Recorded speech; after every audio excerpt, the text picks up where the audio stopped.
Morning, good evening, good morning, good afternoon, good evening. How is everyone today? Hey Tuxedo, hey Demlar, hey Rod, PF Dennis, Bruno, hey Tuxedo, Queasy Diver,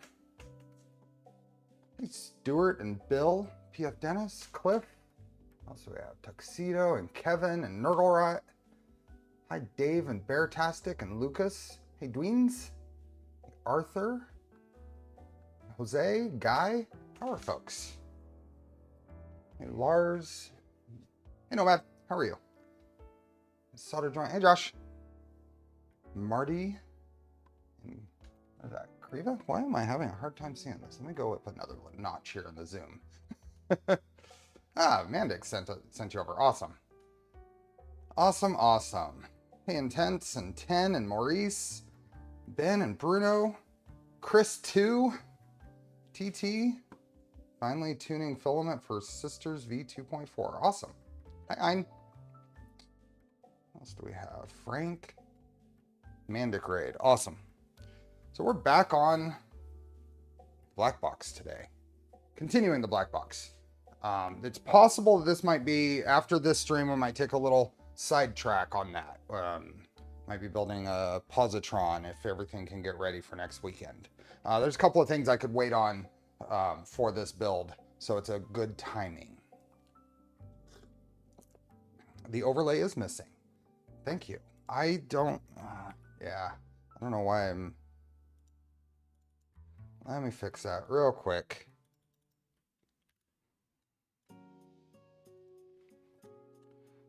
There we go. Hi, Mike. Hey, Pedro. Echo.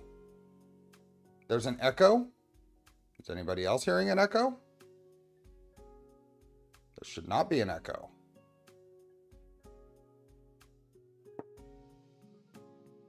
Let's see. Echo, echo. Yeah, there are no other microphones active. Okay. I don't have an echo. Okay, cool. Hi, Aaron. Sunday. Jiao Shao? Jake. Oh, yeah, thunder, that's on my side. Hope everyone's okay. I heard some pretty big storms going on. Lady from Romper Room looking through the mirror. I think I just dated myself. Okay, we are... So I left one tool head. I figured it'd be a good idea. We might as well build two of these tool heads on stream. So I left one worth of parts here. Oops, no, there. All right, here. Oh, you have two windows open. There we go. Okay.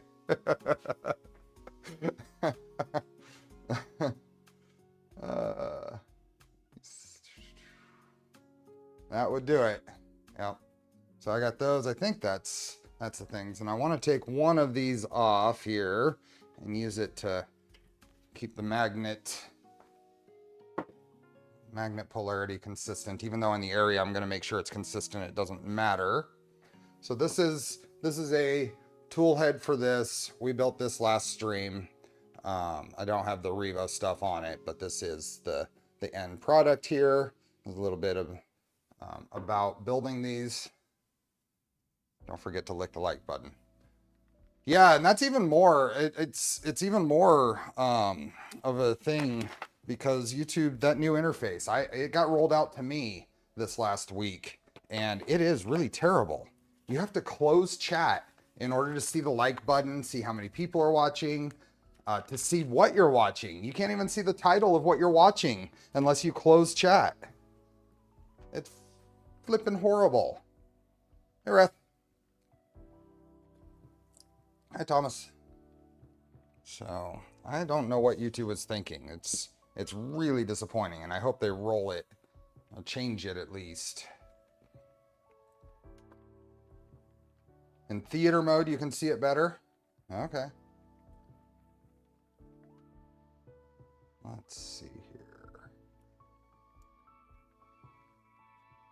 So I'm not going to worry as much anymore. Well, not that I worried, but I'm not going to make it as big of a deal to try to hit 300 likes because I think they've made it a lot harder to do so.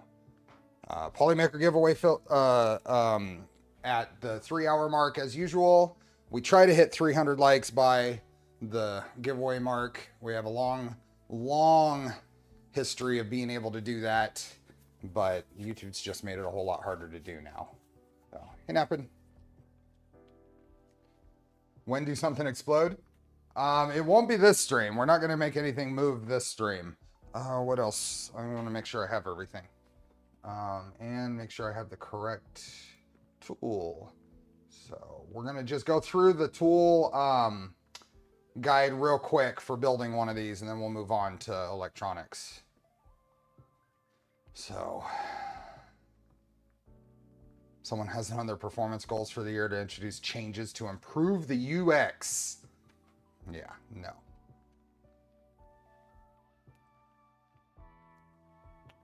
The new, if you haven't gotten the new interface, Derek, the new interface for desktop, at least in Windows, it hides the like button, it hides the title of the stream you're watching unless you close the chat window. Even if you pop it out, you don't see them. It's terrible. Okay, so I did a lot of prep. I put heat sets in already. So these heat sets are in, and I checked the filament path to make sure filament would go through. I remember this being a hobby channel. Now it's all about likes. It's all about having fun. And if we can have fun and interact with talking about it, then we will. You want YouTube to start thinking? No. You could add it via OBS. Can you add a like button? Can I add a like button onto the screen? That'd be amazing. Okay, these are done. And then those are done. Kobe, hey, sissy kid, you should have got an email from me, right? Just before stream. Welcome back. No, the title. Oh, yeah. I know you can add a subscribe button, at least in videos. I don't think you can add it. Can you add it in a live stream? Okay, I did the embedded Bowden coupling. And what is the next thing? We get to, I installed that. Okay, so we're gonna get on to putting the bearing in. You on? So let me grab I'm using my Knipex, my small 150 millimeter Knipex pliers here. And I'm also taking a little knife and making sure the area around where the seam, because that bearing goes right in there. And I'm just making sure the little bit of a seam there is just kind of trimmed to not get in the way. And that's all.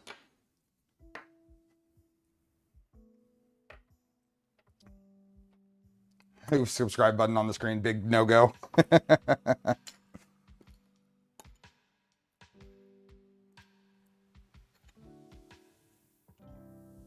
So why is that a big no-go? Just curious. The little thing in the corner of the screen. Why is that a big no-go?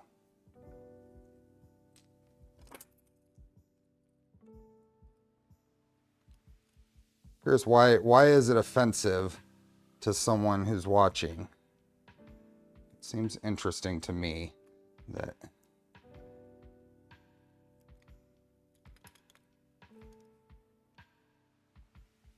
Okay. Press that in there. Do we see the issue Digital Dragon was having with the wiring issues and his solution? I've heard bits, but a lot of this is going to be my take on stuff as well. So I'm intentionally not really paying a lot of attention. I should dislike the clutter. If it's just a clutter thing, I get it. I get it if it's just a clutter thing. Okay, that's on there. And then, so I did part of this step before I realized I wanted to build one more of these on stream. So I removed the gear that came on the Bondtech thing, the Bondtech shaft. And this tells you a couple ways you can press it out or you can cut it off. Pressing it out was pretty easy. I used a small 1/4-inch drive socket. If it's small and decent, then maybe okay, but I see sometimes big red button. Oh yeah, exactly. And I get that. I get the begging thing. The one thing is that it works. Just bringing it up occasionally. I don't like it to be a topic, but bringing it up occasionally I think is okay. An early start. Early start? Maybe you're here early, but this is my normal start. Hey, Fauna. Okay, and then you press this 3D printed gear.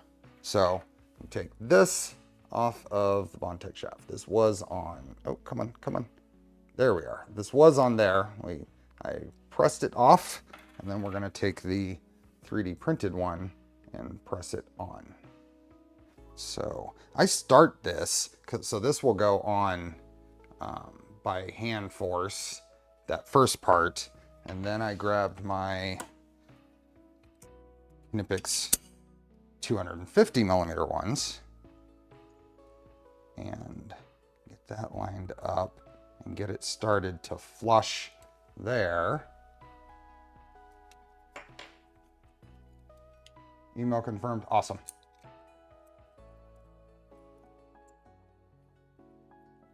There we go. And then I'm going to take my vise and push it on the rest of the way.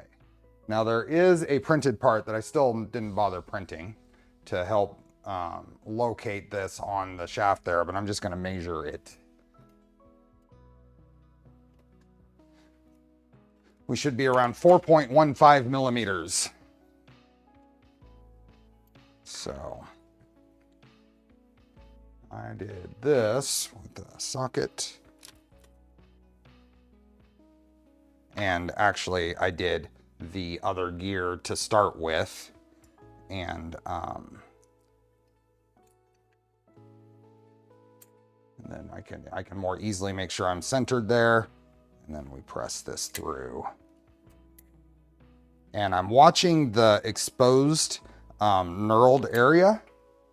Use an old bearing and you can push it with the Knipex pliers. Probably could, but this works pretty well too. And I don't know exactly because the knurling can be inconsistent on where it ends. So I'm gonna take that off and then this comes off and that's not even close to far enough. That needs to be 4.15 millimeters. And that's gonna be like, oops, what happened? There we are. And it's 2.65 right now. So we need to go further.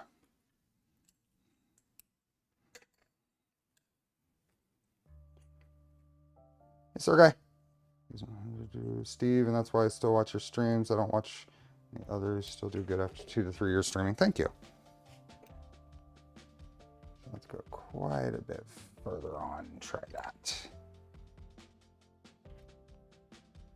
Morning, Brent. Bigger hammer. So I'm going to make sure that this is square on the end there. And then we're at 3.4. 3.4.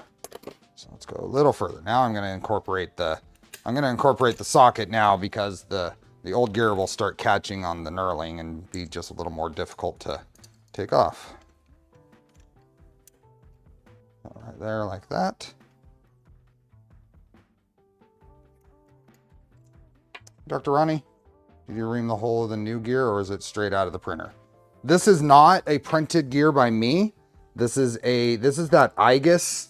I don't remember what they call it. It's an IGUS filament, or not filament. It's a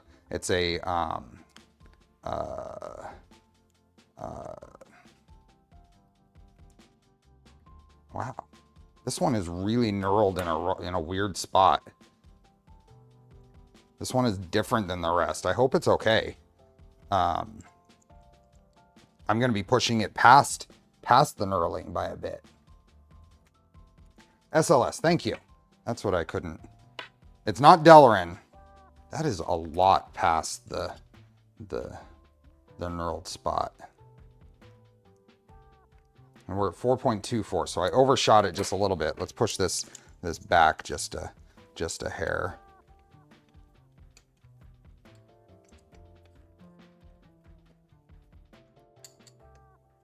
I know 0.01 is not a lot to worry about, but selective laser sintering is what SLS stands for.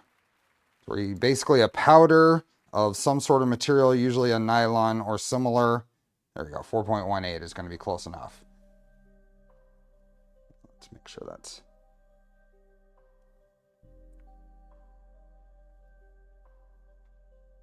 Make sure that's squared on the end. Let's go just a little more.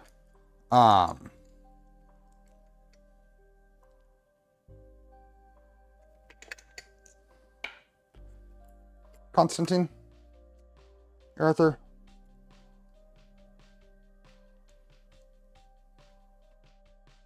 There we go. 4.1. 4.15 is the goal. What material is this? It's their, what do they call it? Drylin or something? It's a IGUS material.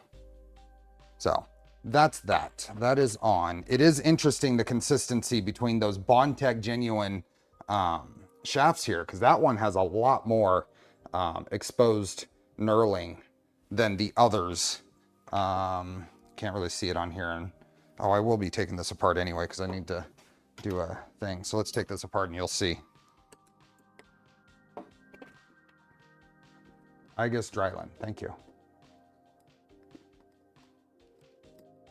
Hi, Biney. How you doing, Luke?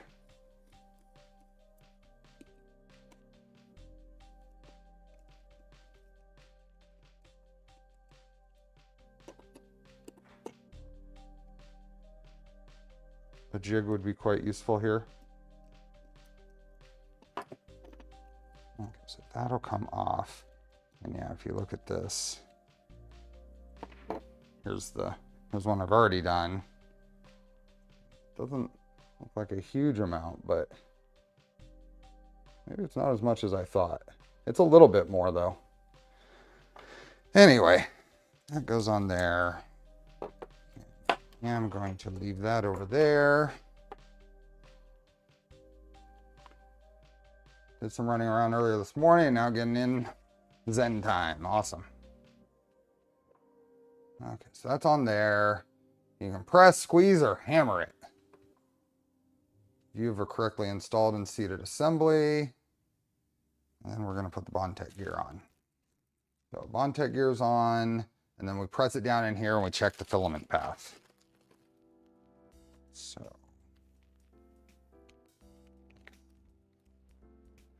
PCWay do SLS on demand. Yep.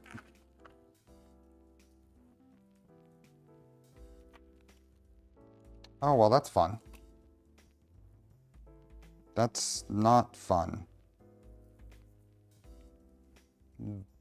Bondtech only gave me one bearing on this one. Actually wasn't sitting in here like like they usually are. That's a problem.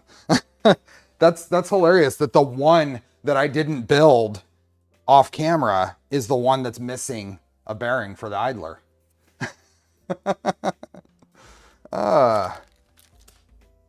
That's not a KB3D problem. That's a Bondtech problem. I have a little bin of Bondtech parts. You see here. Let's see if I have anything extra. Just miscellaneous Bondtech parts. Yeah, that's it is. It absolutely is a Steve problem now. That is very true. How am I going to fix that? How am I going to get past that? I don't, oh, hey. I had ordered extras of these at one point. Woohoo. I did have spares. And they were where I thought they would be. So that's interesting. I would not have expected that coming into it. And it's funny that it was, like I said, it was the last one that I would assembled, and not one that I did off camera. Otherwise I would have caught that.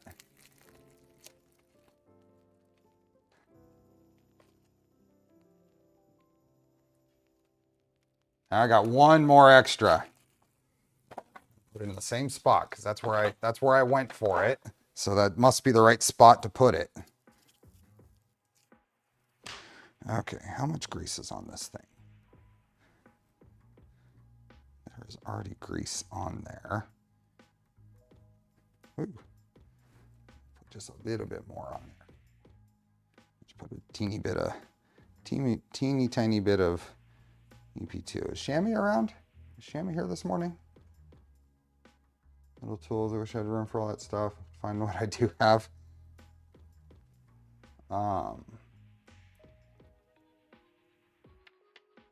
Way to go, hoarding justified. Okay, so I have this. And where's this guy?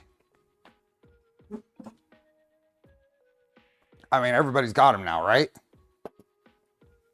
Shammy's not here yet.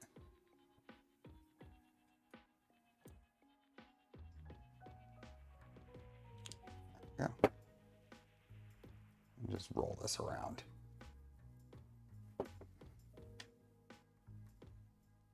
That'll be good. Mine's on order.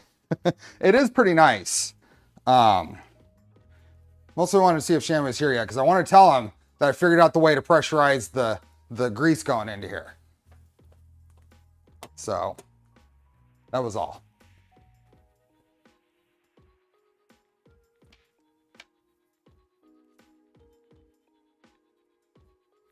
I don't have that. What's it called? It's a little mini grease gun. And let me follow the same path that Nero did. Hold on just a moment. Let's see if I can find this.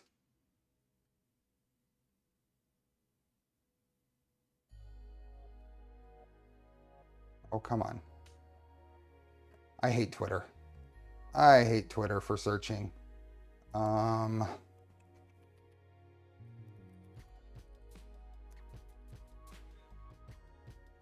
Here we are. Here we are.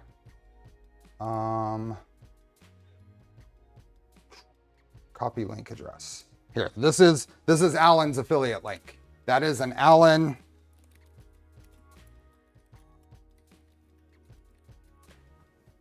That is Alan's affiliate link. He's the one that's got us all on these, so he deserves the affiliate link. So, okay, that is on there. And what I was actually after, though, was the other one. So,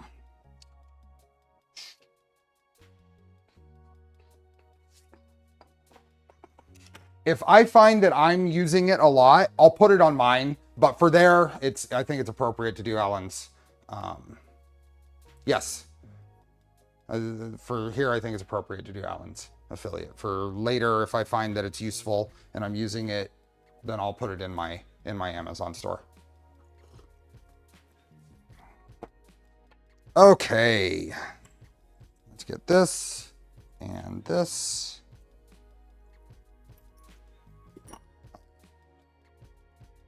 A little bit of Loctite.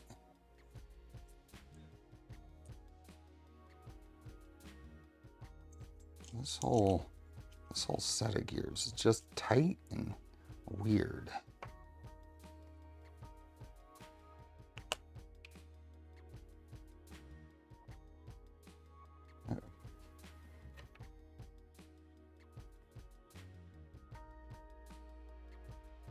Not nearly that much.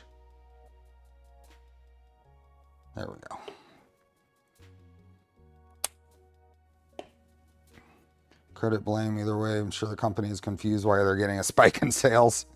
Yeah, no kidding. Okay, a little bit of Loctite on there. And then this will end up being somewhere, just based on the others, it'll end up being somewhere around there. So, and start pumping to get the air out. Every once in a while you'll run into an air bubble, so you'll have to get that air out again. Yeah. So my comment earlier was a jab at Nero intended to make Chamois chuckle. So.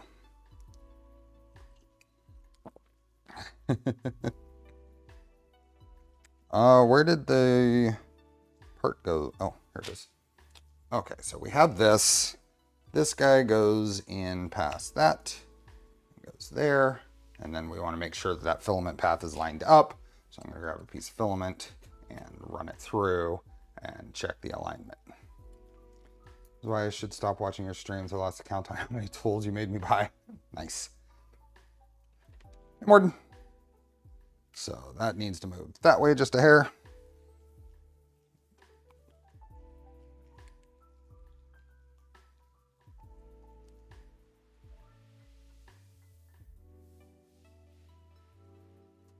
There we go. See the even amounts of the hob gear, the grooves on either side using the iconometer. Perfect. It is perfect. Okay, that comes out. I had also, like last stream, I took some filled filament. This is carbon PLA and ran it through the filament path here, just kind of clean it up. I've tried using this to push grease and MGN blocks. I have not. I just filled it up last night. I filled it up last night. We'll try it when I get an opportunity. Hey, Danny. Anybody with the new interface? You just have to close chat for a moment in order to see the like button, which is dumb. This is talking about sliding that filament in there. It's kind of funny. I think the image could be more centered. They're just showing you how it shouldn't look. This one needs to move down a hair. And we have this guy. So this is an extra printed part that's going to go on here. Isn't a side project always a good idea? Yeah. There's also a version of those grease guns with spring attached to the piston, but those are not as easy to store or put away. A greater user experience. Parallax here.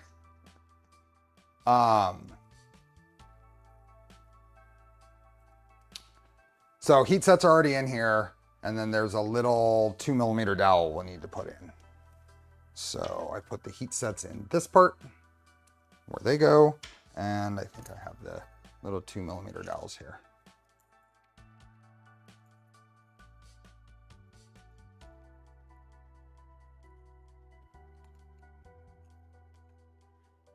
Start this into the part with these. I have that problem here, like button is no matter if chat screen on or off. Yeah, it depends on if the new interface has been rolled out to you. So I'm gonna push this right into that hole right there. And then I'm gonna grab the larger pliers.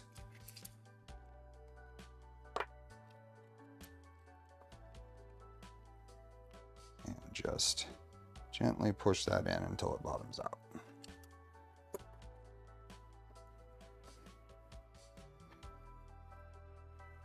This goes on here just like this, and there's a spot in that part to line up with that piece.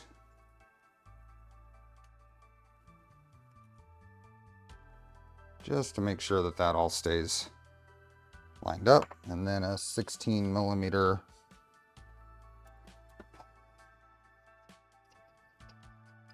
that's 14. This one's 16. Yep, 16. 16mm bolt into there.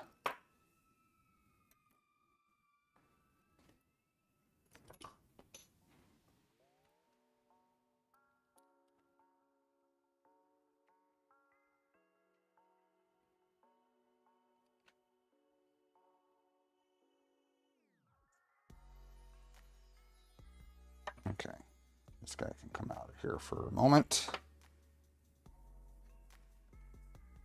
Okay, 60mm bolt there. We're going to put the idler together. So in here, hey Pascal, there is a 22mm dowel. Confirm that's the 22. Yep. Pascal, we are continuing the build of a 5-tool tool changer called a Blackbox. Since last stream, I did reprint these parts. Originally, they printed with this surface here on the build plate, and it created some weak layer lines up around where it needs to be strong. So I just printed it on its side with some organic supports supporting that, and it worked really well. They came off cleanly. It made, let's see if we can get, yeah, they are, it is clean. I mean, you look at it, you know, general support surface, but it's flat and it worked pretty good. So this goes in here and then this guy goes in here. So pull this out, put this in right like that, I believe. And this guy goes in here.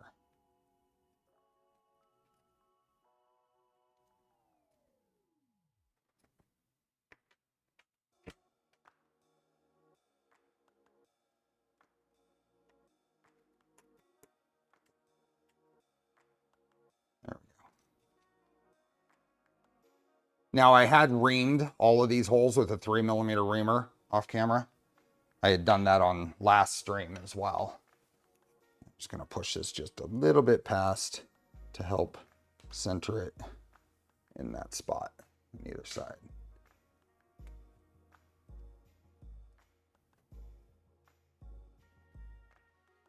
There we go, that'll be good. Fire WinX.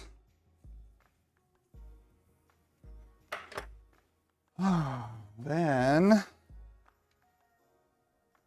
put this 22mm shaft through the whole thing. Then we get on to pressing a bearing into there and some magnets into there. The espresso machine is working great. Now I can stay up for any stream. Nice. So now this is going to go on here, and there's a hole here. Now I reamed this one as well, just to make sure everything was going to line up. And then this 22mm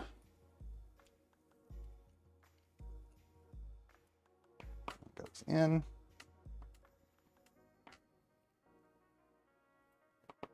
There we go.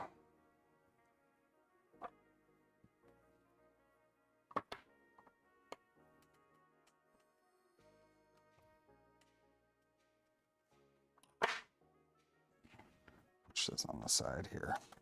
There we go.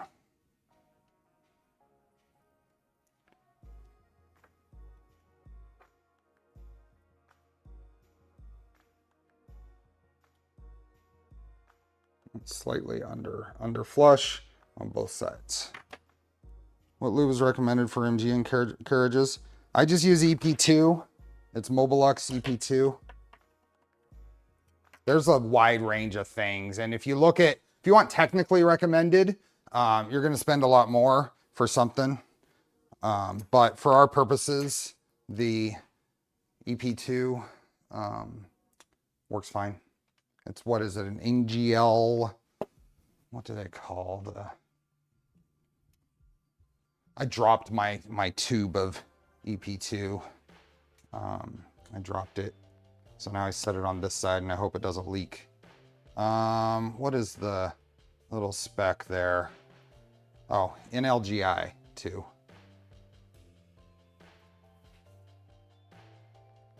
I just dropped it just the other day too. Set it on the shelf and walked away.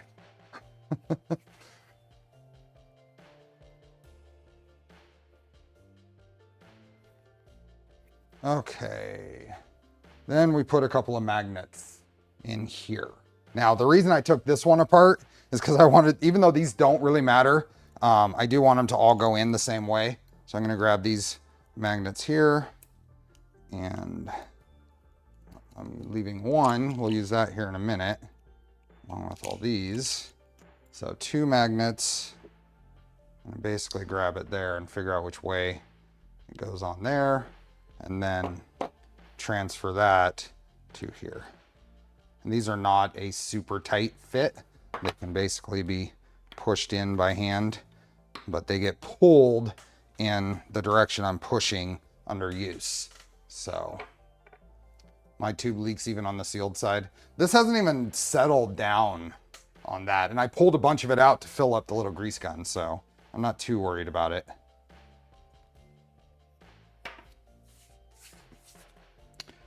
Okay, so those magnets are in. What these magnets do is in these 2 holes, there are the pins in the dock. Those go in, and then the magnets help hold it in place. So that's those guys. Now we can put this back in. Oh, we need to put the bearing in this piece, which is kind of a pain to do. You want to make sure that this goes in straight. So another one of these bearings goes in here. So once again, I kind of want to find the seam here and just kind of clean that up just a little bit. Where the seam was. And then this goes in here. Now that sits a little bit proud of this surface. So I'm going to take just my ruler here and start it by pressing straight down with that. And that'll get it kind of started. And then I found something last time, just something flat that I could then take my, I use the medium Knipex pliers. And then I think I used the flat of a of a T-nut here to press down on that. Just anything flat that I can get to.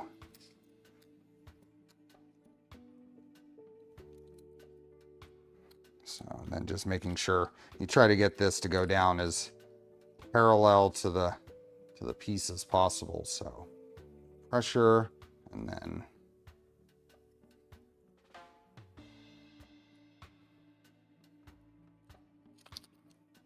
of course it still went in at an angle, which is not good. It should be going straight. Get a better view on this. I think my piece here is the problem. I should have used something with a flat end. Let me see what I can use otherwise.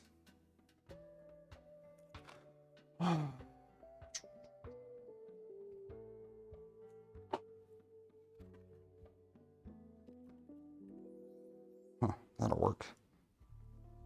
Something flat.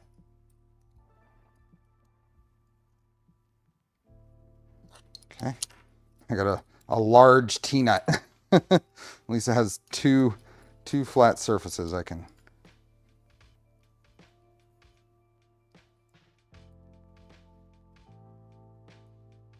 There we go.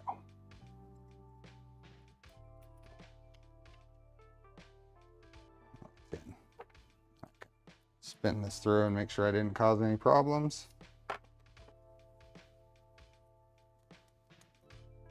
Do you need to pressurize a mini grease gun with air about to press by? Now, you do not, Mike. You do not.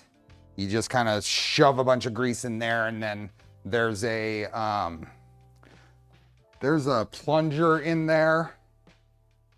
There's a plunger in there that you shove a bunch of grease in, and then you just push with an Allen key or something from this side to push the air out, and then it just goes.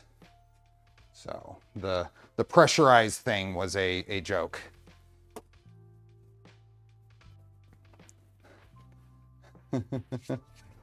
Hi, Phil. Fluid always works its way up the bottle and out the top, no matter how much you clean it. Yeah. Okay, so that is there. That goes on there. And then we have a CNC plate with a couple of ball bearings, and that all goes together with some M3x16s. There is a package of fasteners for the tool heads. If you can screw a small spring in there. Maybe, but it's not, I mean, it's designed to kind of pull kind of a suction as it's being used, I think. So the M3x16s, oh, I'll need those here in a minute. I'll need those, and here's the M3x16s. So we'll need 4 of those. We'll end up with an extra, and then the CNC plate. Where did I put those? There's that. Here it is. So a CNC plate comes on the other side. And these two ball bearings.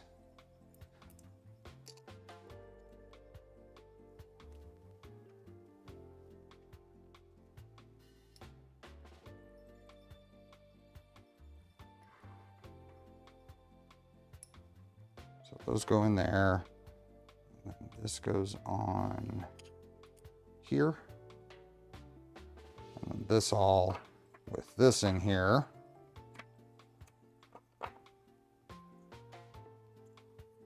Let's move that out of the way. Slide that into there. And this goes on here. Just like that.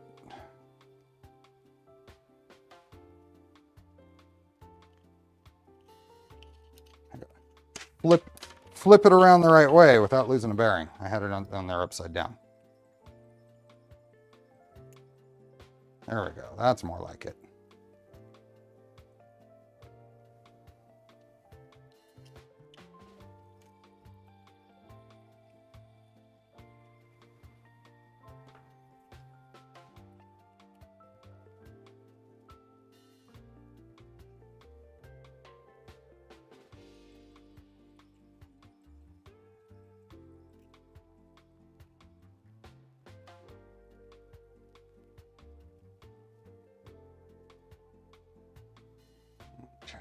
Just kind of make sure these all the parts, everything's lined up.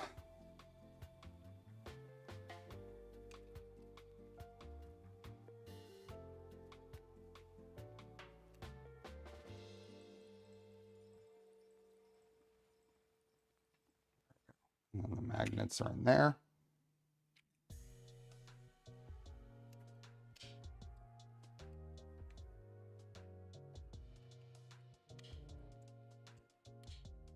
Okay. And what does it have us doing next? Little bushing for the coupler. Little plastic bushing. It's got a back side and front side. This guy goes in right there like that. And then the M3x6s. Got one extra.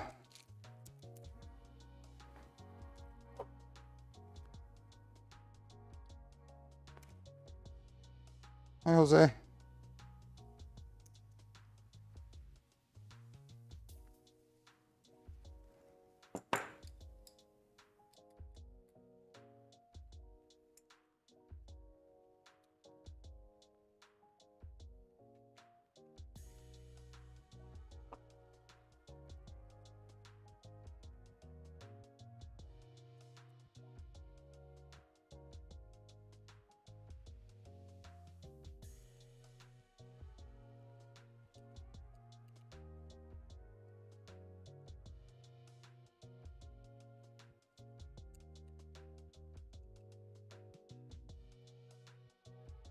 Go.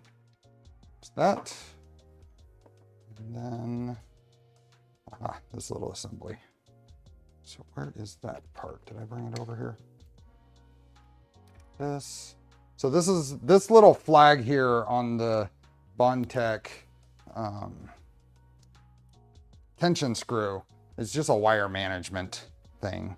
I got this guy and then just a regular Bondtech screw here. It's just to help hold the wires out of the way. So we pull this off and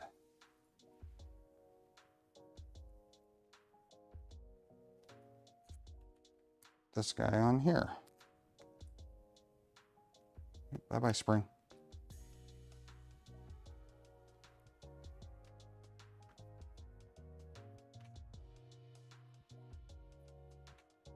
And then we can put this in here.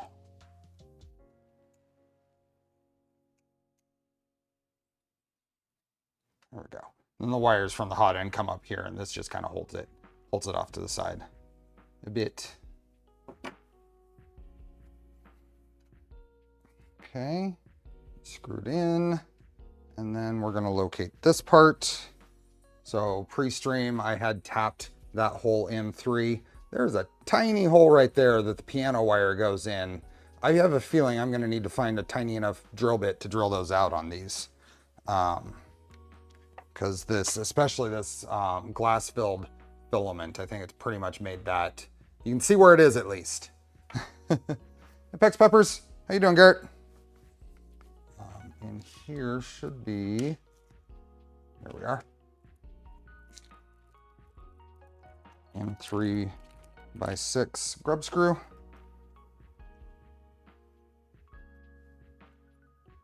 And we just just placing it there for now. It'll hold the piano wire. It kind of helps control the harnesses. Could you just heat up the piano wire? I wouldn't trust it. I wouldn't trust it to be consistent. I can drill a hole of the proper size, especially I have a whole thing of numbered drill bits. So I should be able to do that. And there is a grub screw that holds it in place. So it doesn't have to be perfect. So, and then this goes, we make sure the little clip is out of the way, and this goes right here, just like that. So with the appropriate, this is an M3x10, so this one goes on the top. It's now an extra. So this goes right here, and this one goes in the top.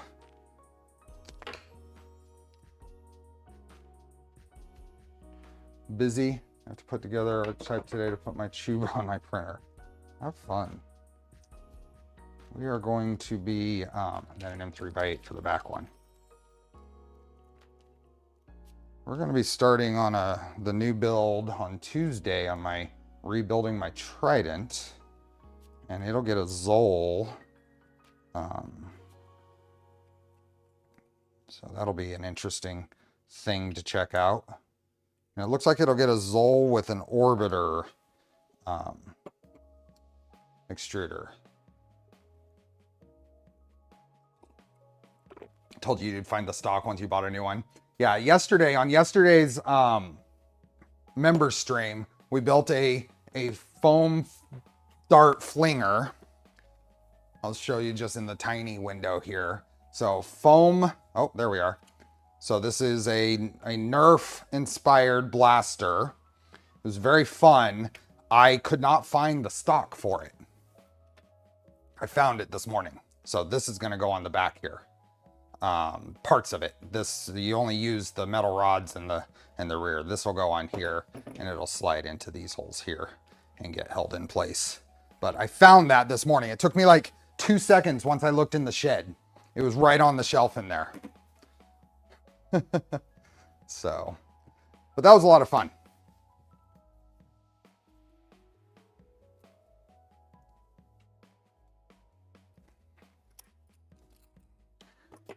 Zoll is because Demlar gave me at the last, at East Coast or 3D Printopia now, the fans and stuff to do Zoll. So that's the main driving factor behind doing Zoll and having not done it yet. So the button is on that purchased part. The button will go, it gets transferred over.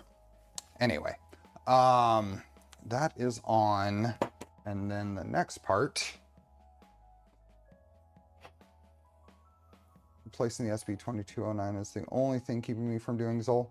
So I'll be doing the orbiter with LDO's new USB toolhead board for it. So that's the main factor behind doing the orbiter is, so it's kind of the collection of mods to do on the Trident. So I'm still kind of filling out that list, but the 9mm gantry from Double T, provided by Fabrico, and the Zoll with the fans provided by Demlar, and then the orbiter with the toolhead board provided by LDO. So, and then anything else I can find that I've been meaning to put on a printer. Do you have sensorless homing on that Trident? I do. It's already running sensorless on that Trident. Not too much Galileo, but I have a spare orbiter, but I want to keep the end stops, but switch to a common anomaly gantry. Oh, interesting. Just bought that from Fabrico for my Trident build. It won't be a Nighthawk. It's, I don't know what they call it when it's on the orbiter. It's the one made by Robert Lorenz, the orbiter designer. Okay, so I put that one and that one in, and then we need to press in. So this one's important. So this is the Revo, because this is all going to get Revo hot ends. And, uh-oh. Got a little gift for Steve that I'll give him at Open Sauce. It may end up costing a bunch of people. All these mods for the Trident. No, it's for my Trident. It's for my gray Trident. The 250 build Trident. Anyway, this is the cold side of the Revo hot end. It goes on the bottom here like this. Now, similar to the magnets here that help hold on the dowels, there's a corresponding magnet for here that's on the dock. We need to make sure, that's critical, that that's in the correct direction. So I'm gonna come over here to the dock and just place this magnet on here. And then I'm going to grab my pliers I'm gonna use to, my Knipex pliers that I'm going to use to press this on. So that's going to go there. So now I'm going to come and grab this and transfer this to the, just double check to make sure I got that right, because this is not coming out if I, this is not coming out if I screw up. So actually what I'm going to do is I'm just going to take this and just start it here. So there's no chance that I get it wrong. So now it's there. And now I can just drive it home. Just making sure that we are parallel. Now you may have to heat up this aluminum block. So far I've found that just this little bit of pressure with the Knipex pliers is pushing it right home, no problem.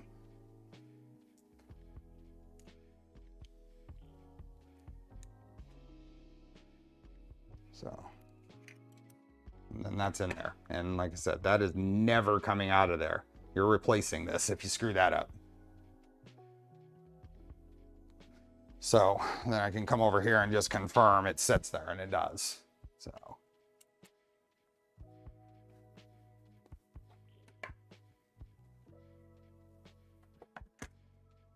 Okay, so now that that's in there, now this is talking about a different hot end style with a E3D Chimera style heat break. We don't need to worry about that. And then this bolts to the bottom with these in 3x18s. And that's pretty much it for this. And we can put the Revo stuff on all of them from there. Open sauce is in like 2 weeks. Yeah. It would be kind of convenient to be able to walk, right? It'd be kind of nice.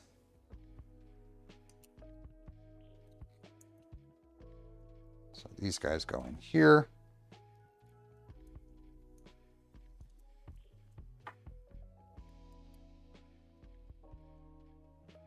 Just saying. Now, there's some adjustment here. There's going, when we probably on another stream, we'll spend a lot of time aligning the tool heads in the spots they need to go. Rent a mobility scooter. Come on, Frey. So that's on there. Now that that's done, I can put this one back together that I had pulled apart just so I keep those. So I could keep the magnets consistent. You still take the magnet out by puncturing it. Yeah, you could shatter the magnet.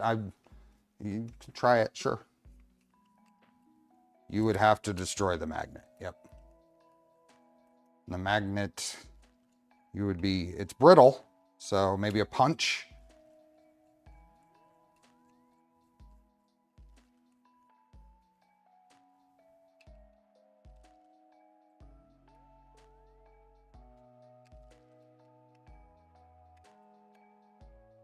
Okay, so I think that pin gets used. It might get used. I don't know if it gets used somewhere else or pull the rest of these tool heads off. So this is the one we built on stream last time. It has the Hotend already in there. And then you see when you look at these, you can see the gear in here. I can move that. They don't break that well when we want to break them. Just when you're playing with them and letting them snap against each other. So we have that, and then I need the heaters. There's heater cartridges, and I hope I can find enough nozzles to get this together. So.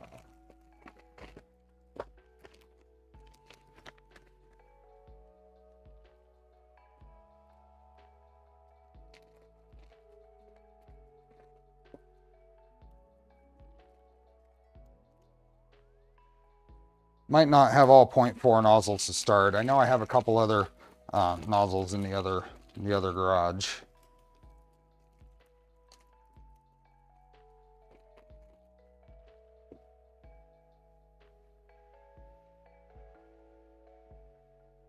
Heating seems to be on your injury. Okay, what do I have for nozzles in here? I've got a little selection there I can put in just to hold it together. Need to do some looking around and see where all the matching 0.4s went, but this will end up going on here. And this has the little, these have the little ledge, the little correct shape machined in for the spring.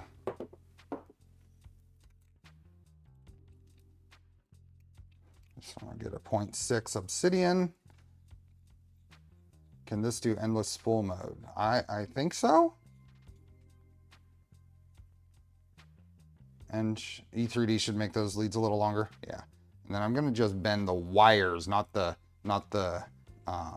strain relief, because the wires being bent seems to be a good amount. And then you see how that kind of goes there. And then the other thing I'm gonna do is we're gonna end up shrinking the label.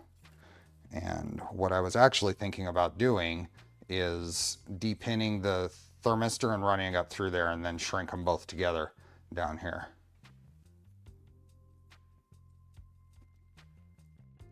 So, tool changer with different nozzle size would be ultra useful, but slicers don't support that yet. Is that correct? Is that?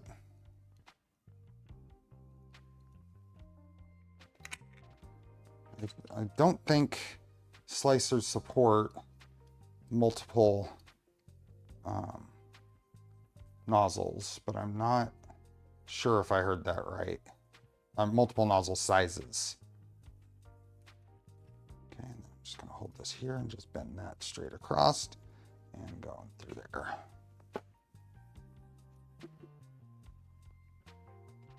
Extra 2 to 3 inches on the Revo nozzles would be good. Yeah, I agree.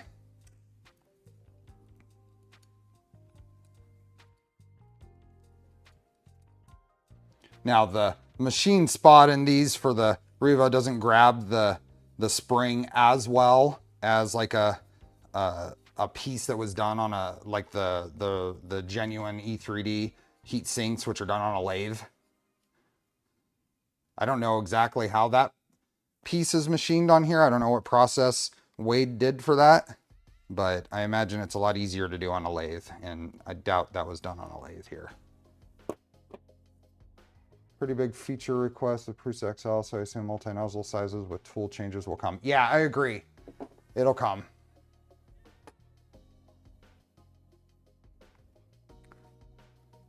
Okay, and then we'll put the 0.15 nozzle on here as well because it's here.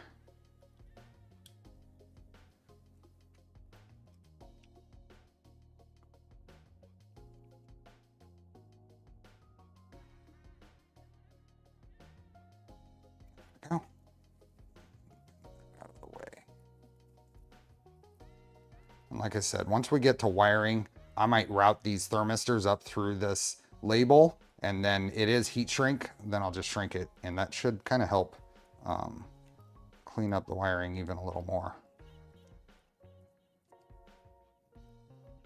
What wattage are these heaters? These are all 60 watt. These are the 60 watt heaters.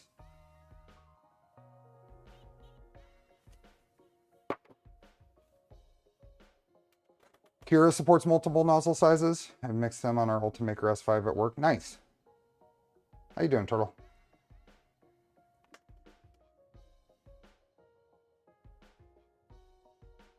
Oh, Turtle, the crunching last night was plastic pots, plastic plant pots. They're destroyed now. My neighbor's dog who could hear him chewing on stuff.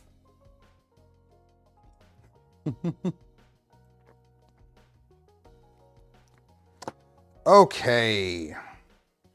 Go here and see if I think we're basically done here.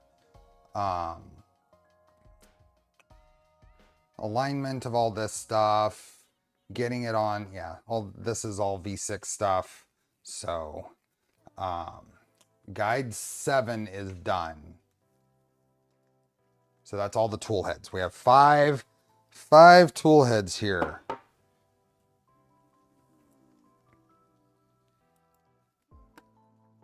Do the nozzles not being used idle at just below glass temp? Is there an idea of how much power an idle setup pulls? There is. I don't remember what, because I think Chris KB3D has said that the power that needs to be dissipated by the heat sinks isn't a whole lot, but I don't remember what the number was.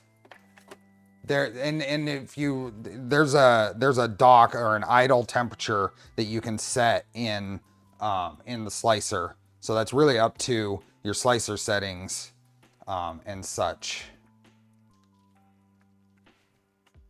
I wonder if there's a way, and like if RepRap firmware has the ability to say like a percentage of the printing temperature to just put it into your docking macro. I don't know. Or do you, I know that's a setting in Prusa Slicer though too. 14 watts is what you think, Putty? Good.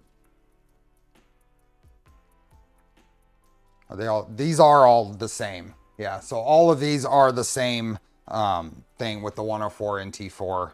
So having some options later, I mean, I could put a high temp Revo on one of these if I wanted to, if there was a practical reason to. This gives me some flexibility, I think.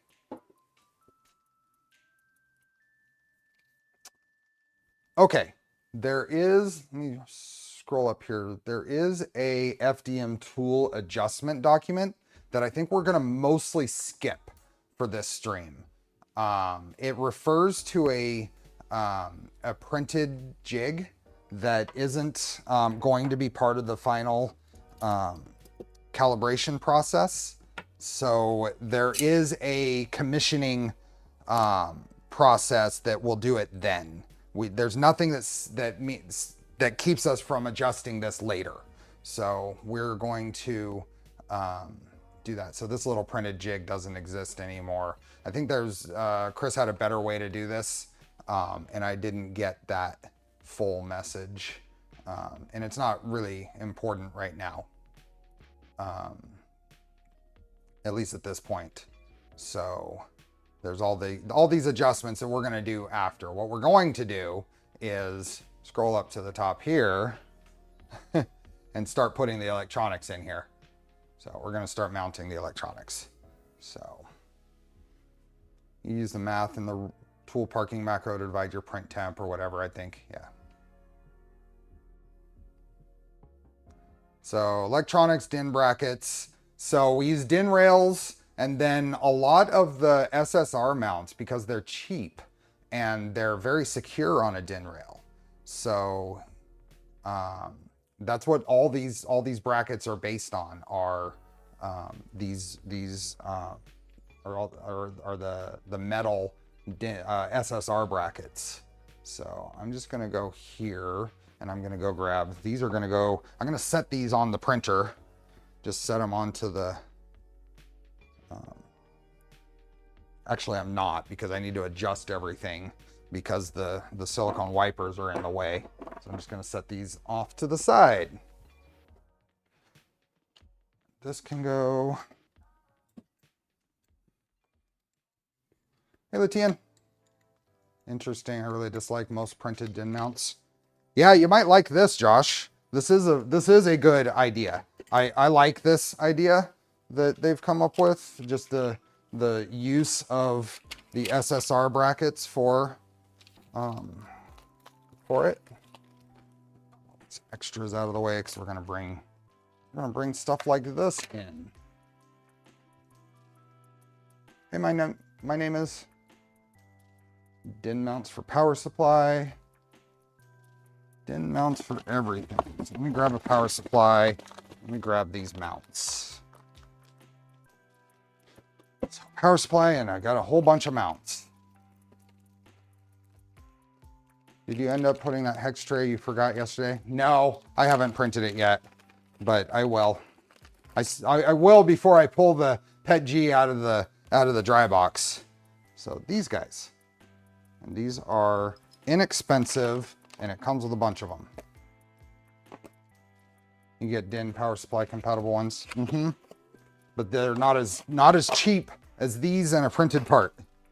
So we have a 24 volt, 350 watt power supply, and the power supply mount.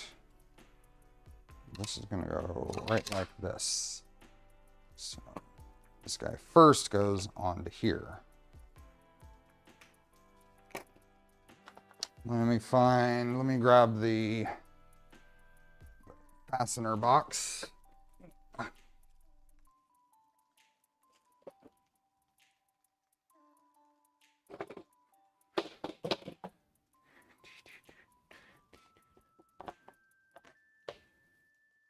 just like printed DIN mounts, but want a plastic layer for electrical isolation.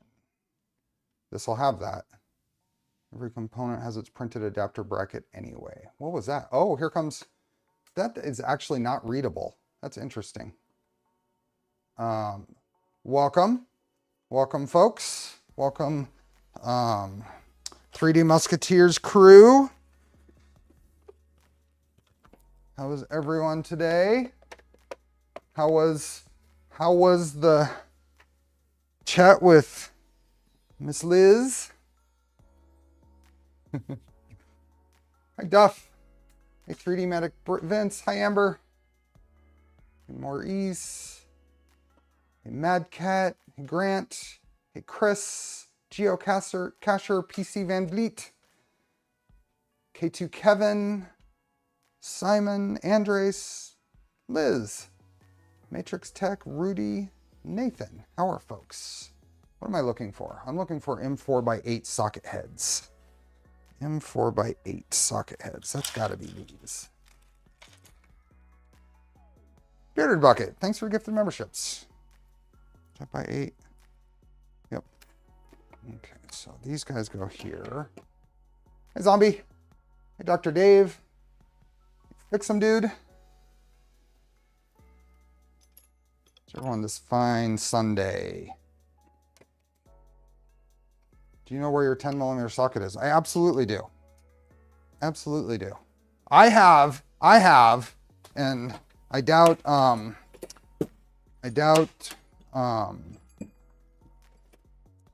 Alan is here, but I have a package.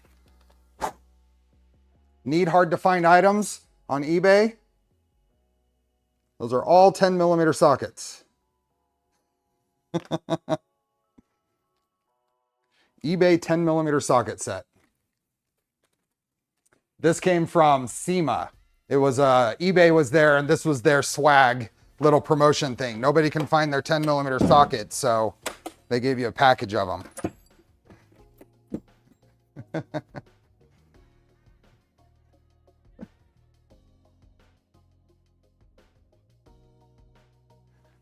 Hey, Grant's Auto Essentials. Hey, Saifu. Pick some dude. Was that a topic of discussion? Need 3 more of these.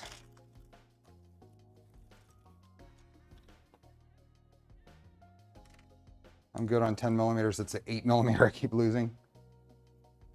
Harbor Freight has 10mm socket kit with different types and drives in it.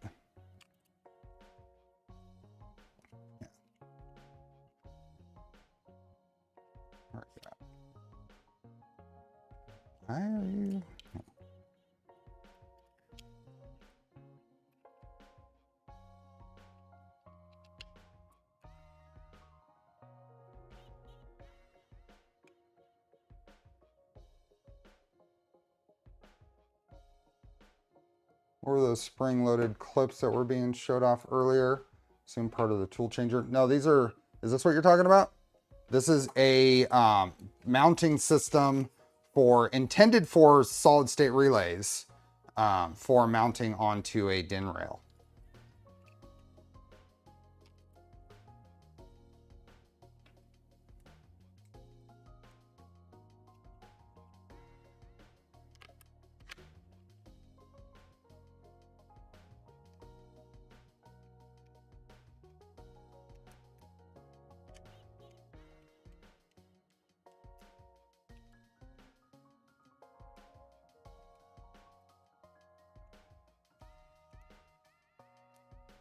So that goes there, and this is a beefy mount.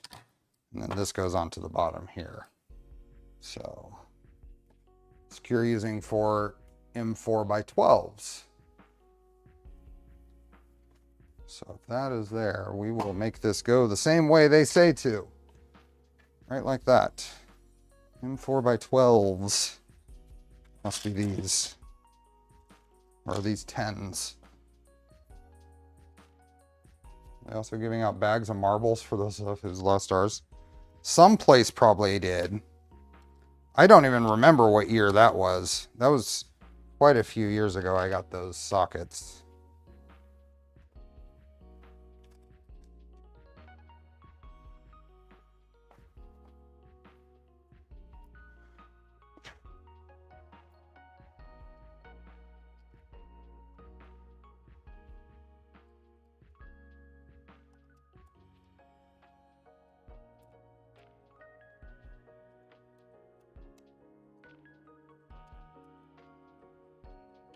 There we go.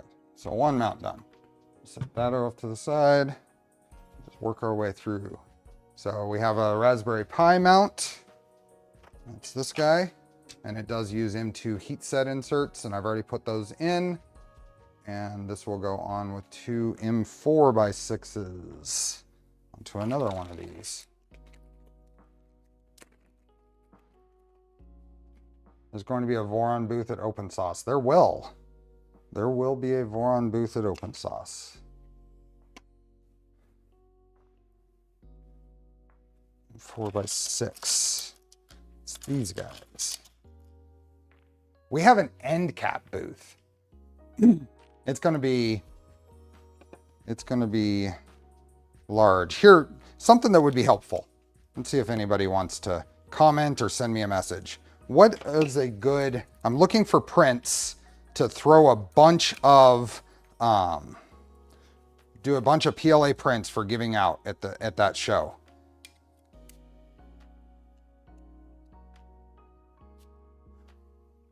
They include the Pi mount. Pi does very little for you with rep firmware. But I'm probably going to actually put a capacitive touchscreen on this instead of the panel do Nargolrot. So it will be handy for me. I am going to use... This isn't the Pi I'm going to end up using, but this is the Pi that's going to get installed. Actually, I'm just going to leave this. No. No turbo snails. Come on, guys. Come on. Seriously.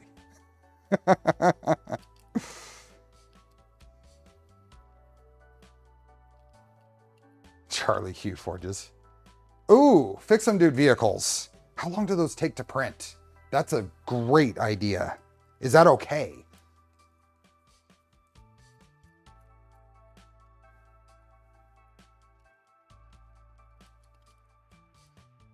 Last year I did a bunch of articulating like the whale, the shark, the hammerhead shark and stuff. I checked with the person who makes those before I did it, and I put a little card out there that had links to or QR codes to the designs. So, okay, that goes like that. That's a Pi 3. This is going to get a Pi 4, but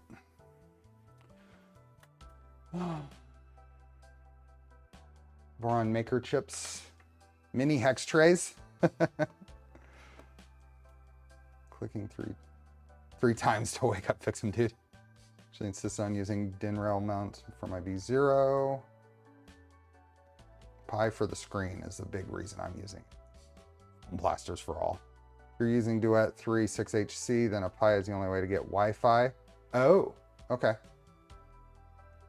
Some of the Fix and Do trucks are in TFT this year, not a quick print, but not too bad. I'll have to look. I need something that I can just throw at my Legacy and my Mercury, just in PLA, that I can get a whole bunch of. So I'll probably still do a bunch of articulating stuff, but if a little bit of variety would be nice. Okay, that goes there, and then we put those together with some M2x8 socket heads. Just give out a bunch of V0s. Open source would be so cool. It was a lot of fun last year. M2x8 socket head. Where are those? M2x8 socket head. Here they are.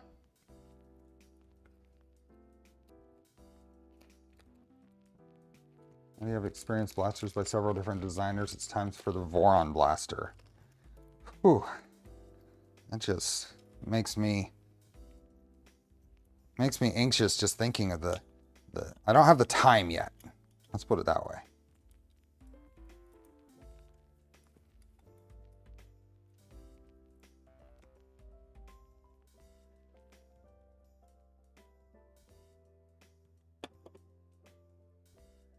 You driving or flying home from Rapid? I am flying, because I'm flying from Chicago to LA.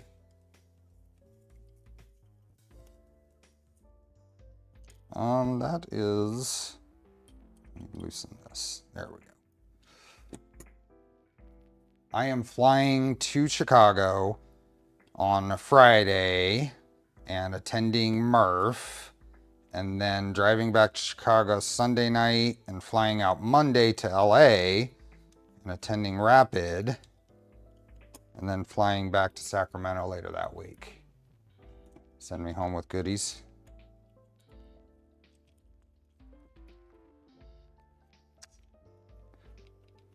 Well, it depends on what kind of goodies. I could change my plans and do a one-way rental.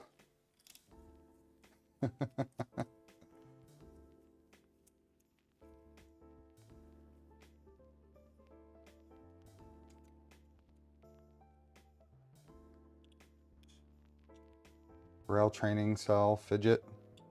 Oh, I know what you're talking about. Those were cool. You're purging for the move. I figured. Okay, so pi, this isn't the pi I'm going to use, but it'll stand in.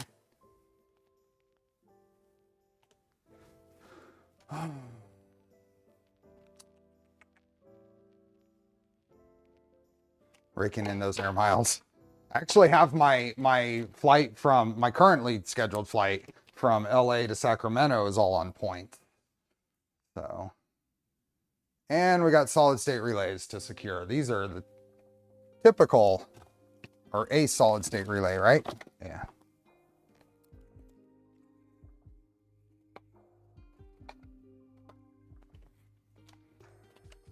Okay, so there.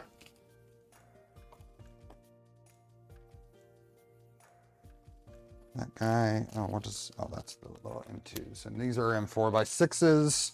These are straight onto one of these. Which, I don't know which way.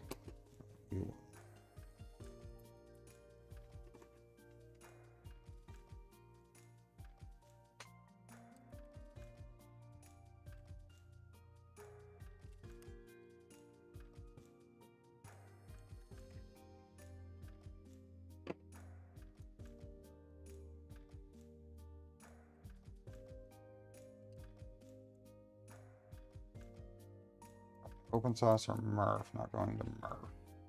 Talking about Rapid, Bill. We're down in LA. So I'll be doing open sauce that week, the weekend, and then the following weekend is Murph, and then the week after Murph is Rapid TCT in LA.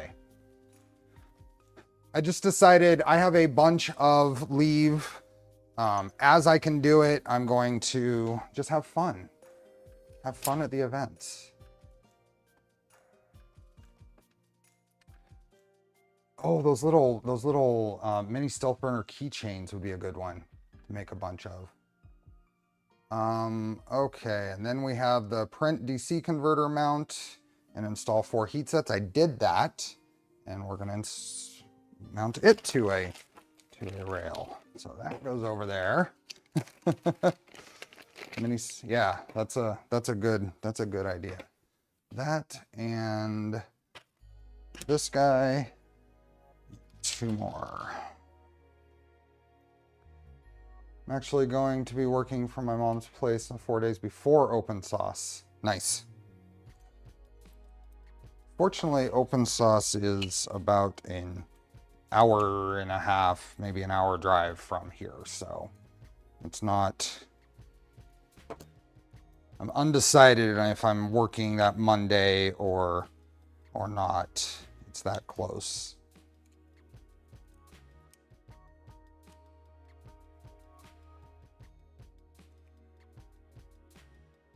Okay, I'll be in downtown San Jose. There we go. What is your favorite tool head? Just finished putting a dragon burner on my bed slinger. I don't have a lot of experience yet with the other tool heads. So I have the Mercury one is different, the VZ bot is different, but most of my Vorons have some variant of stealth burner or mini stealth burner or whatever. And that's one of the reasons I'm installing Zoll on the on my Trident, and I'll be doing a dragon burner on my salad fork when I rebuild it. So I don't have a good answer for you there. Okay, so I need to find that DC converter. Is that in the electronics box? Or is it off on its own? Let's see.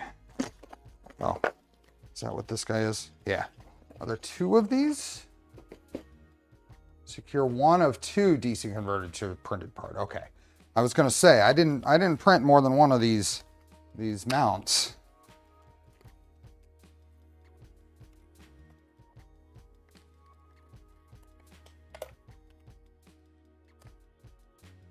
Jeez. There we go. One of these guys. Over there. I have 2 of these, but I think the other one gets mounted somewhere else. So this gets M3x6s. Hi, Sven. And 3x6 and 3x6 socket heads. Where are those? M3x6 socket head. I have a bunch of M3x6 button heads. Oh, there they are. There are some M3x6 socket heads. I'm curious why, this might be an opportunity for some BOM reduction here. I'm not sure what the purpose of having, I'd be curious where the spots where it matters between the socket head or a button head on this.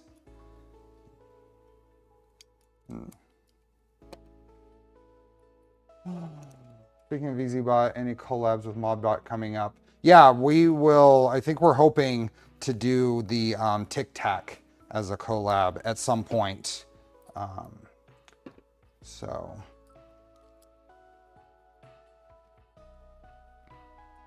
Is that for a 5-volt buck for the Pi? What is this? This is 5 volts. Yep. It very well may be for the Pi. I haven't looked at the wiring.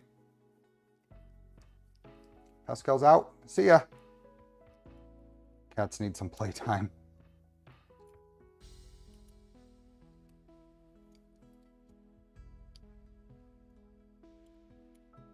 Go. Hey, Nomad. I can't wait to hear your feedback on the positron in comparison to the V3. Right. Right, it's quite a bit different. Now, I never actually built the V3. That one came pre-assembled, but I have it. It's actually sitting at work. I bring it out when someone wants to see a printer.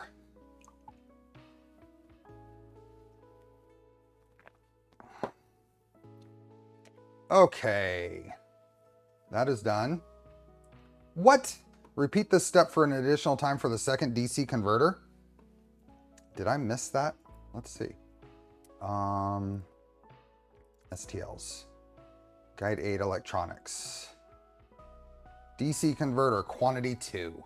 I didn't print 2. Okay, well, I will have to print a second one between streams. It's getting excited for his blaster. Good. Okay, nice. We get to mount some Duet hardware. So I've got 2 mounts here. We have the 6HC and the expansion. You started printing the parts today? Awesome. You want to see the tiny resin printer Uncle Jexy show? That thing's funny. That's cute. I did see it. 6HC is here. And the expansion, what is this? A 3HC is here. So we are going to do the expansion one first. This can go away. Wonder what colors he's chosen. We got all the fun connectors and terminals and everything. We'll leave all this in this box, except for the board itself.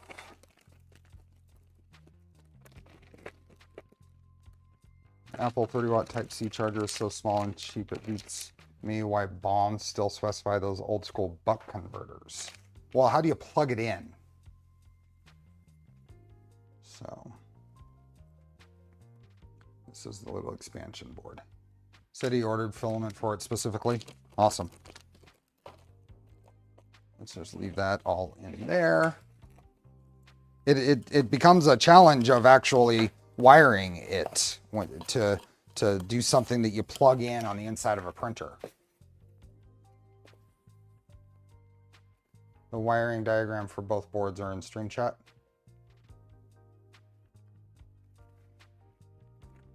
Okay. So I already put the heat sets in these.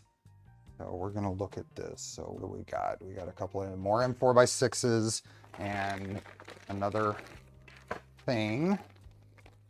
A wiring diagram for both boards. For this, stream chat.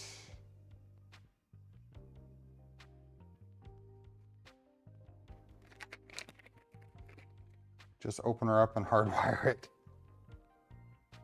Okay, so So that goes there, that goes there. And then we're gonna do, what are we gonna use? So we do in 4x6s to hold it together. Okay. Oh, general chat. Or just in general. Okay. 1, 2, 1, 2, and then 8 more. Where'd you go? There you are. Ow. 2. Grab them for both boards here while I was over there.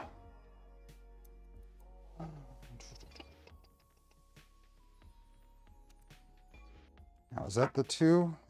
It has all 6 holes here. What did it actually? Yeah, just the 2 is fine. Not sure why all 6 are printed.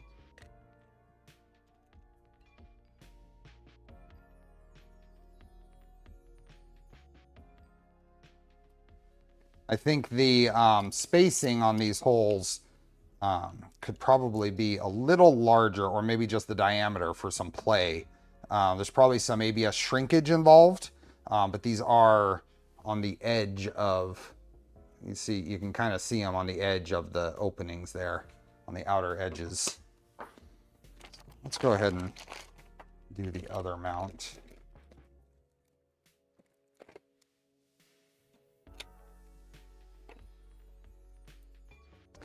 I think the alternate materials for these is definitely an option.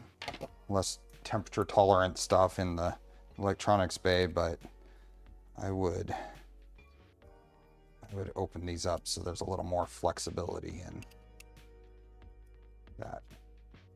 It's in the pool. Exactly. And then this guy goes on. Let's see if there's a, yeah. So I want to kind of match where the release tab is on these, just in case there's some thought there. I'm guessing there's probably some thought into what's accessible. So I want to kind of match the way that goes on. So this would go on with that there.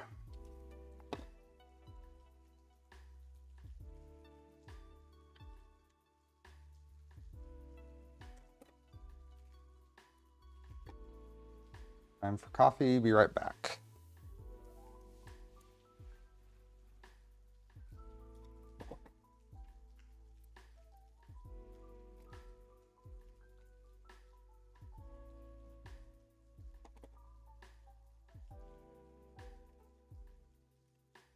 All of these worked out fine. These all didn't have to stretch at all to get those in, so.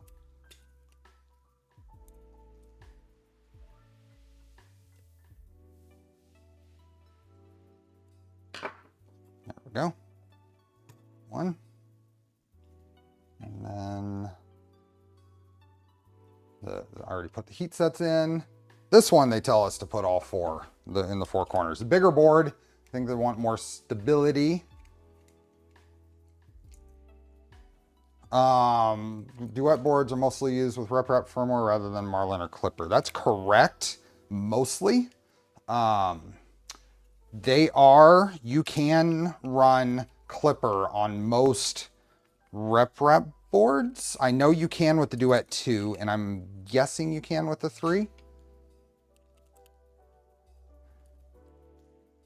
But I think you kind of defeat the point of to some degree. I ran a Duet 2 Wi-Fi on my Green V2 for a long time with Clipper on it. But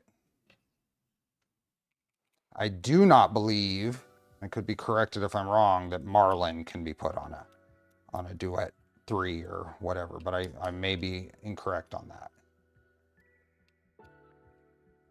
Okay, so let's switch those to the outside, which means I need 2 more for the board itself.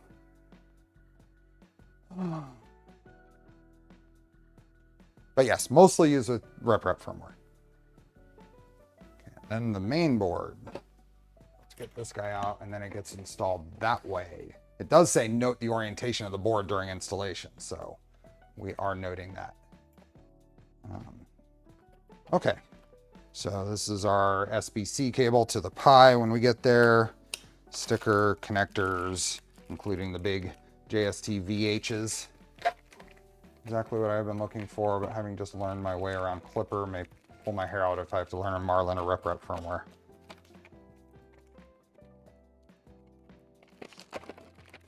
There is good documentation out there. There's some confusing documentation. Sometimes you have to kind of dig a little deeper to figure out what things actually mean. But in general, the documentation is good. Is there a wiring diagram for this? Yeah, but I haven't looked at it yet. Do it 2 is easy for Clipper. The Mini 5 is okay. The 6HC is pretty difficult. Okay. 3HC expansion, do not think is officially supported by Clipper yet. Some guy has it hacked into working. Got it. Okay, so this is big boy. Big boy. And I'm guessing that that hole pattern is symmetric. 125-ish. No, it's not. So it can only be installed mirrored, not rotated. So that means that if this is right here, this goes right here, according to the picture on the website, on the instructions. Those all line up, so.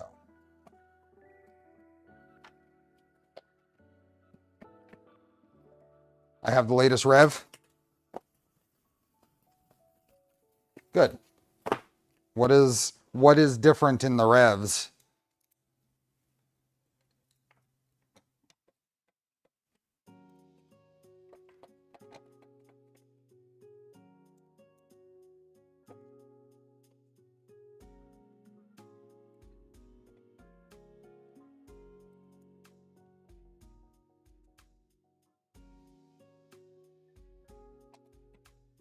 Oh, big caps and the way the Pi is powered. Okay.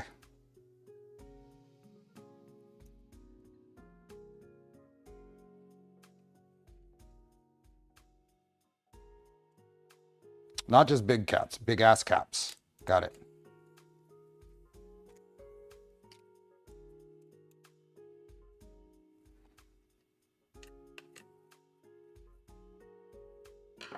Okay.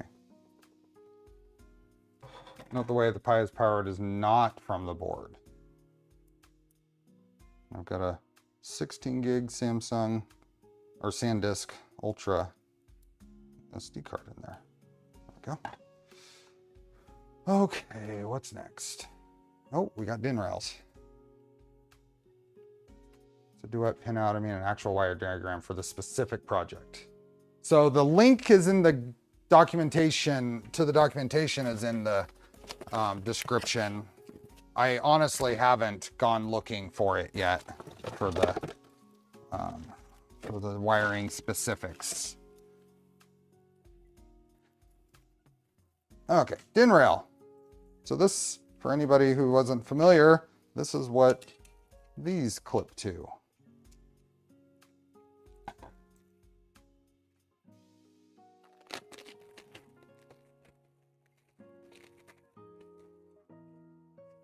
Keep the Pi powered separate. You'll be happier.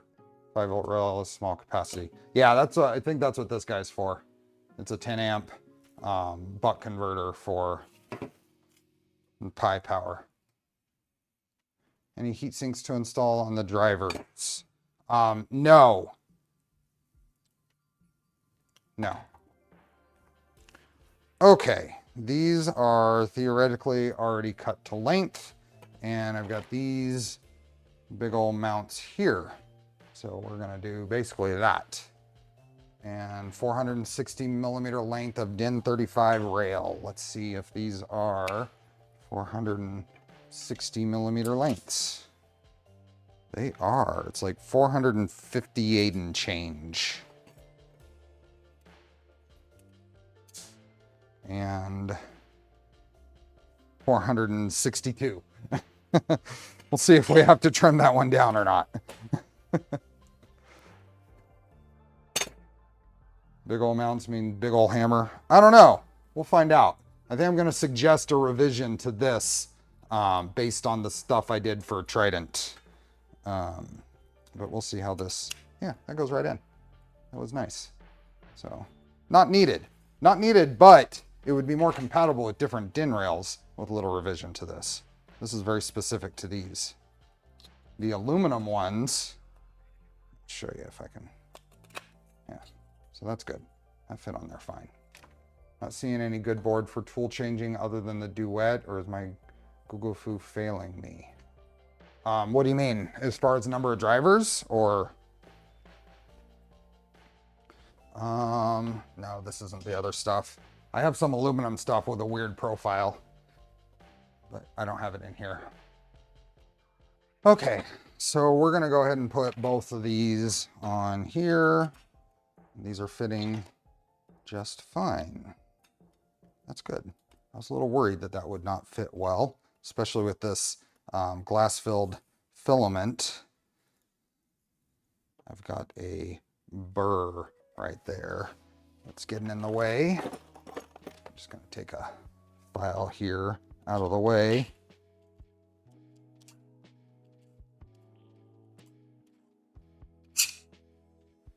Go. There. So this filament is actually no longer the glass-filled ABS. This is Siraya glass-filled ASA. I ran out.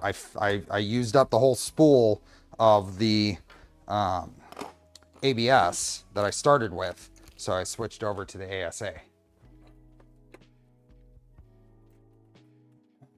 Okay. Repeat for the second, and then we're going to set the machine over here on its side, which means we're gonna, we should put a note here. I don't know if Poity's around for note taking, but we should put a note here to take the bed off. Put the bed aside before you set it off, before you turn this thing over.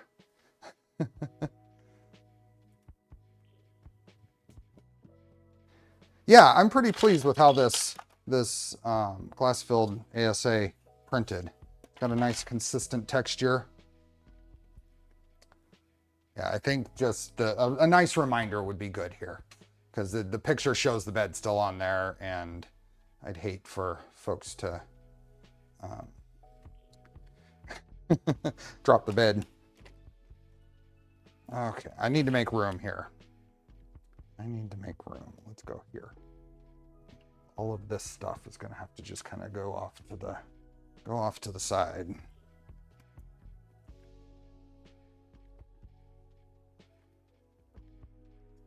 I imagine remove any tool heads as well. Yeah, if they're on the dock, they're gonna stay there pretty well. I don't think they'll fall off just by moving it, but it's not a bad idea to suggest. Make sure anything that can fall off gets removed.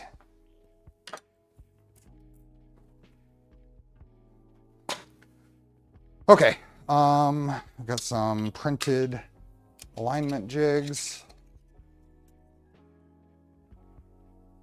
Won't the bed just self-remove anyways? I don't see the issue. Bed out. Let's set this. I'm running out of places to set things. Okay. And then, how does it have us setting this? That side down. That way. There we go.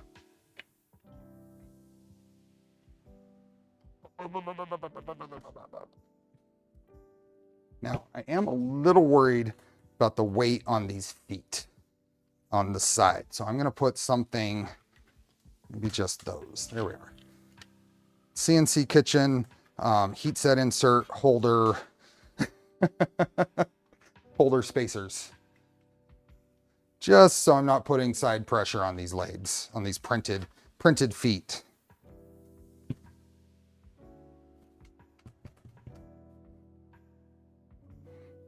Okay, let's rotate this way so we can actually see what we're doing. There.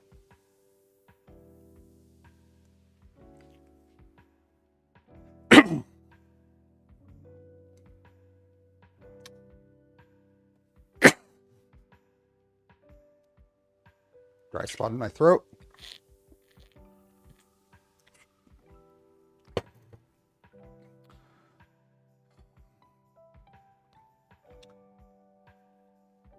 And 4 T-nuts. 1, 2, and the rest of them right here.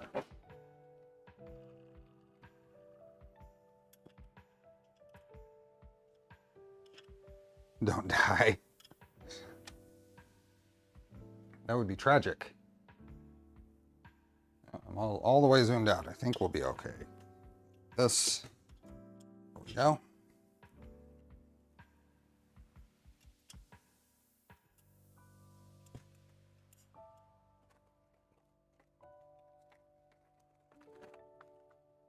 Uh-oh.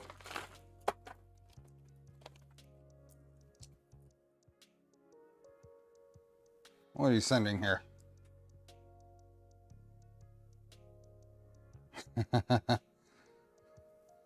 That's pretty nice.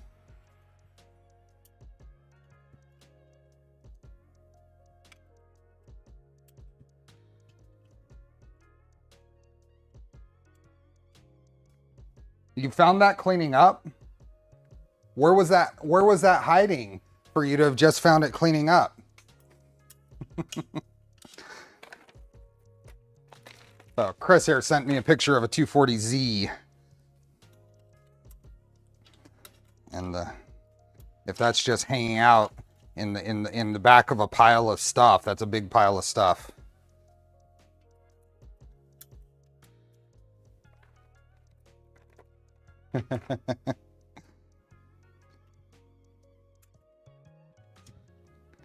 Okay.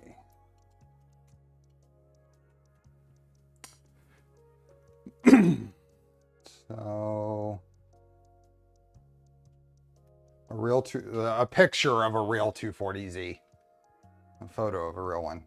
Okay, so locate the print jig DIN spacer right and place it into the upper left extrusion as viewed from the angle below.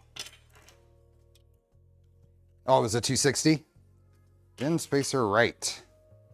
That goes right there. It's DIN R. And attach one of DIN rail assemblies to the machine frame using M4 by 30s. M4 by 30s. It's probably these. Yep. Okay. I know I'm going to need at least 3, 4, 5, 6, 7, 8 of these. And straight 6. Got it. Moving the printer jig to the other side, so we're just going to use that and then one in the center. So we're going to use that and to mount both of these. Okay, that's easy enough. So let's grab, and hopefully I don't have to trim these, but I will if I have to. So I'm just going to grab this and use this to space off my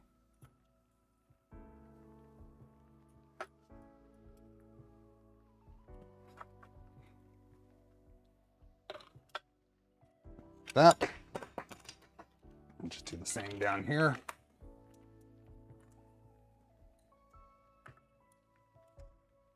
Get it close. This down there.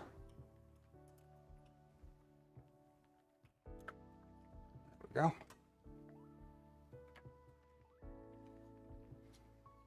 Let's just go ahead and bolt one of these in bottom.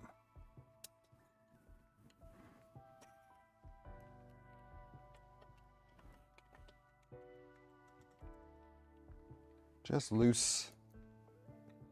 Hey, Ricky B. Where are we at? We're at, oh, we have 1 hour and 11 minutes still. Whew. There's potential this might be a fairly short stream. I still need to fix the steppers. So we got that to do if we still have a lot of time. So that can go right there. And then this can set in here now. Oh yeah, we got. You have audio now. Did you not have audio before? Happy Sunday.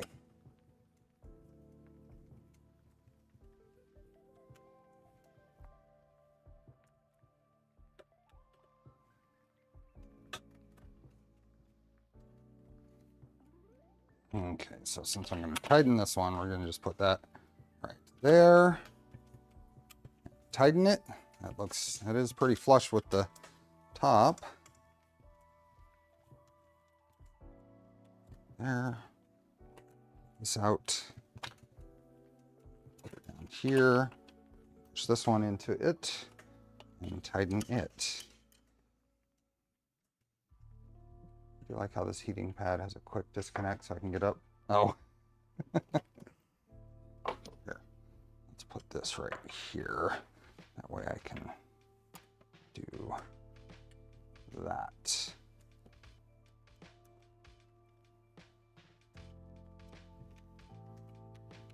Hey, BBs.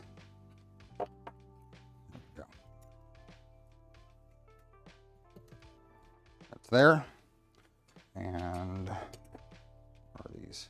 Yeah, those are 40 millimeters wide. So aligning that there and there, that is good.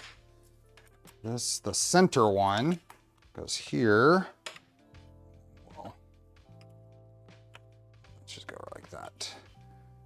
That there and there.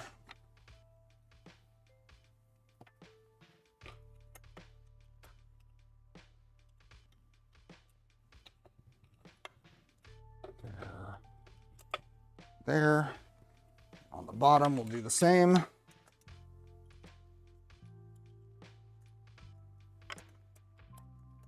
Yeah, let's do this. There. And then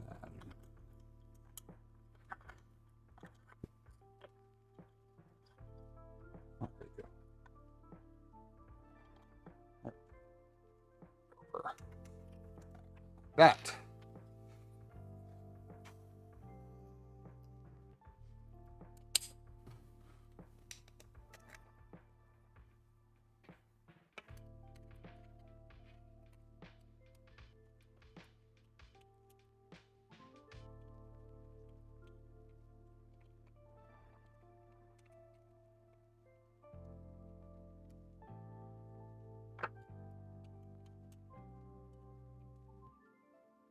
That'll make it nice and square.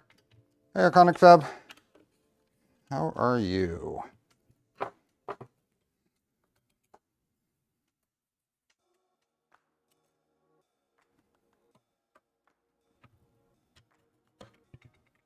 Oh, they are too long.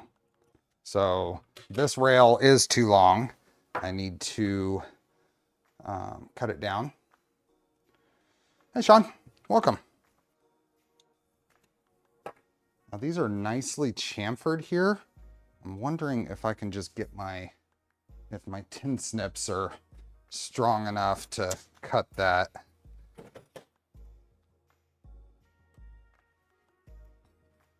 See if I can I just need to pull like 2 millimeters off.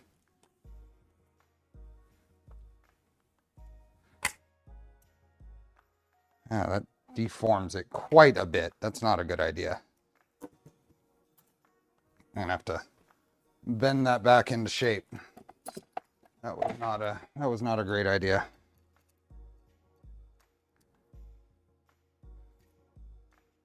Use my pliers here to get it back into shape.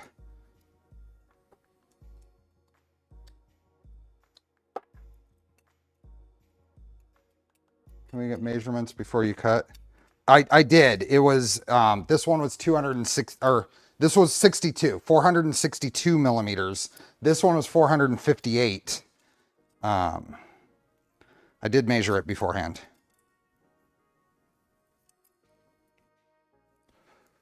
Derek, thanks for the gifted memberships.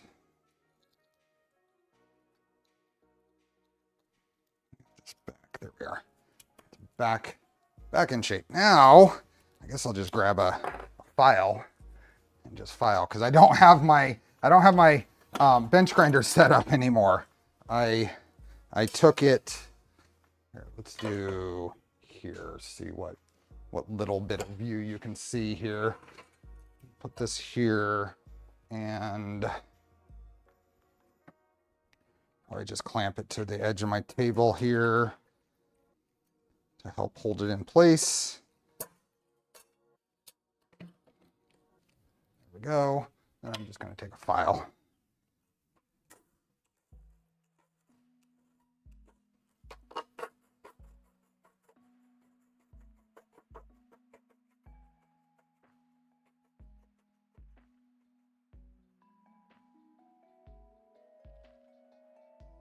How loud was that?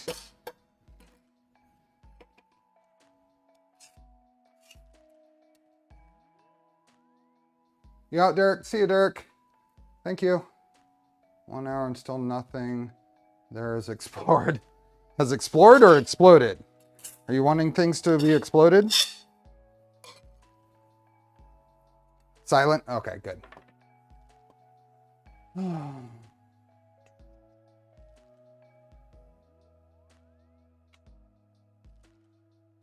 How loud was what? We heard nothing. Perfect. Noise canceling is working. So let's see what I got it to. That is right at maybe 460 and change. So I'm going to go just a little bit more.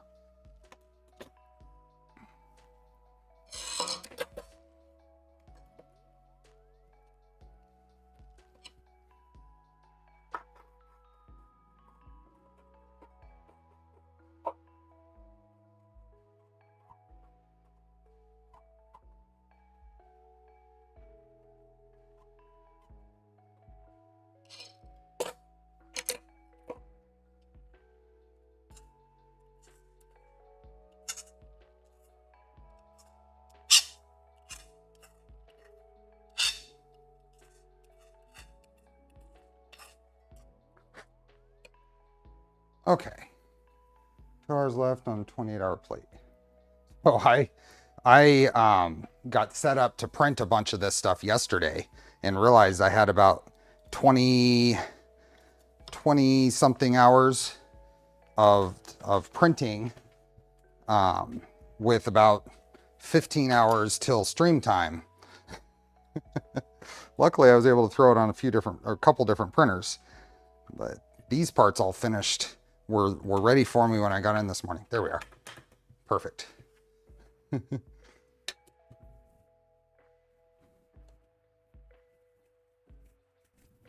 I had mistakenly just saved the prints. I didn't realize how thick some of these parts were.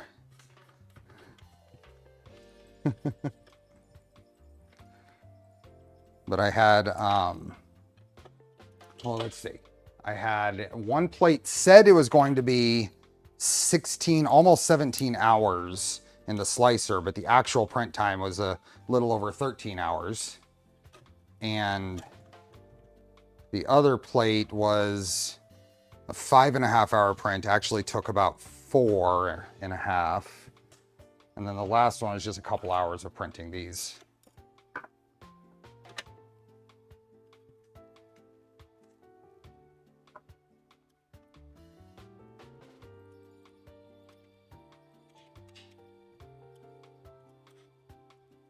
This is just me trying to cram all the things in and working on the thing that's the most, it's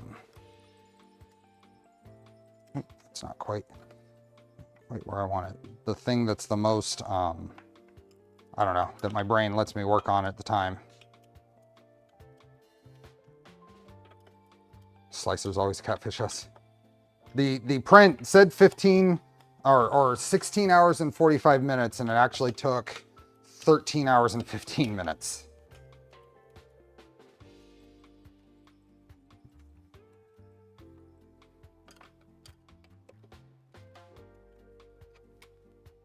Do you know what ratio the Z motor has?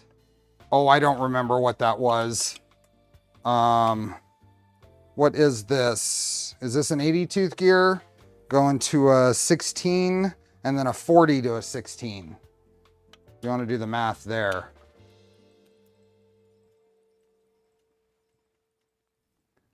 There we are.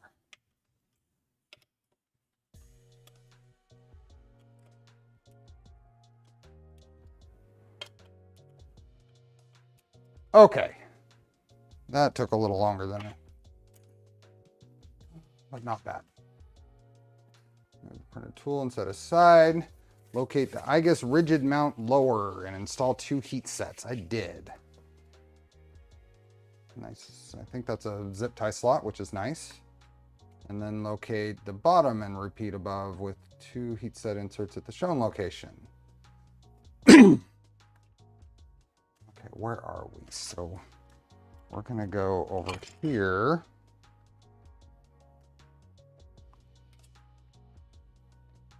And a M4 T-nut up there, and a 2020 right there. Okay. 2020 M4. So there. M4 right here.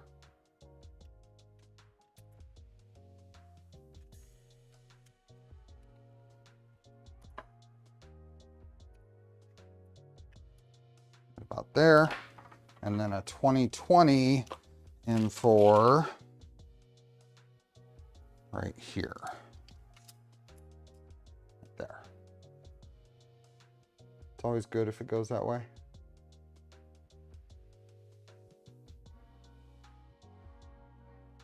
Okay. And then, so there's a little locate print jig static chain lower and position below to ensure that the lower static chain assembly is assembled properly spaced. Secure it with an M4 by 10 socket head into that T-nut. So this guy, that'll go right there. This guy comes down, I guess. Doesn't seem right.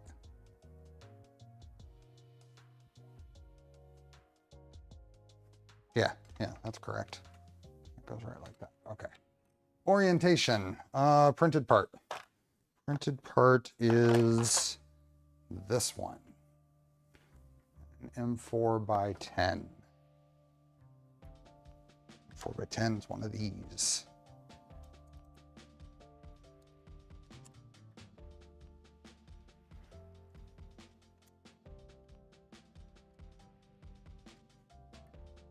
This guy goes right there, and that guy would go right there. It's a little odd, the shape of this jig. Not quite sure why it's shaped that way. Why it is shaped like that. But that is that one.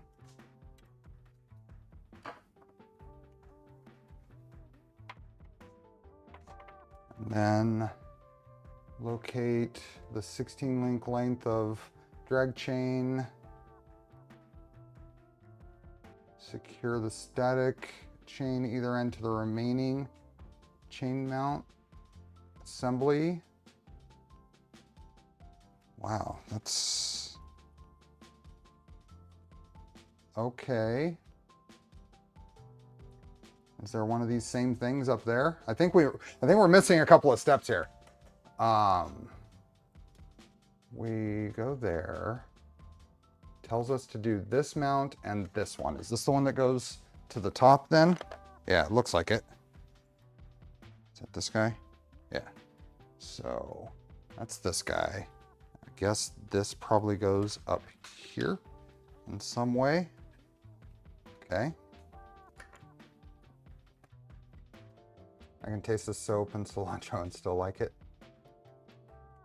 So that there, and then remove the printed tool and set aside. Locate the 16 link length of IGUS drag chain. Where is that?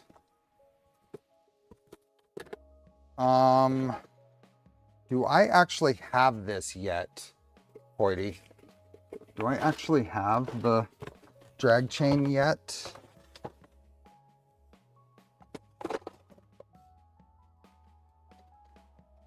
Actually, I do, but it's not IGUS.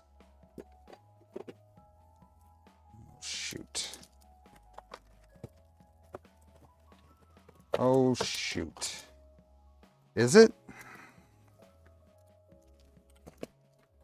I feel like I've got stuff mixed up with other things. That's a me problem, but I gotta figure it out. I don't actually have any IGUS chains, but I think this other stuff is from other projects. It's right here.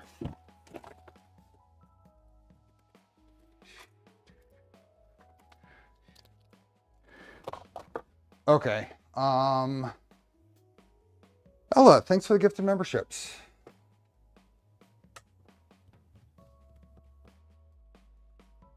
I don't think I have the right stuff. I think the chain that I have right here may be from other projects, but I could be wrong.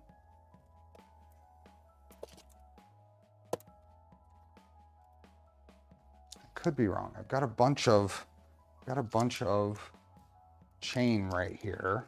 It's IGUS for sure. Okay, then I don't have it yet.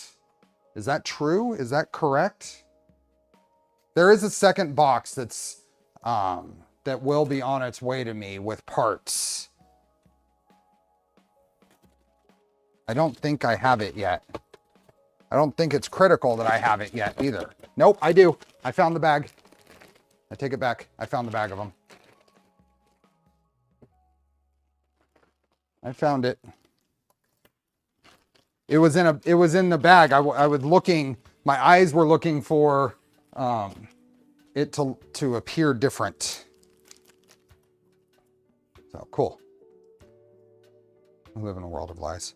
So the 16 link. So 1, 2, 3, 4, 5, 6, 7, 8, 9, 10, 11, 12, 13, 14, 15, 16. This one's 18.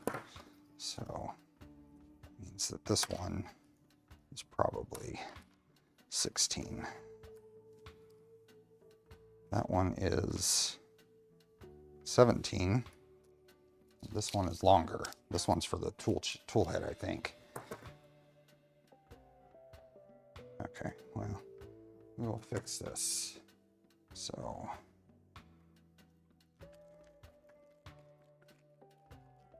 I guess just looked over it. Did you try checking the IGUS bag? I did not, and in the IGUS bag should have been obvious. It really should have been. I don't know how I missed it. I mean, this is an IGUS bag, right?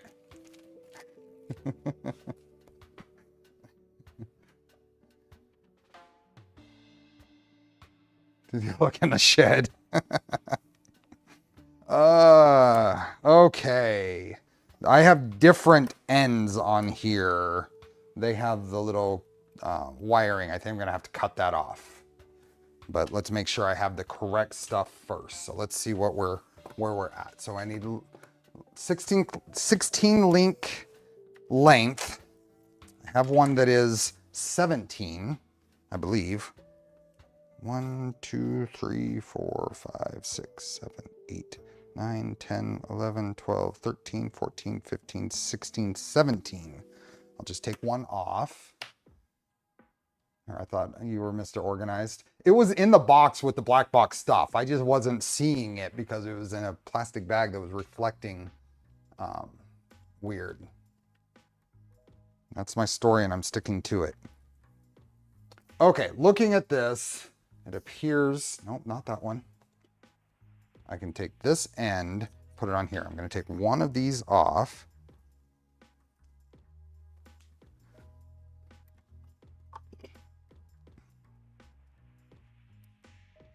Okay, and we're going to put this one on.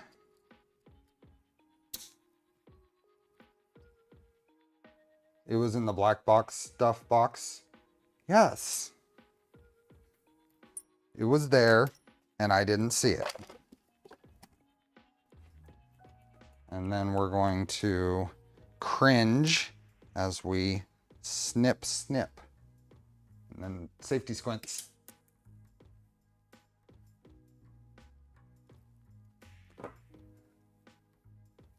Terrible at hide and seek. And then we're going to clean up the end here.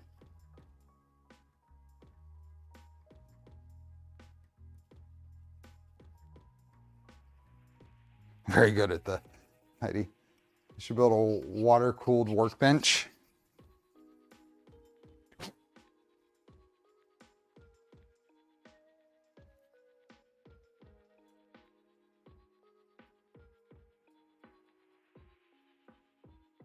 Okay.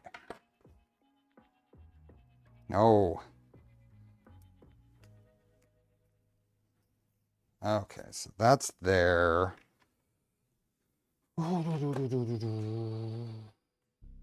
Note, if your energy chains include a tie wrap mount protruding from the end, this will need to be removed so the face of the chain is flush. That's what we just did. I was wondering what would be printed on a Peltier cooled bed instead of a heated bed. Nothing. Ice cream or chocolate. Let's do chocolate. Secure the static to the remaining. That's the static end. Okay, so that's what's going on. Both of these ends are static.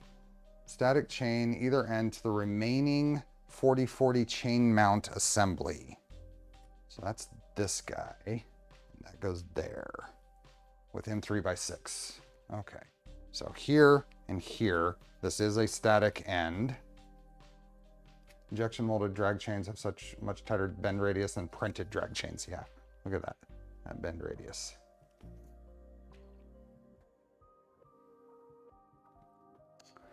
M3x6.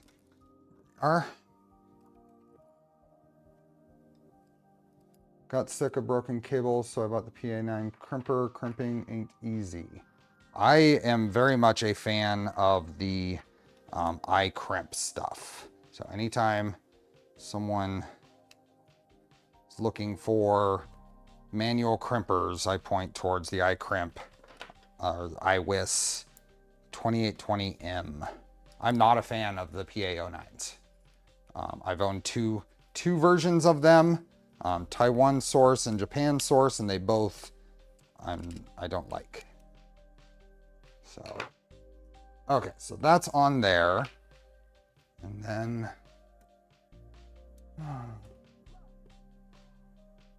some people really like the PA09s though. And then secure the other end to the drag chain mount assembly using 2 of those.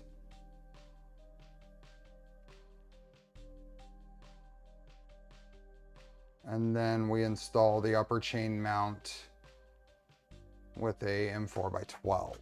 Okay. So we're gonna go. Oh, does that? Yeah, we'll have to cut the end off of this as well. So, safety squints.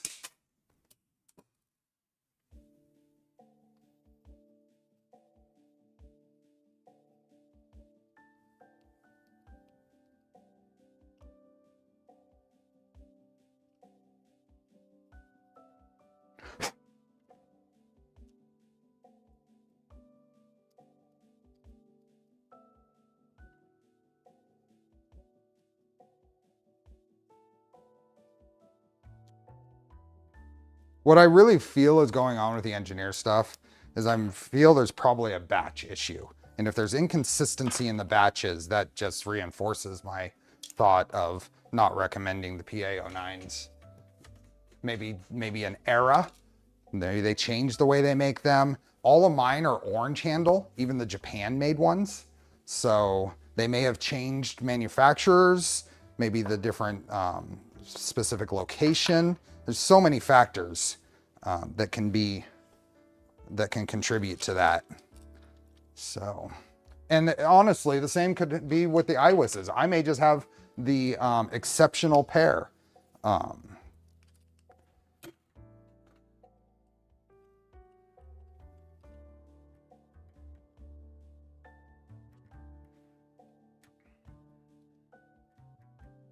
Now I find it a little interesting that they're having us populate or mount these chains prior to putting any wires in them, but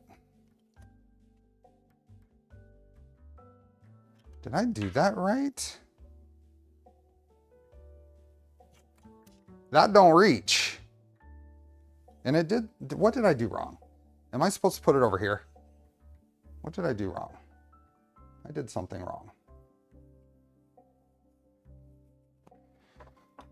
I did something wrong. Let's go all the way back. Did I put, yes, so that's the 2060.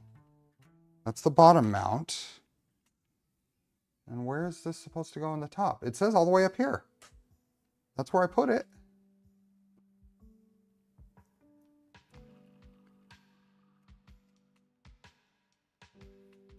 Is this just a guide so that it doesn't flop over into the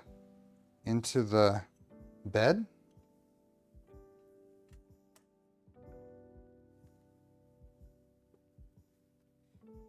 I did remove one link because it says use the one with 16 links, and I have 16 links not including the ends.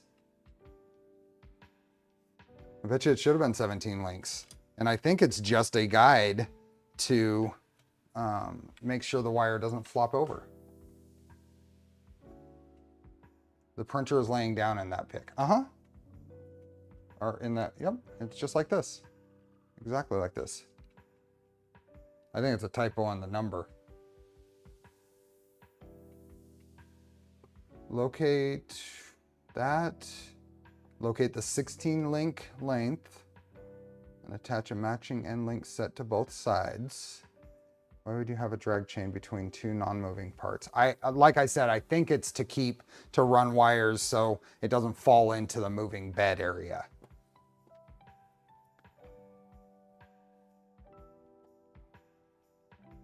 Secure the other end. Loosely install the upper chain mount. Yeah, right here it shows going between those spots.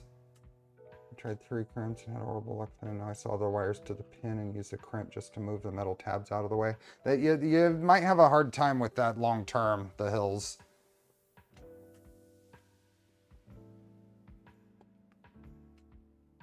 Loosely mount the upper chain mount using the previously slide loosely assembled. Fully tightened. The chain should be fairly taut when all fasteners are tightened. Okay. That is what we're supposed to do, which means we are 1 link shy.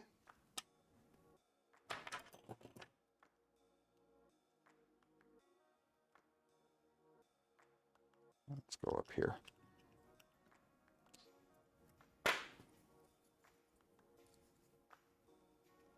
Hi, Josh. See it routed up zip ties on the extrusion. Well, there's a rail right here and there's a panel here. So it's either some sort of printed piece that guides along here, which in a couple of pieces probably wouldn't be too bad and definitely be cheaper. Oh, and it is not taut at all to mount there. It's compressed, but at least it works.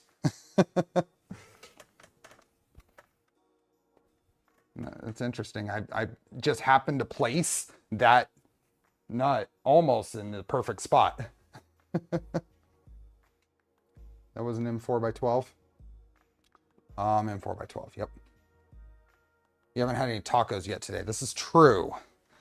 This is very true. Oh, no, that's not true. That's not true, Chris. I've had tacos today. I had breakfast tacos. I had breakfast tacos today. I did some scrambled eggs with cheese and a little bit of bacon and put everything in a couple of flour tortillas with some Pueblo Red. Exactly. Exactly, with some Pueblo Red.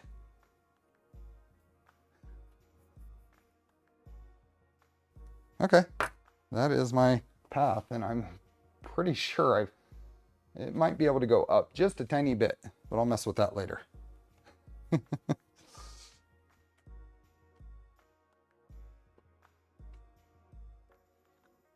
Slide the loose assembly until the static chain is visually parallel. It is. Timo, thanks for the gifted memberships. Okay, on the bottom here, next to where the chain was. Love eggs and tacos. Breakfast fun. I'm obsessed with the Taco Bell breakfast crunch wrap. I've not had. What about taco fuego? Is that a Pex Peppers sauce or is it something else? Okay, what do we got? To install 2020 T-nuts in the bottom slot shown below. Okay, so we're gonna special roasted version of the taco fuego I just released. Try making quesadillas on the larger bed. I'll make it on the Phoenix. Part of the mild 4-pack. Oh, then I have some. Because I'm pretty sure I may not have bought the 4-pack. Is it in the center? Yep. I may not have bought the 4-pack, but I bought a selection of the mild stuff a while back. Okay, so right about there is what it would be saying. I don't think I bought the pack, but I ordered right after Rocky Mountain last year. I ordered some milds. Let's see here. On an egg swish croissant for breakfast. And then this is the power. So locate and secure the machine using the previously inserted nuts and 2 M4x8s. So this is the power housing. Cool. That is this guy. And this, see, turned out really good.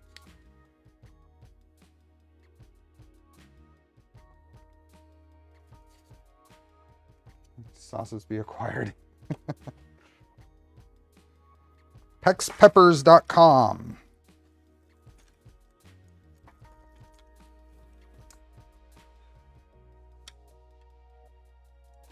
Cream cheese and Pueblo Red on a wheat thin. Really?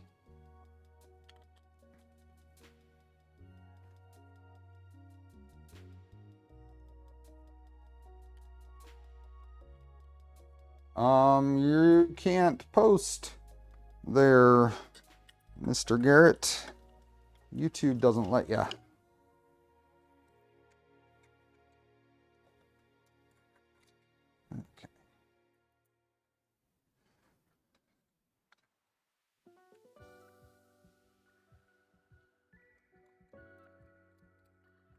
Get that right? Nope, right there. Okay, does this just go all the way up into the corner? I'm guessing so. We'll just go right there. So this is, I would have liked to have seen these a lot thicker because I did not tighten that and it's cracking the part. So that might be a tweak.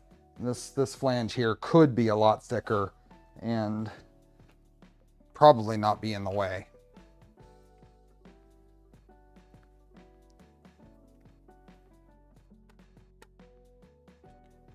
You send that link to me directly, Garrett, I'll post it in chat.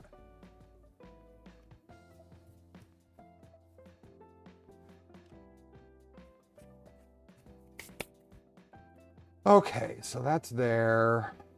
I think those parts could be beefier there just to reduce the chance of cracking. Yeah. Install the Cat 6 keystone jack. Oh, do I have one of those? It must be in the electronics or miscellaneous box. Probably electronics. Not in miscellaneous. Where's the electronics box? Motion electronics. There's power and keystone jack. I think this would have been easier to do before putting it in the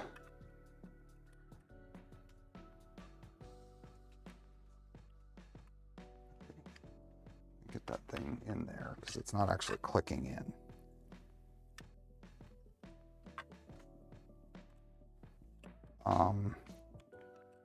Daniel. Tic Tac jar funds. There we are. Thank you, Daniel. Appreciate that. I do check out these bombs. Here we are. Oh, there we are. Got a new way to do this, huh? Control V, enter. There we are.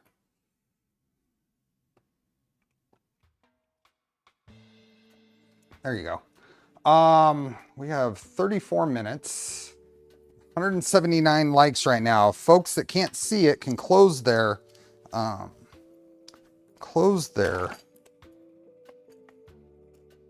chat window for a moment. Then you can see that like button. We got fuses. I'm gonna put the fuse in now, so I don't forget later.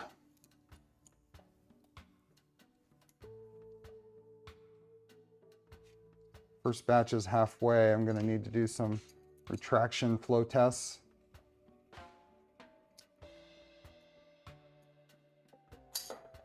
Just cut a 2-foot square hole in the ceiling of my mid-1940s home and no treasure was found. How is that possible? Isn't that kind of mandatory? Okay, and then this guy goes in here. I don't know if I actually want to do that yet. I don't think I want to. It's going to be a whole lot easier to push the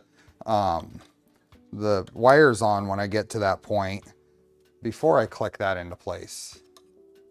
Printing blaster parts. That's what Apollo was saying.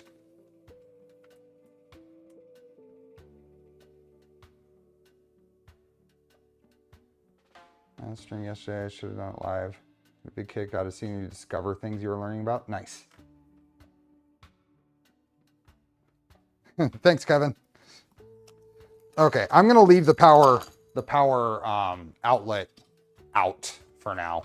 It's gonna be a whole lot easier to attach the wires, especially, and if I feel like I don't want to reprint this, but I think if I'm pushing on it, I'd be worried of the strength of the part.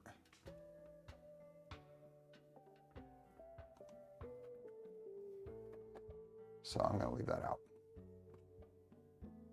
Oh, please see the CE wiring guide or leave the AC switch dismounted for now. So I'm still following the instructions. Okay, flip the machine back on its feet and raise the bed and let's get some stuff clicked in. Mickey, is that right, Mickey? Or just Mike? Okay.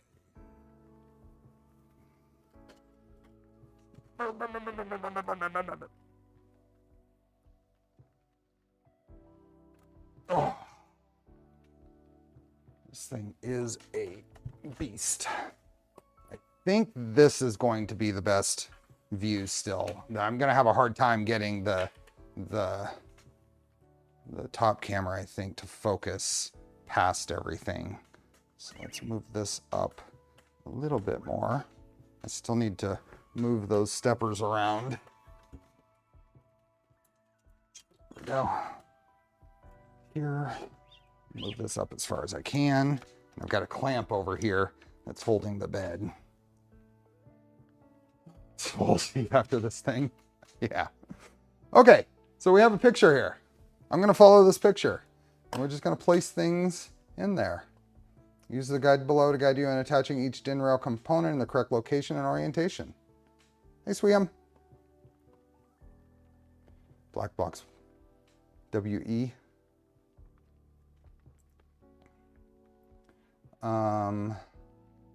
Yeah. Let's put stuff right like that. That means power supply. I'm gonna put the power supply. There it is.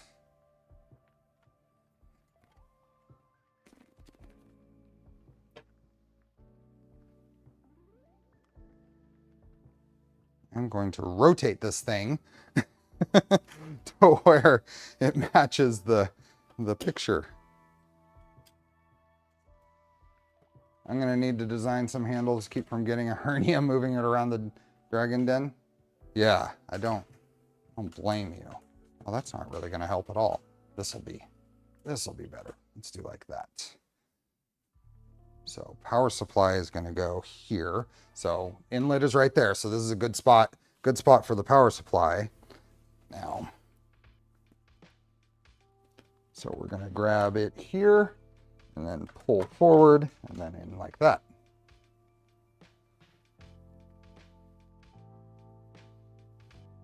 And then I have one of these.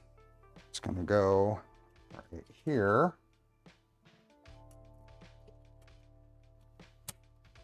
That's going to go there, and we'll have to do another one. PF Dennis, thanks for the gifted memberships.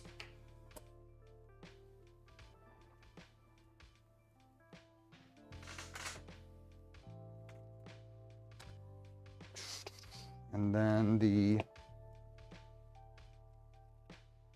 this guy, SSR, goes right there. Really nice black box. Yeah, and I'm going to have a spot for this. I'm going to have an actual dedicated spot for this at the end of the week. Wow, when I put it in place. So I've got my plans for the other garage finalizing on the layout. And Home Depot was having a sale on their 8-foot Husky workbench. It was way less expensive than normal. So instead of building a new workbench for in there, I just ordered one. Didn't know if there were 10 non-members left. Well, if you're subscribed and you're not here, you can still get a membership. So, okay, so that is of the, oh, the pie. The pie goes right here and it goes this way. So pie goes right there. So we're not seeing big joints on printers lately. 30 minutes to give away, 100 more likes needed. Yep, 97 more likes needed in the next 28 minutes. Relatively same height isn't bad. So I placed a Home Depot order. That workbench was on sale. It was $220 and it's normally like $500. So I ordered that, but then I ordered the 46-inch wide adjustable height with 2 drawers workbench, and it's on casters. So it's going to replace, I don't know if you can, nope, you can't see it. It's going to replace this wobbly table that I showed last stream, and it's going to replace this other little thing. It'll be here so I can move, use it as a supplemental work surface. Hey, Joel. So those will be here Thursday and Friday. Okay, then the big boy goes on here. Ooh, and it just fits into there. That is very close. And then this guy goes like this. All right, like that. Let's see if we can get any kind of view here that's... Nah, I don't have... gives you... Oh, there we go.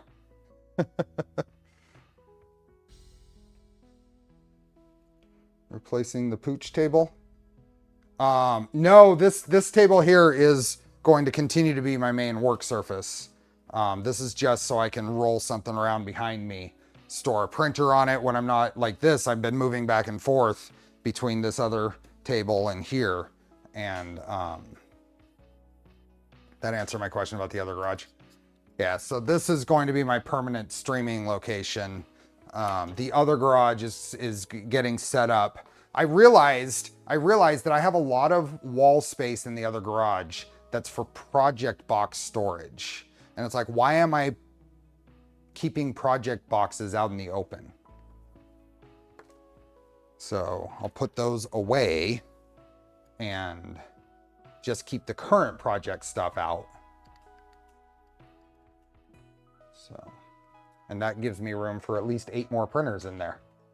I'm going to add a couple of 20 amp circuits, and because it's super easy, there's a Smurf tube from the power panel that's right over there, and the top of the wall that I'd be installing it on, I have tons of room above, so I can drill a new hole, run a line down, and have all the power I need.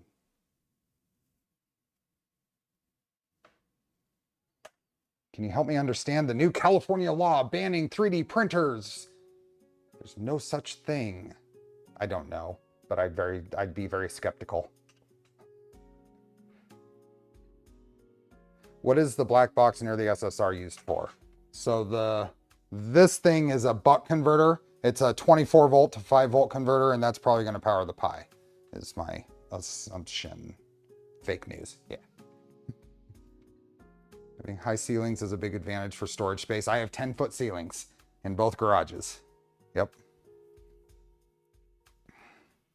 So I'll be able to fit, what that's really going to do is I have like the Magneto X on this fairly small table in there, and it's kind of hard to get around and work on. And this thing, I don't have a good spot. So that'll give me some space for larger printers. Although I don't want larger printers, the larger printers that I do have will have a good space for me to actually use them.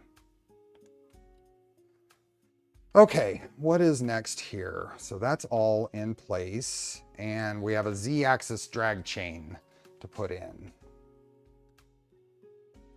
It's a lot to eat, sleep, breathe, or leave. Why would we worry about it? Okay, we got, is that this one? No, there's two of these that look similar. Two of these look very similar. This is the one we want here. I already installed those heat sets. And printer to wall studs. This one I feel like I probably could just bolt it to the wall and let it cantilever out and it'd be fine. It's a beast. There's a 5 volt and a 12 volt buck converter. 5 volt feeds power to the Duet. 12 volt runs the, oh, there we go. Thanks, Luke. That's helpful. I have the 5 volt installed. I didn't print a mount for the 12 volt. 3D printer on French cleats. Yep. Okay, locate the 18 link IGUS chains. So that's got to be this one. And I think I already counted this one as 18, right? 1, 2, 3, 4, 5, 6, 7, 8, 9, 10, 11, 12, 13, 14, 15, 16, 17, 18. Note that the insert should be installed in the direction of the arrows. I did that. Locate it and install the end links just as done on the static. So there's one. That's going to go that way. Ow. Just drove the side of that chain link, or the chain, into the cuticle of my fingernail. Okay, so one of these on, and this is going to go into this printed part. Must go that way. I guess so. Okay. And 3x6.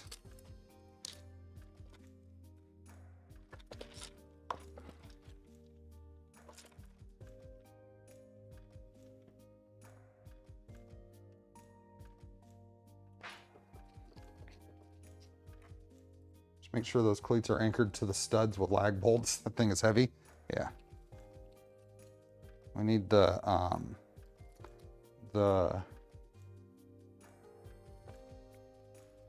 what is some metal, some custom extrusion French cleats. Could something like that work, or bad idea for any of the risks? That's a good question. I wouldn't trust the joints to stay square over time on something like that.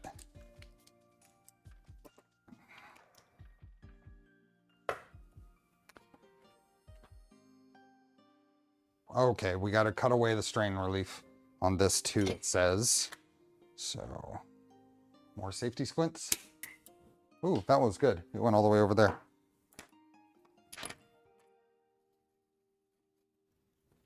Get any little burrs off of there. Very excited to see this thing in action. Me too.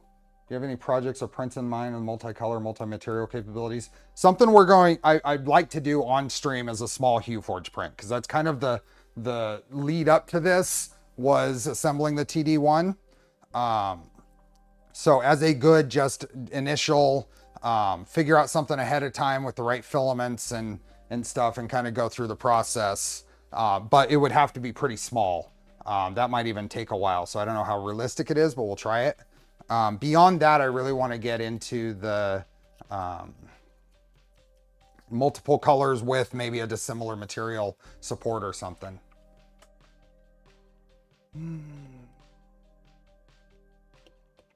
Need to cut tree. We got more. Okay. And then we have the other Z chain mount top. So that is this guy. That's another one of these. Hey, McFartrate.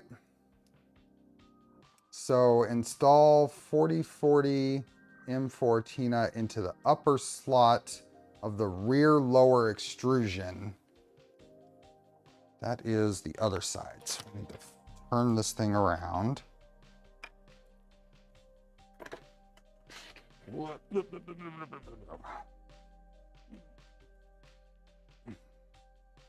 Okay. And then here. So I'm gonna go at 2 in here, 2 2020s. A HueForge print of an exploded view of the Blackbox CAD. These don't hold in here well. The springs just aren't enough. The other one did, so let's see if I can find one that'll fit better. You know, if I can find one with a spring, it would be better. That one was missing the spring, so that would explain it. So many. Oh, am I making lots of noises? I feel like everything is better with sound effects, even when I'm on my own. So you can do HueForge that are small in an hour and a half. That's a long time on a stream, though. Stop showing the mouse pointer. I got very confused why my printer was white all of a sudden. And then into the top on the bottom here. Okay. Top slot on the bottom extrusion here. You and Liz would get along well. I think we already do get along well. So my guess is this is going to do something like this. And oh, that's kind of odd. Let's find out.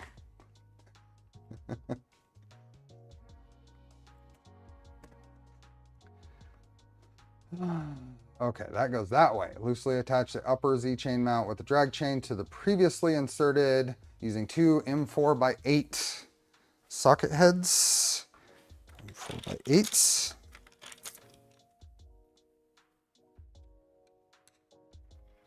You guys can release a sound effects pack for Stream Deck.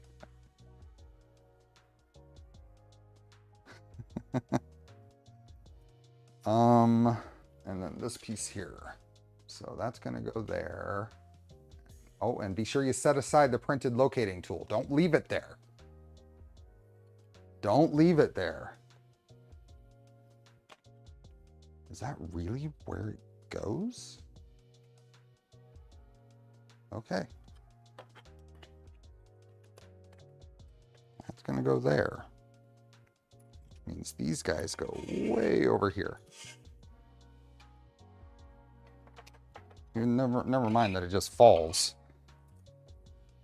That's gonna go like that. I do 2-stroke nowadays during my wrist.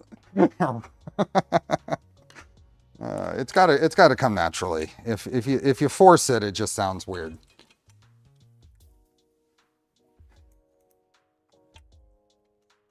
It's got to be absent-minded.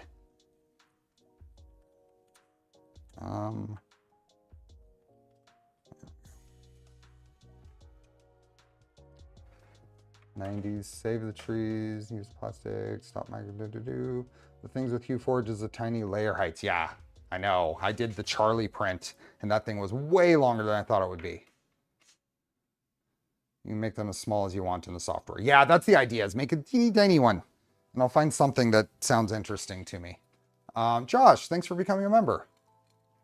What's the role of the Duet 3HC expansion board? Additional I/O. Heaters, I think, is the big one. Heaters, I think, is the biggest one. Heater outputs. You have, it looks like you have up to three heater outputs on the main board, and there are an additional 3 on this guy. So.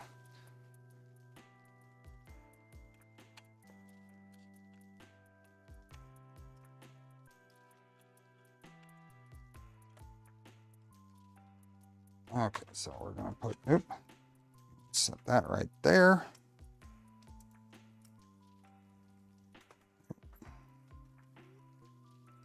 Maybe some kind of marble tile slab to see how the color gradient fade looks. I am open to suggestions for that first print. So.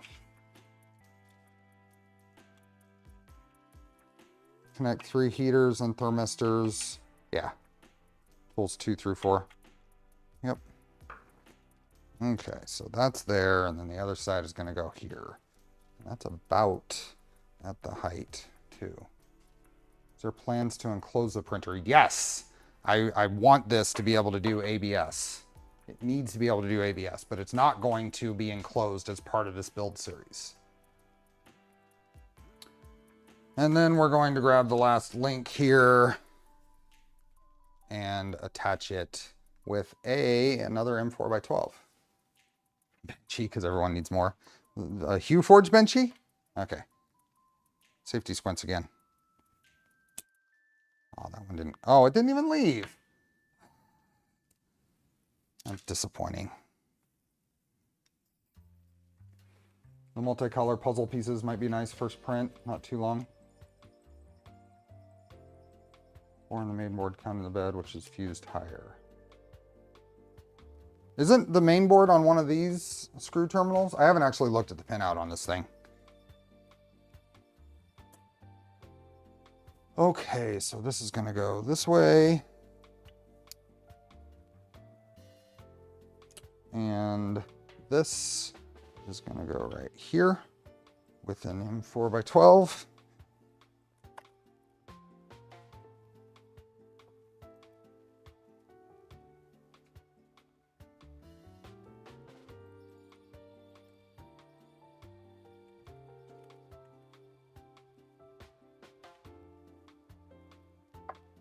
So for the sake of just posting weird things, let's keep it to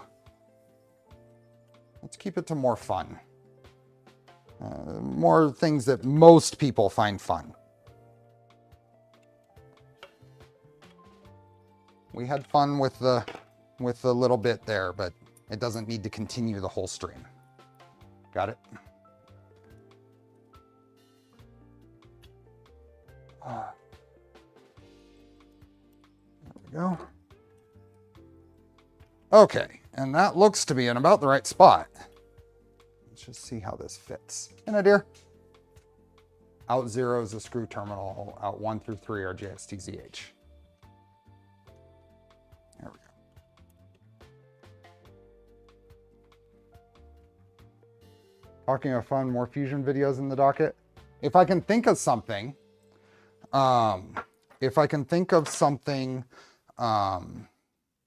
to do, yes. I have thoughts of videos. None of them are fusion right now, but if something came up, then I'm feeling more comfortable about doing something like that. I just need to have the idea.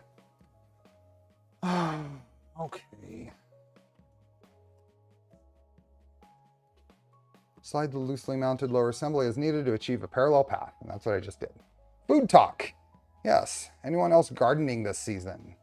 First time for me. I have quite a few berries, some tomatoes, and jalapenos. Banana peppers. It's been a lot of fun. Also using 3D printed seed starters. Nice. Somewhat load bearing like the handle mentioned before. Ooh, could be. Okay, so we are good there. Grr. 3D printers are fun. Thank you. I have a whole 3D printed greenhouse shade cloth enclosure for my plants. Awesome. Okay. Print wire duct mount. Oh yeah, we got whole little wire duct stuff in here I'd forgotten about. We're managing the wires in here. So I already put heat sets in, and then repeat 3 additional times times 1 for each of this type.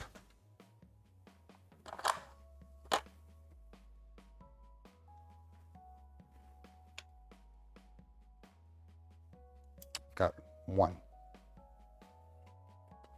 Berries are about to start. Okay. 1.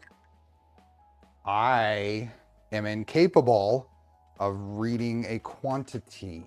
Let's see. Wire duct mount. 2 of those, but I was supposed to print 4 of these. When will the videos of the Phoenix be released? Probably after it's released. I thought I printed. Did I not? I only printed 1 of these. I printed 2 of these. It said 2.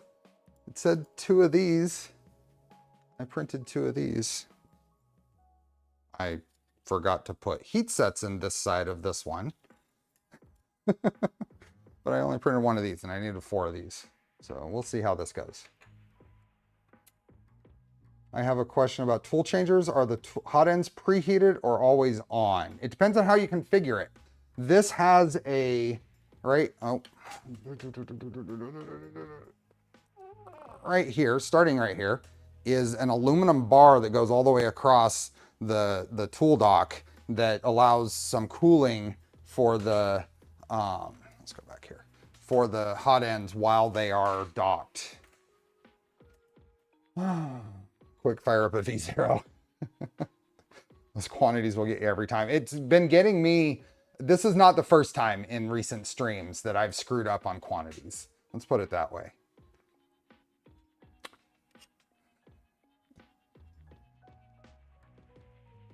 Checking your printer logs to find out how many you did print. Oh no, I'm sure that I missed increasing the quantity on those. I got a whole bunch of other stuff, so we're just gonna keep going. We're not actually running any wires in these today anyway. Is there a suggested slicer to use with the Blackbox CE? Yeah, Prusa slicer is where all the, is what Chris uses, and yeah.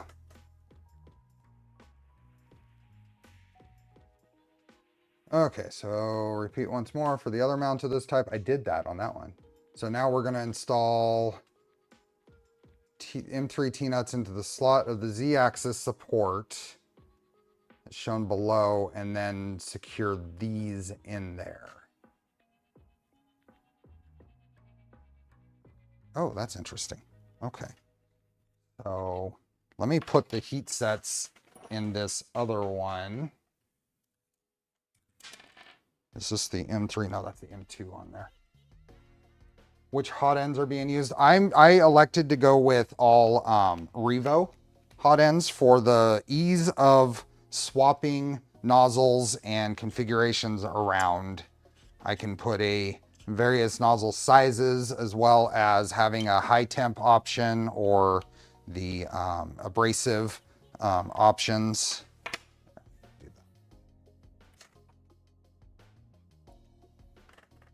And you know, you find a PSU for the suitcase printer. Tool changer in Orca is a little jank right now, needs a post-processing script. What does this part do? These parts hold the cable raceways in place. These things. These are all mounts for this stuff. So it's not critical that I missed a few of those. We'll install what I have and what I can. And it'll be fine.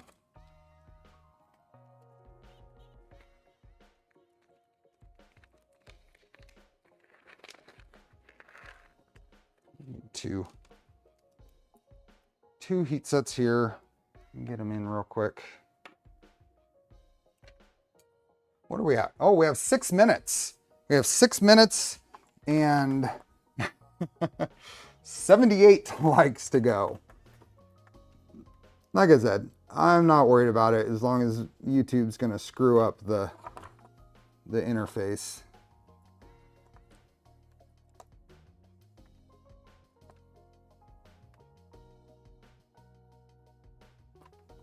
Okay, so those are in. And then Made for a tool changer on a CNC where you're changing end mills, but do people really change hot ends on their printers often? It's not about changing hot ends. It's about multiple color and multiple materials. So when you're doing something that might require supports, you can do a PETG part with the PLA supports or vice versa, or you can do like water soluble supports in one tool. You can do TPU in one and other filament in another. And you don't have to purge like you do with a Y splitter style multicolor system.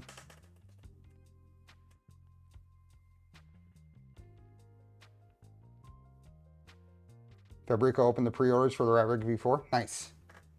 I'm hoping at some point to be able to build one of those, but we'll see. Okay, so this goes here, and we need, what was there? 2020 M3 T-nuts onto there. Those were the black ones. There they are.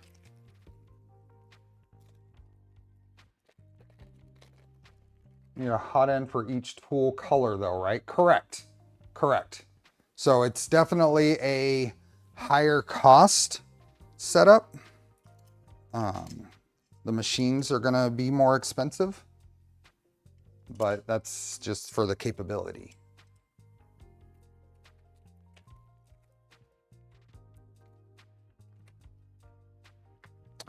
So that's gonna go there, and then this, it looks like,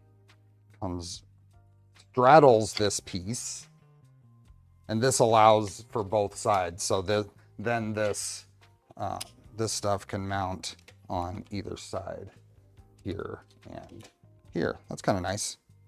And since this is a 2010, there's no slot on the other side, so that's why this is designed this way. Is there a support material for ABS? HIPS, high impact polystyrene, right? Is that right? Is a good support material. It generally will peel off, and if it doesn't, you can dissolve it with limonene.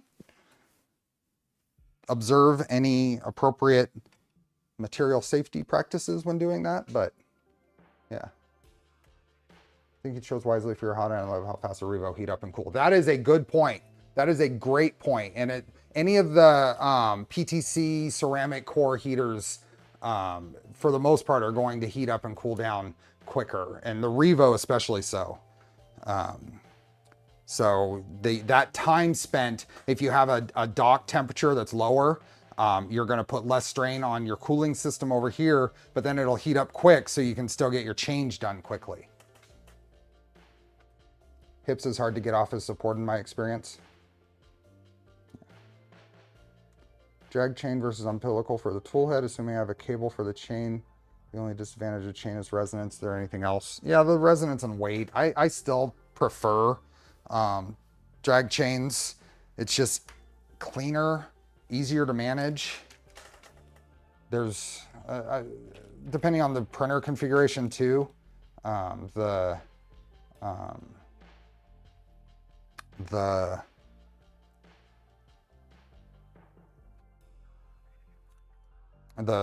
tangling, like control of that umbilical can get challenging.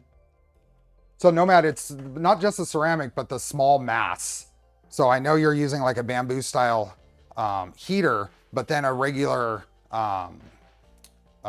heater block is still gonna have that thermal mass that'll slow it down, which isn't necessarily a bad thing, but the advantage here in a tool changer is that low thermal mass that the Revo has.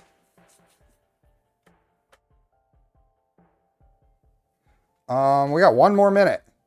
We made a good showing. We got a 237 likes. Yeah, what was that? M3 by 8. M3 by 8 button heads finally? M3 by 8 button head. Where are those?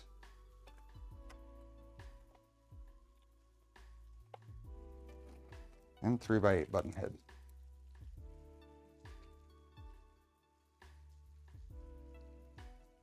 Just ping me on Discord and we can talk about the swap macros. Are you talking to me?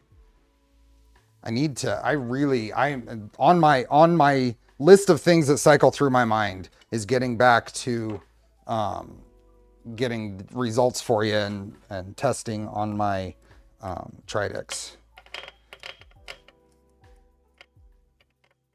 Okay, so that's going to go along there somewhere.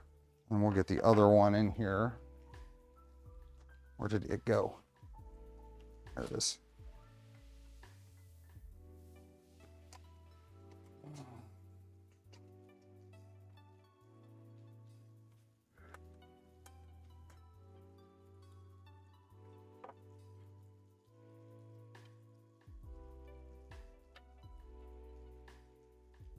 Tridix with Joseph Macros as a beast. Yeah, I've just had trouble with the changes needed for the nudge, which really was discouraging. Teach us how to make Voron parts on our Milos. I need to learn how to make Voron parts on the Milos. Okay, we are past time. We're a minute past time. Giveaway time. Oh, we got up to 255. Very nice. Very good. Polymaker filament giveaway. Let me bring up the wheel. And is it going to bring up mine? Yep. Here we are. And get rid of last week's. Here we go. Oh. No, we can learn together. Or a V0 bed. I'm going to be, the next things I really need to get going on there is the Tic Tac parts. So, hi Himmels. So, Polymaker filament. Give away a roll every stream. I close the entry form, which is in the pin post and the description when we haven't had a new entry in 3 seconds. So I'm going to start that countdown now. So 3. If you're in the US or Canada, there you win if your name is chosen, you win a coupon to the US or Canada Polymaker stores. And if you are outside, then you get a form that has a long list of filaments. You can have a spool sent to you. So we've had a new entry, so I'm going to start count over. So 3, 2, close it with 30 darn, do ABS. 1, 3 minutes. It's 3 seconds. It's 3 official seconds, which starts over now. 3, now again, 3, 2, 3. Oh, like 4 came in simultaneously right there. 3, 2, 1. Can I print a PETG Voron and then use that to print ABS? You can try. If you can possibly get ABS parts from the get-go, you'll have a lot better time. There was a new one. 3, 2, 1. 3, 2, 1. Half. Oh. 3, 2, 1. Done.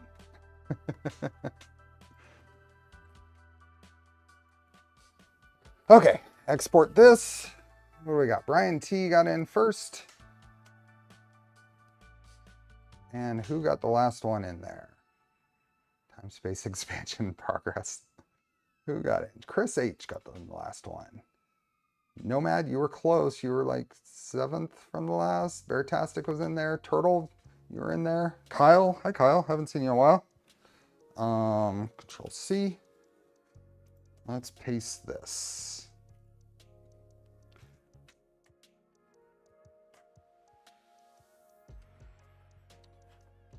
Okay. Let's do, we are going to shuffle this some number between 1 and 17. Completely random number. 1 and 17. I have no meaning behind the 17. Printed my ABS on a Bamboo Mini with a box covering, yeah. 21. It's between 1 and 17. 4. The number I saw least of was 4. 1, 2, 3, 4. Let's spin. Who do we got? You must be here to win. CGT this. CGT this. Congratulations, but are you here? You have 2 minutes to say something in chat. 16 to follow the manual. C got this. I don't know. Are you here? Congratulations. You have 1 minute and 44 seconds. Say something in chat. Or become a member of the Polar Ted Club. There you are. Congratulations.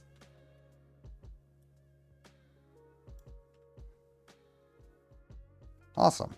You will get an email from me sometime between now and the next stream. Let me copy that.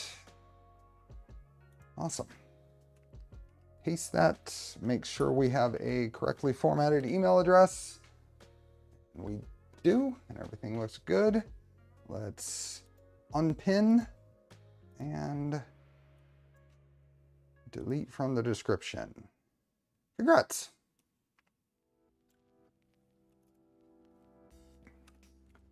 And save that.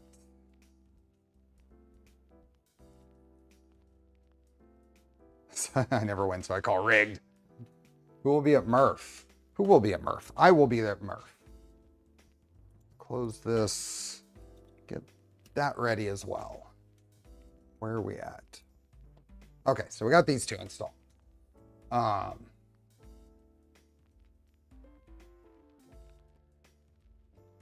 do we have?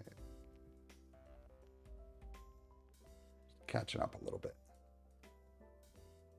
Okay. Next. So we would attach, oh, we can attach this. Okay. So which one is this? Locate the 230 millimeter length. You'll be camping there? Nice. That should be there, barring anything coming up to prevent it. Good. Our rod will be there. Awesome. Planning on it. Okay, so I have a 230 millimeter. Oh, there's a couple more here. Okay. Looks like probably two 230s. Hi, Maker Viking. I don't know if I said that earlier. So my new PC case has a full-size reader on it. We'll make doing Pi and printer stuff. Nice. There's some get-together in Reno in October. It's considering that one. You should. You should. That's the closest they get. This is 230 right here. So piece of this, there is a sharp spot there. So I'm just gonna go in here and just kind of trim that and look around for any other little bits. Maybe trim the corners of these. That's not too bad otherwise.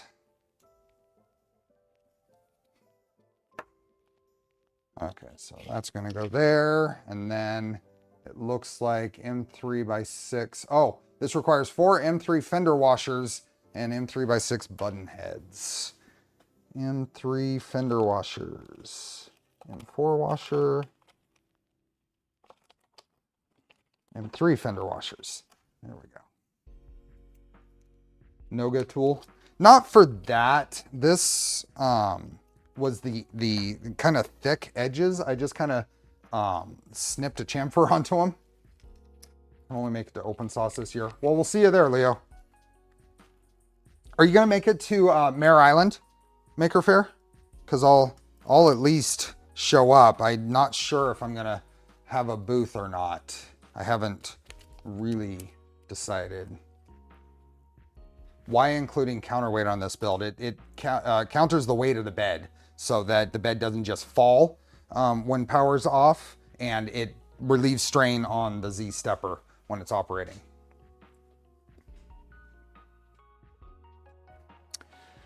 Okay, and then M3x6 button heads. M3x6. Here they are.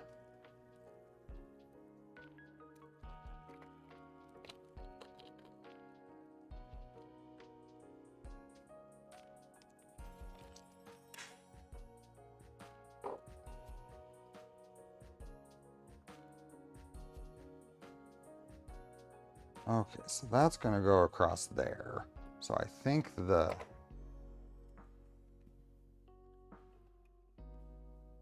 Okay. So where are we going to... Don't really have much instruction on where to put that. So why don't we set this evenly spaced there, visually evenly spaced, and then we can shift these to line up like right there.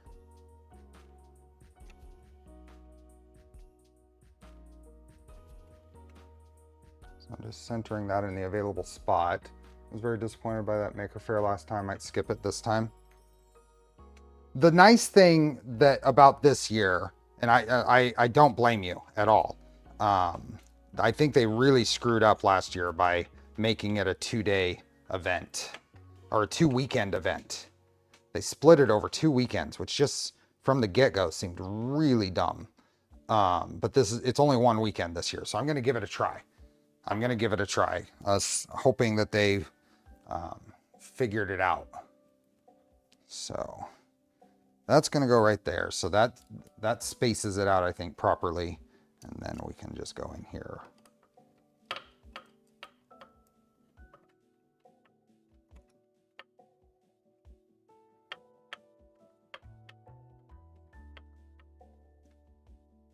Well, counterweight is part of the design, but there's a reason for it. The reason is to offset the weight of the bed.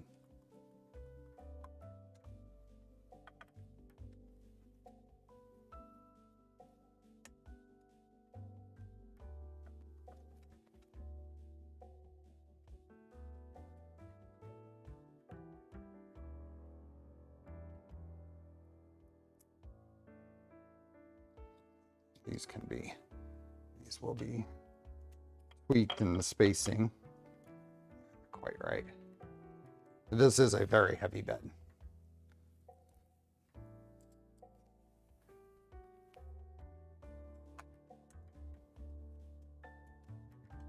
Okay, so let's loosen these and do a final spacing.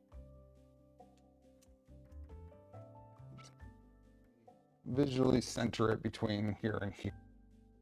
There's a kind of a random location.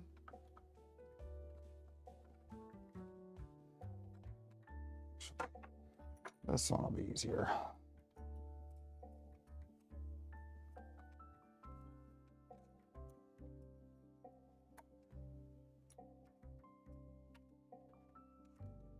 There we go. Thought about counterweighting my 350 bed. The quad gantry leveling process is annoyingly slow.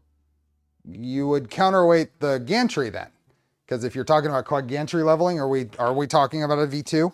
I guess you could be talking about another printer that uses that for a moving bed setup. Okay, that's there, and I imagine the next step is to do it on the other side. Yep. So let's do the other one on the other side real quick.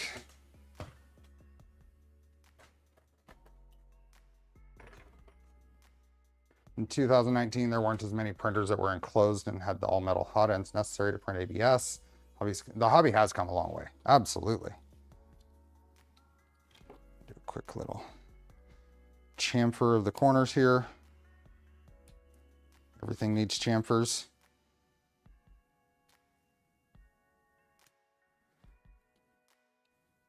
Sharp spot there.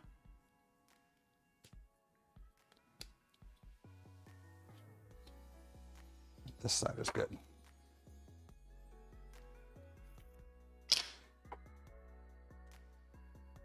The ABS the hobby started with has come a very long ways since then. I've got some early ABS and it is not fun stuff.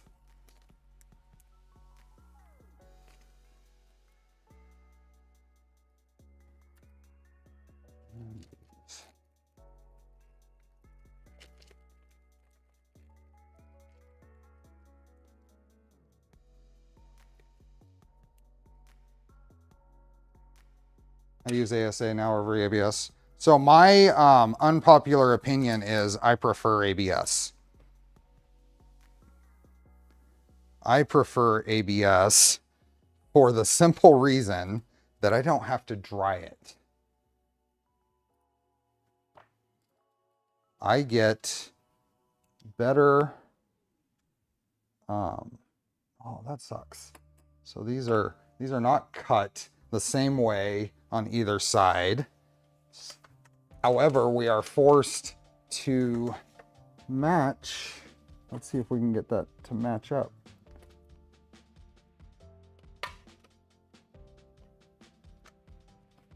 Oh yeah, it'll work. Okay, it didn't matter in actuality. It still lines up with the other one, but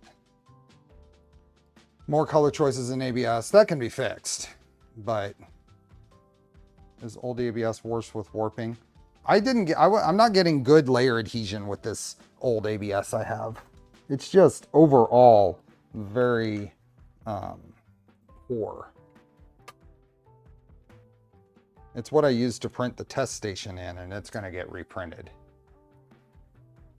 Is there much difference in shrinkage between ABS and ASA? I haven't really noticed any difference once things are dry and stuff. I get good. Although ASA is far more brittle, especially just the raw filament. It's far easier. It just breaks when you bend it. I just dry my 3 kilogram ASA spool in a printer at 43C. I'm still a pet G guy. Oh man. I guess we can still be friends. I have to dry ASA. Yes. ASA prints far better for me if I dry it before printing. And I wonder how much better it would print for most people that typically have humidity problems with like PETG or TPU that aren't drying ASA. I challenge you to try it.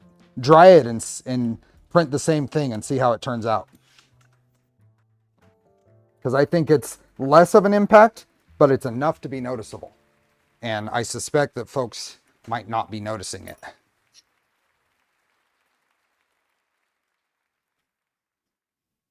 I dry ASA in California. I didn't when I live in Colorado. Yeah. And I'm here in California, and I just got these Sensibo devices to control my mini splits, and they're showing between 40 and 50% humidity basically all the time.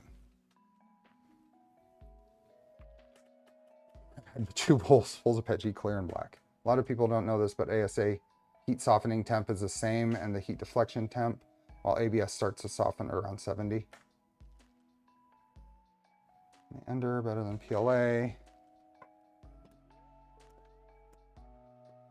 I've been tending to dry ASA at high temps. It does print better.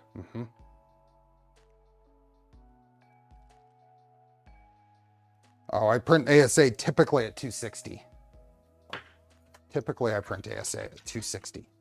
ABS at 250. My typical PLA temp is 215.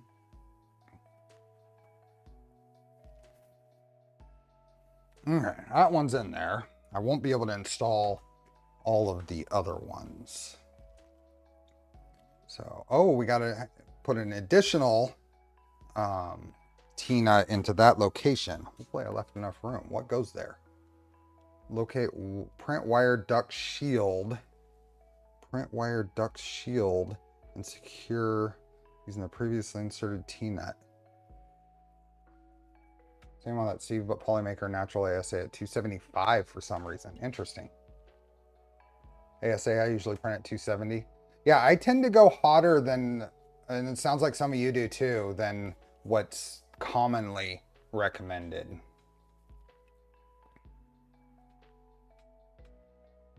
All filament is vendor dependent. Yes. What is that part that's going there? It says print wire duct shield. Let's see what that is. Print wire duct shield. Oh, that thing. Oh, interesting. Oh, is that for the, is that for, oh, huh. Oh. Huh? Well, let's put it in there and see what it looks like. Print wire duct shield, and this turned out pretty good. Hey, Steven. There's so many factors. You're also assuming that a thermistor is reading the same as someone else, and the definition is correct, and that is a major. I think that's one of the things that could be improved in our hobby is the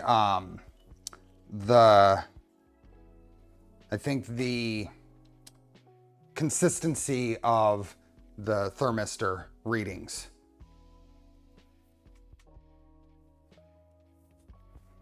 So this actually goes in there. Let's see if we can see. Okay, so that goes in there in order to, I kind of feel like this should have been put in first before the wire ducts. Let's put that as a point of feedback if Woody's still around. Otherwise I'll mention it later. This would be way easier if we did it before we put these on, at least this side. Very true, Steve. A short wire to a CAN bus board gets a different reading than one that's 1 meter. Well, in the various manufacturers of thermistors, and there's a lot to it. Which way did they want us to put that in? So this is a 2020, which is one of the black ones. Put what for what? The order of operations here. This little shield should be installed before these wire raceways, because it had us put all these in and then go in here and put another 2020 in. So I'm going to do that right now. That turned around. There we go. Try to slice engineering Mako.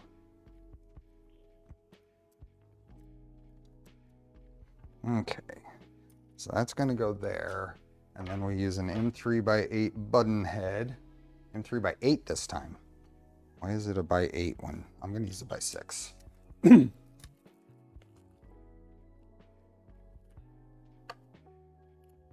I also think this fastener should be an M3x6 instead of M3x8. Right there. That M3x8 I think should be an M3x6. Let's see if I can sneak this in here. Let's see. Yeah, you can't. I don't know that I can get to that with these in place.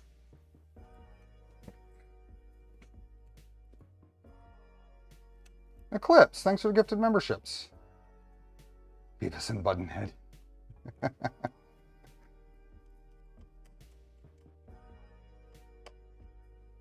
Take this all the way off.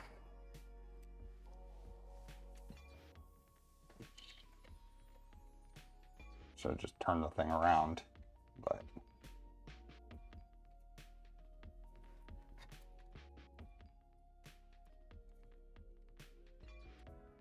my blind wrenching practice.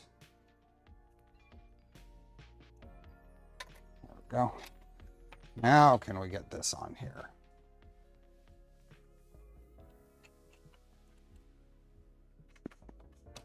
There we go.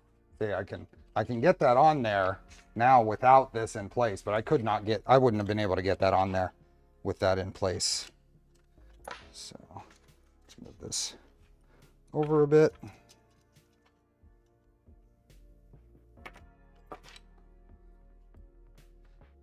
It's a neat little shield, just very difficult to install in the suggested order. And I might have to revert my, I think the by 8 would have been fine there. I'll backtrack on that. But yeah, that little shield there. I don't know if we can see it better here. Here. Focus. Nope, too much stuff in the way, but it's right here.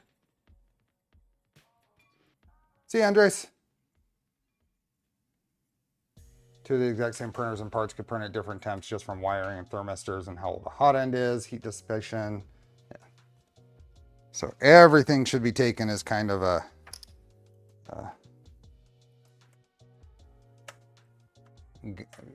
guide. Let's just put that to the edge of that part, and that's how we'll line up the other one too.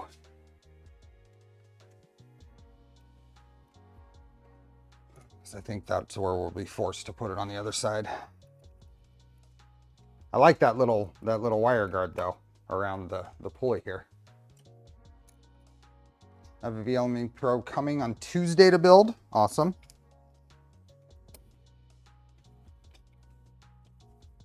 Okay, not gonna try to do that blind.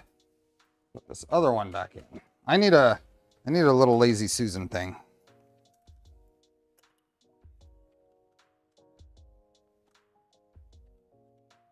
Flip this around. This way is gonna line up, I guess.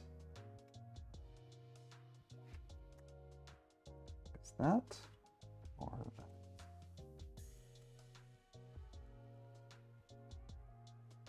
That's not gonna line up. So this way. Does this tool changer need specific hot ends, or can it manage several mismatched hot ends? It can be several mismatch, but it has to be compatible with this setup. The little heat sink, the little heat sink setup is custom. The actual hot end mount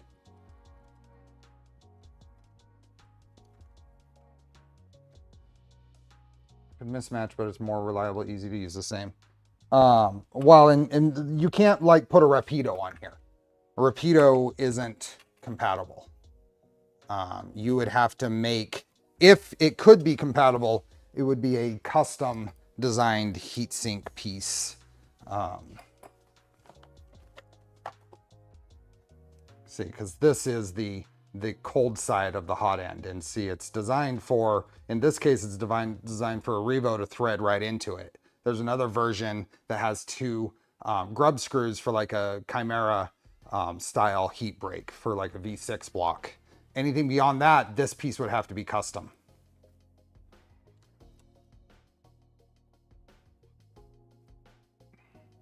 So looking at getting a Voron with two heads because I want to print in multiple colors plastics. But maybe I should skip the old dual head setups and go straight for a new tool changer setup. Either way, I mean, it's valid. I have an IDEX that I don't have a ton of experience on. I'm hoping to change that.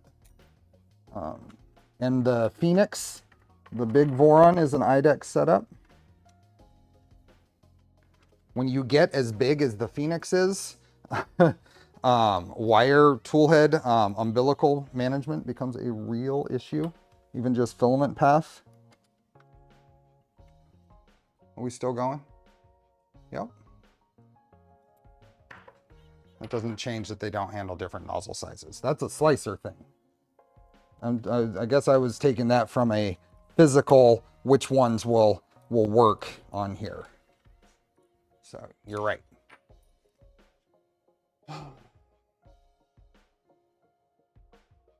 CAD is available. Yep. Fully open source project.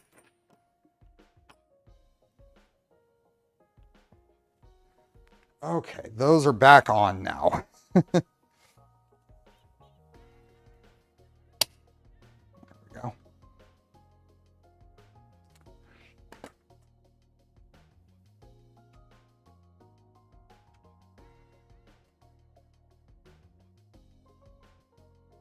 Then extrusion wire ducts, inside slot.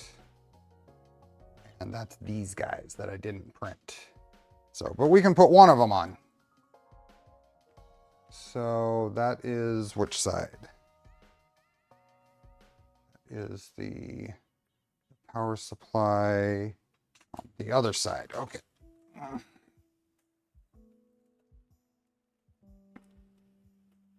That's right there. So that's 2020 M3s. That's going to be, aha.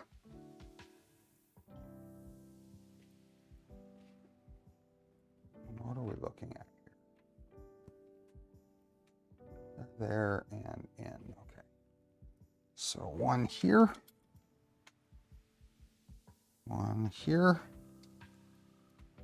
and one right here.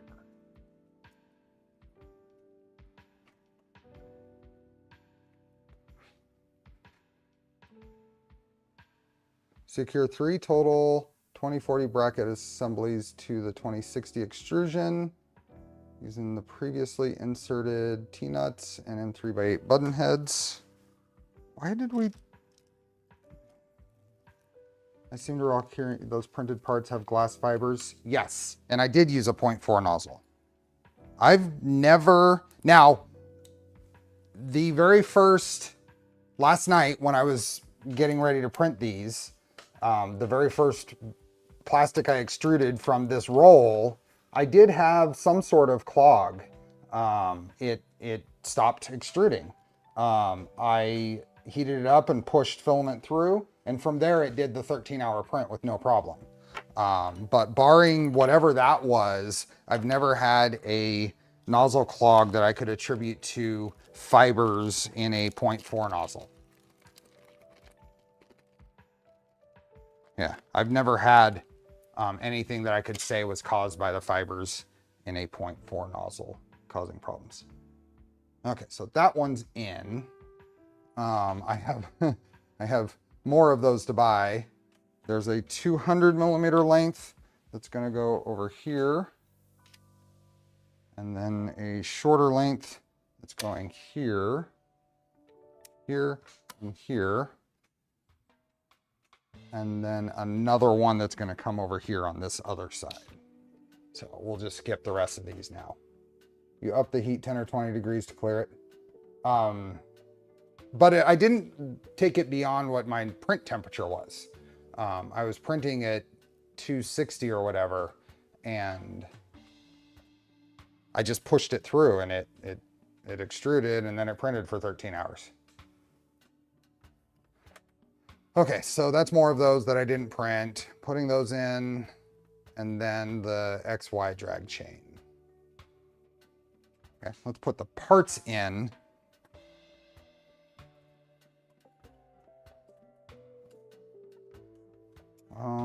Yeah, it's gonna go right here. So there's 2 T-nuts.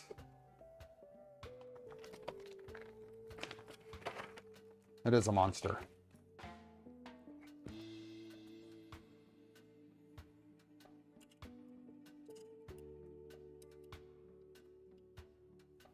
That.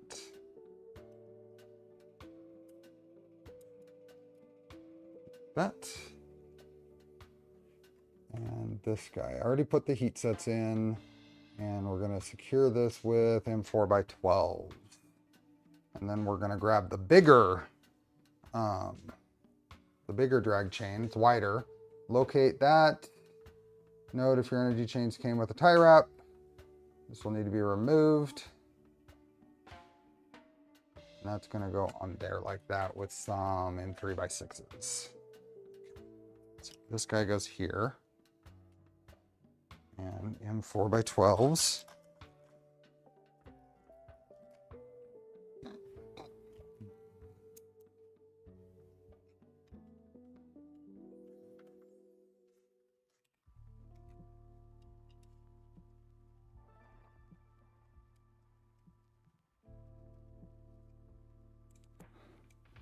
I can't wait to see it go burr either.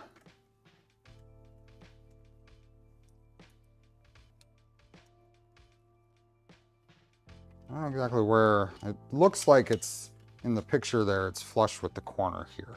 So right there is what the picture is kind of, the picture in the manual is indicating. That's going to go there. I'm not tightening this a lot, just enough to hold it in place. I don't want to crack those parts. Then we get this guy. No burp. That's true. It's going to go across there. A little horizontal chain action here.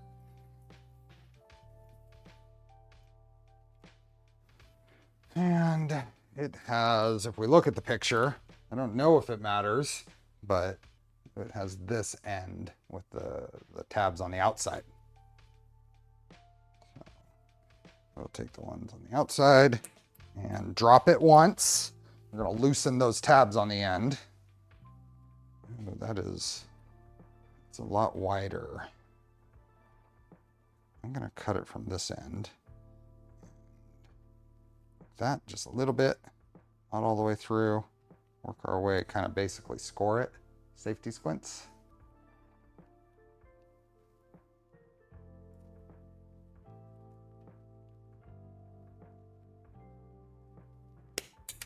There we go.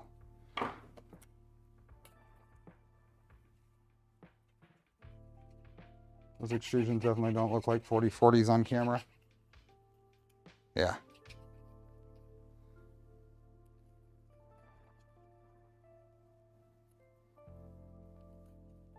Now I went with a natural ledge in cutting the end here. It does say to do it flush.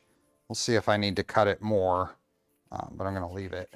Just kind of deburring the end right now. I deburn the end. I wonder if it would flame polish. Not really. Not really. Okay. Where do the wiper droppings go? There is a deck panel. So they drop on the, actually there's a little spot in here that some of them will end up accumulating in. Otherwise they'll drop onto the deck, I think. Have you built all the tool heads or just one for one? I have, all the tool heads are built. I did 3 of them off camera, and I did the last 2. I did one last week and then one this week. And 3x6 flatheads. Where were those? Did I leave them up here or are they over here? They're over here.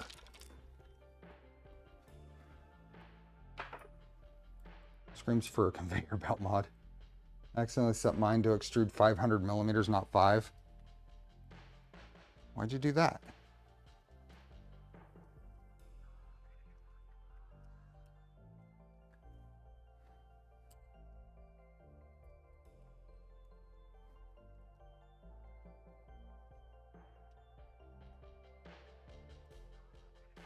I fell asleep, so joined the stream late.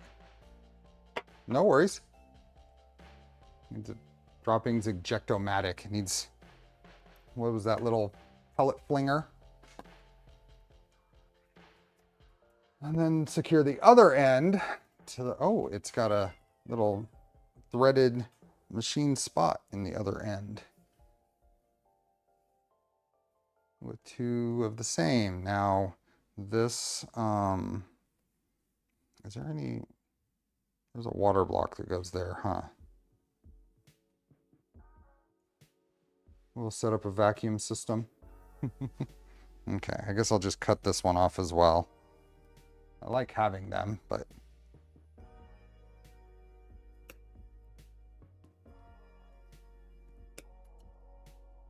I should have been aiming for my little trash bin there. See if I can make it.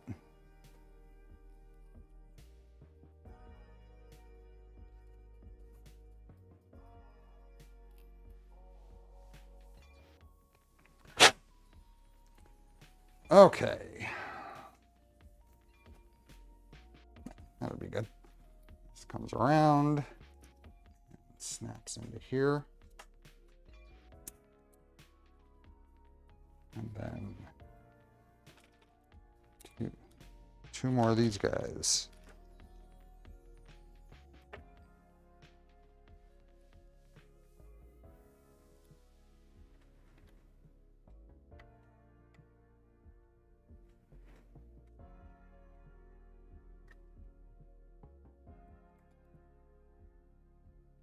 What do folks think about a horizontal chain like this?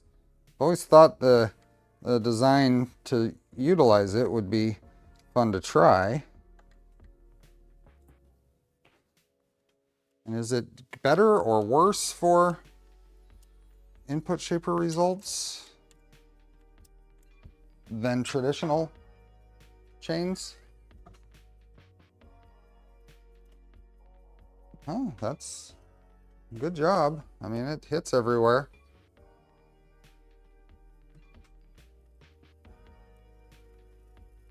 Yeah. Fits everywhere, and the chain stays within the confines of the outside of the thing. Yeah. Tap changer with lift bar. What's lift bar? Yeah, nice. Okay. I'm down for that. Now we've got all these line holders, part 1 and 2. Secure a part 1 printed part to the inside face of the 4th chain link. Historically, horizontal chains have to be supported or they will start to sag. These are somewhat going to be supported by the water lines. It's going to give it some extra bit. Figure your bend radius and wire wear on that one. Yeah, there's a lot of wires that go through here too, so we'll find out. And I don't think it has to go to that far corner there either. So, kind of looking at... Oop, wrong way. There we go. You can kind of see that. Which adds a single axis gantry with tools on it so you can tap change with a fixed gantry. Oh, I see. Top will be enclosed. Is there a top? Yeah, it'll have to have a top hat. There's no way to do, because you've got big old things of umbilicals and stuff. It's carbon reinforced cable chain from IGUS also, not normal stuff. Where does it home? It homes here. And and here. It homes right there. There's home. So this is the front, so it homes to the front right. Yeah, here's all our tool docks. So that's our Polyfix switches, yep.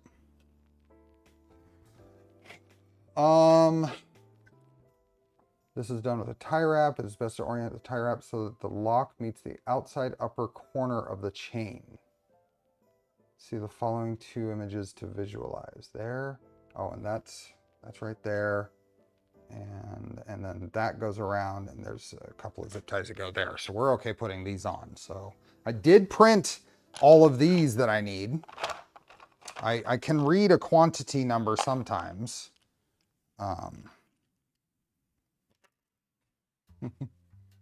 Lunch is here. See you, Chris. Talk to you later.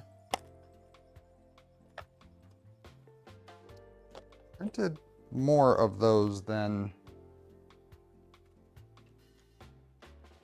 Huh. I only have 3 though. Am I gonna eat my words there? Where'd the rest of them go? So I have 1, 2... Oh, there's one. 1, 2, 3, 4... 5. 1, 2, 3, 4. Where's the 5th one?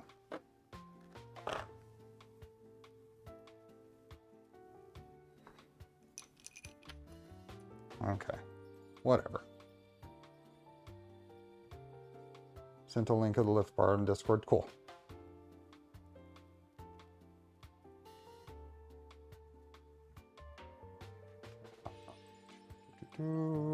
One. What do we got going on? Self promo.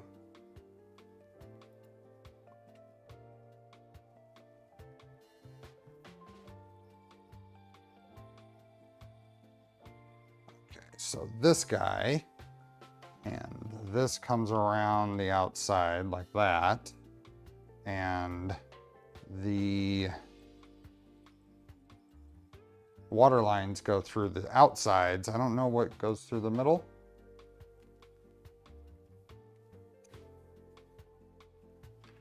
Okay, let's see. Do I have zip ties in the kit? Gotta assume I do. Hoity, do I have zip ties in the kit?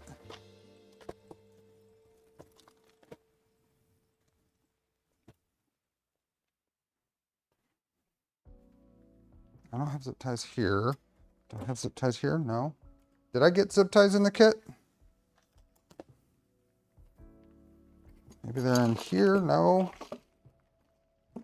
Not there. What other box? Motion. Do I have them in the motion box? No. Should I have zip ties in the kit? I find it odd that so many things I should have are listed earlier in the manual than they should be installed. It is a little odd that we're installing cable chains. I agree. Look in the Blackbox stuff box. There should be, but honestly, I can't say for sure. And I have another box that hasn't been sent yet, and I bet you zip ties are in with the wiring harness, and that's not here yet. So I would bet that I don't actually have them because I don't have the wiring harness box. I think that's probably a very good chance.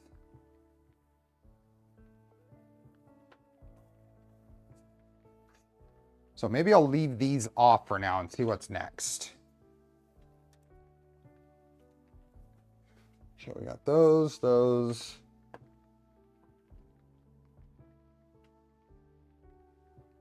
Repeat this step for following link numbers, just count in the frame mount. So we put these on these numbers of links. Just use duct tape. And then the offset probe. So 6 bolt, that, and put a couple of bushings in. Let's see that, and where are the bushings? These in the hardware.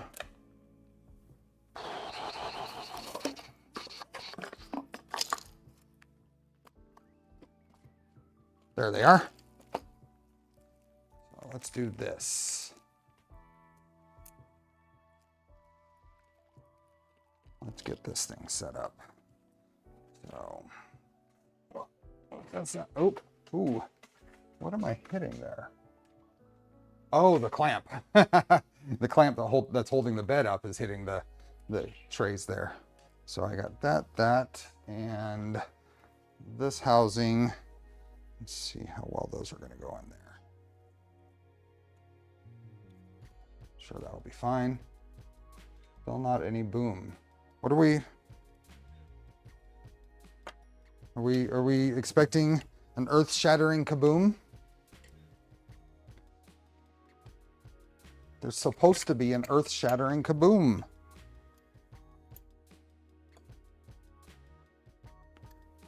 This or the Knipex would do this. Ooh, that's a tight fit, but it does fit. And 2 of these go in.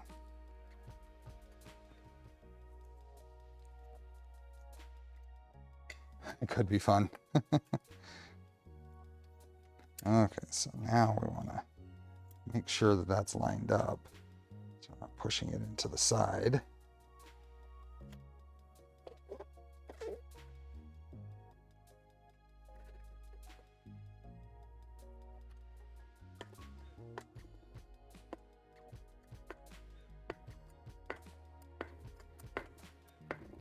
That is extra tight, but it did work. Pushed all the way in.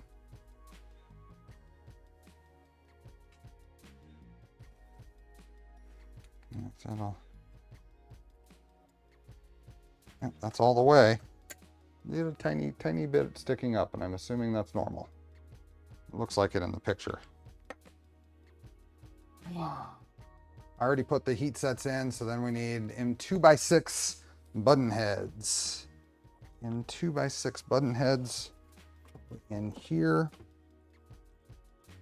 M2x6 button heads. On this, oh, yeah.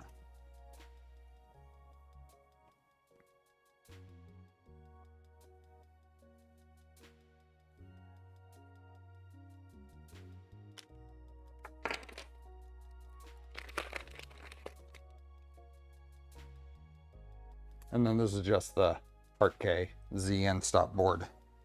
So that just goes in here. That does not actually fit in there. What? Where in the world did that go? Huh? Why doesn't it fit? See what's getting in the way. So this guy goes in there. I think the particular shape, could be wrong. Let's see.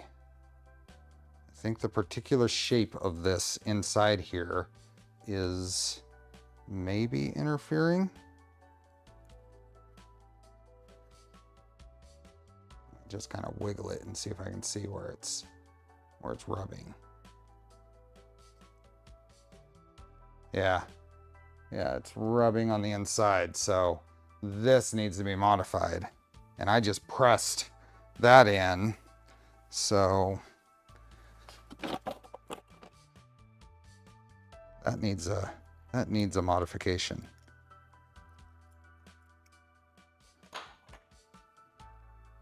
I don't know if I can get a better, oops, here.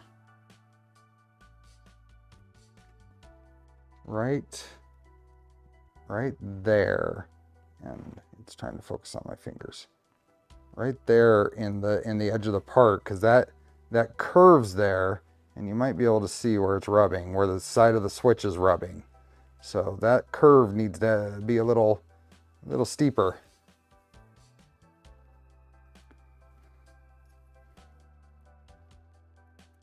So what I'm going to do, I'm going to go in here and I'm just going to cut straight down. I'm going to cut straight down where that is. And then from this side, I'm going to go across and try to just square that off, basically.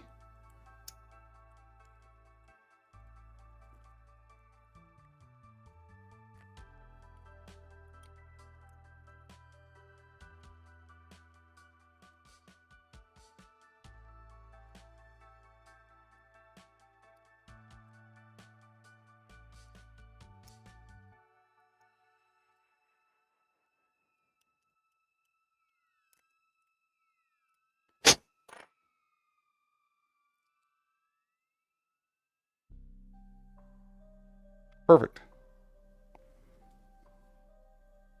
I would be doing this with a soldering iron.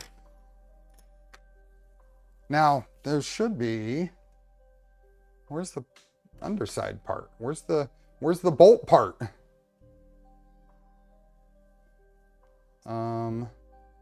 Drop a bearing steel shaft down into the part through the sleeve bearing and confirm that a light press audibly activates. Note that this shaft is not secured and may fall out if the machine is overturned. So it's not actually using the Chicago bolt, otherwise known as the sex bolt.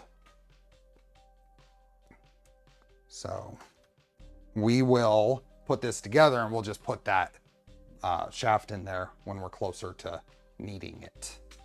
So I just need to find the screws.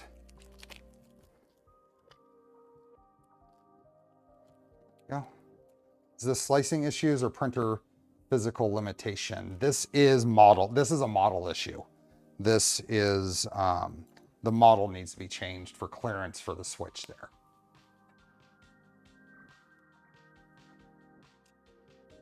That's too much for it to have been a slicer issue. It wasn't sagging there.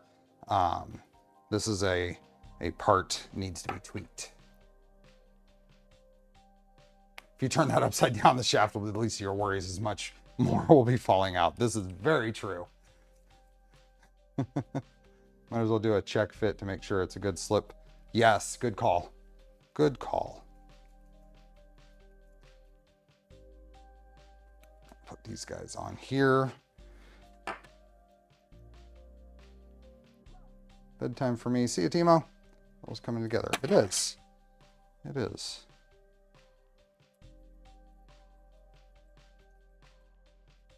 We're doing good. We're at 4 hours. This is definitely a lot more than I kind of expected today to be. So this is good. I wanted to make progress, and we're only on stream 5 of this build, and the mechanical build is almost complete.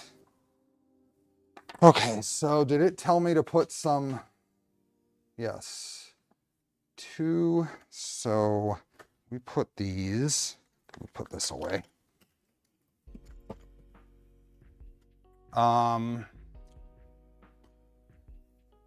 We put these 2020s into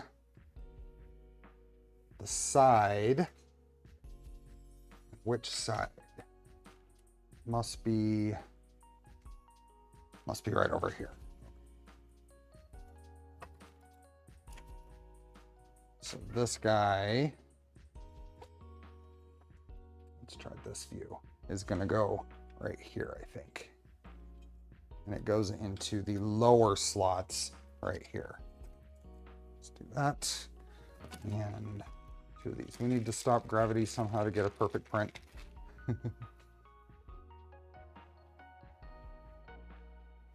So this is going to go down here and right here.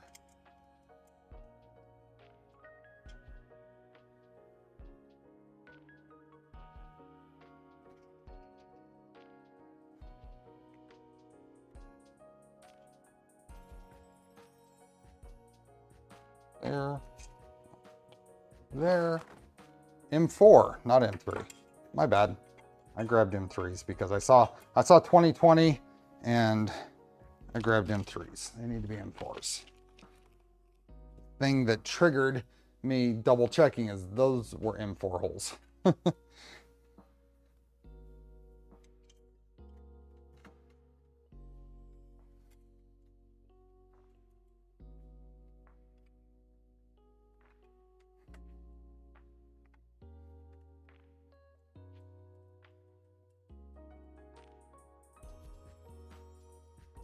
And then what size hole, what size bolt is this?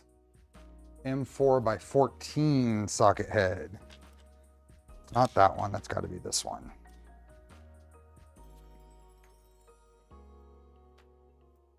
Yep.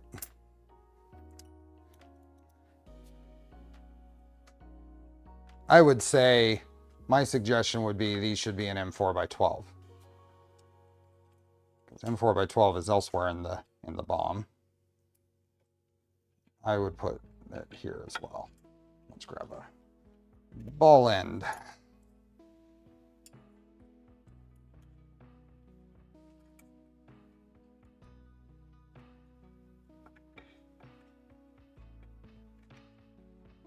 Did I already say bye, Timo? Hope you have a good one. Dusty. Yeah. That's the thing about this garage is I need to figure out better dust management. Okay, so that's on there. Can be adjusted in firmware later if needed. Should be such that the printed part is flush with the 2020 extrusion. It is. And then we're going to drop that 5 by 43. That's probably in the motion box. 5 by 45. 5 by 43. That's this guy. So let's find out if this slides in there.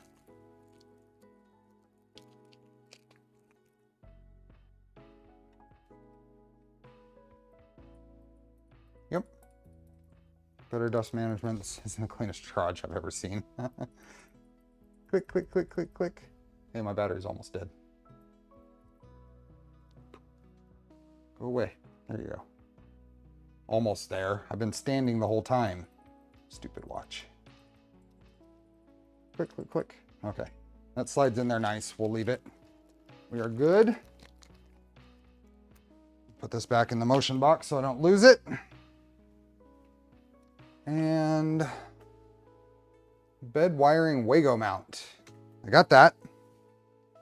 Bed wiring Wago mount and Wagos.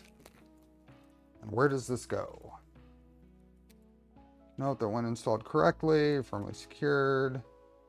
Those are going to go. Oh, on the other side, just on the other side of the, this. So it's going to go right in here. Oh, and here's where our chain is, so that makes sense. Holy, lots of wire. All the wiring goes through here. Yeah. So we got bed power, bed thermistor, and ground. Right? Is that what we got? 1, 2, 3 for bed, power, and ground. And then the last one is for the thermistor.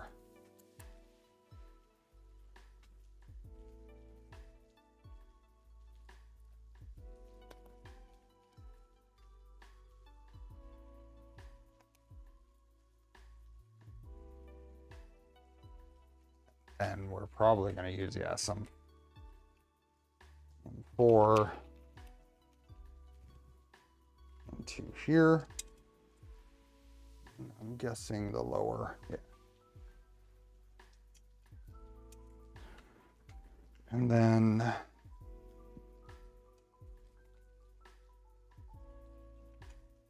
just go there, and then we can shift it over to tighten it down. What size bolt does it says? M4 by 10. Last 2 of these.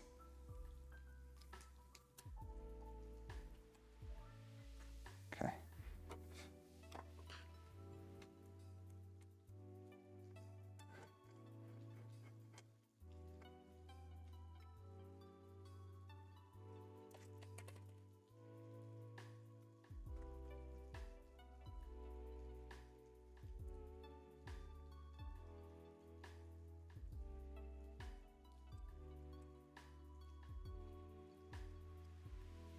Just guessing this is going to push all the way over there. We can adjust it later if that's not true. Okay. Working our way through. Almost there. LED mounts. Depending on your perception, running out of bolts can be a positive. Yes, it can, because it means I don't have to store them. Locate the 6. I did print 6 of these. I had put heat sets in them. And locate the 3 daylight LED strips. In and out times 3. Go that way.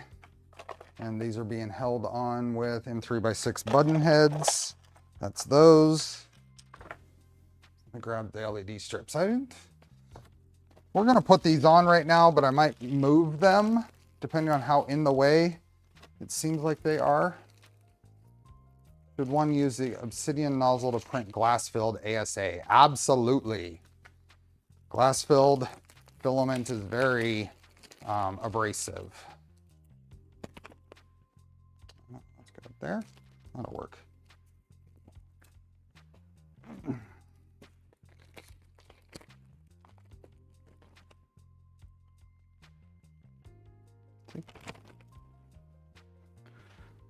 Okay, so if we're looking at, we've got, which way do these go? Is there an out and in on here? I don't think there is technically. So how do these actually look when they're installed? Like that.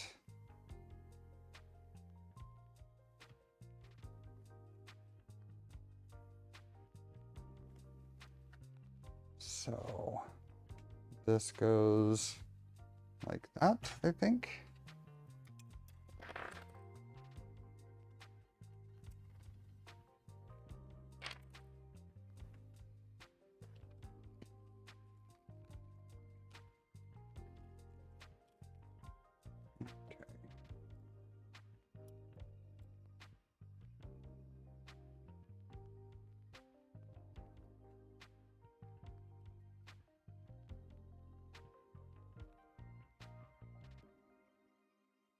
I think that goes on there like that, I hope. Can't see from the pictures. Yeah, okay. So I'll just make sure that these are all kind of straight.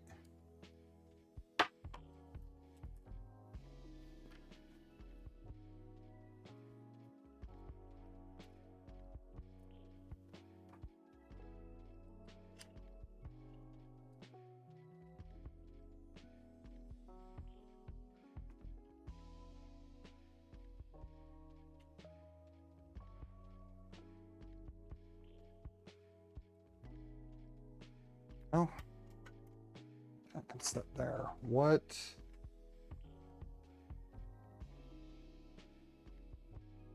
Insert 2. Are these 40? Yeah. So, and what size bolt are they? M4 by 12s. Okay. So, oh, what's a better view? Is this a better view if I can get this up this way? Just that. Okay, so right here.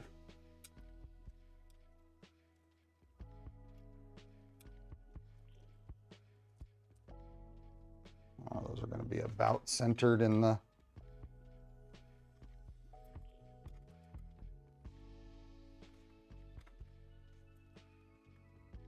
So right there, and then I can move them around. M4 by 12s, lots of these.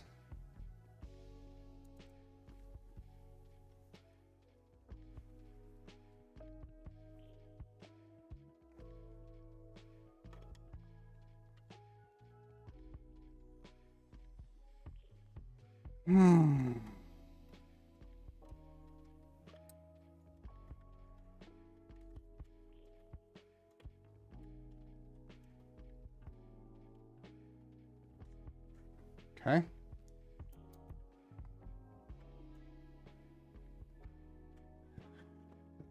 What?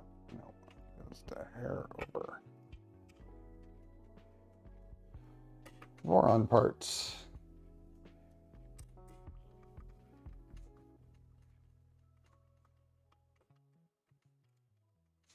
Is that right? Yep, there we are. Okay, loosen these up. Let things relax. Printing lighting is a must. Printer lighting. Yeah, I need to put it on more of my printers. I have it on some, not on all. Okay, I can do some measuring of those later. Let's get these, the mount straight first. A tweak to index these a little bit would be probably a good thing.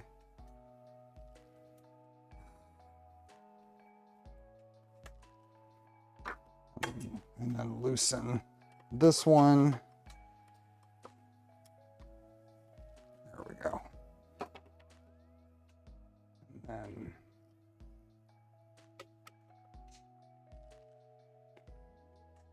needs to be RGB or your printer won't achieve max speed. I can't argue against that. Loosen this one. There we go. Let them relax.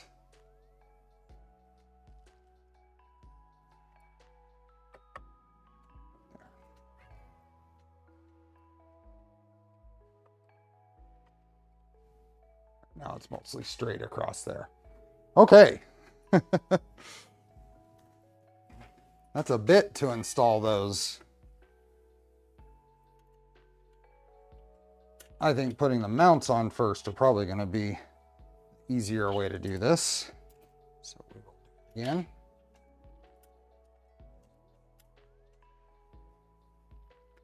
Then get these things in here.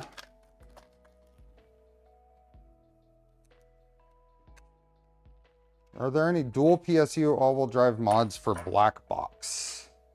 Splitting tools, tool changer motors with 24 volts, 4858. I don't know that anybody's done it yet, but it is all out there, all the CAD and everything. Those LED PCBs are a pain. They are actually. Getting everything just lined up just right. I'm trying different ways because I don't have a lot of experience with this. With these particular style of mounts for them. Most of what I've done have been the Eddy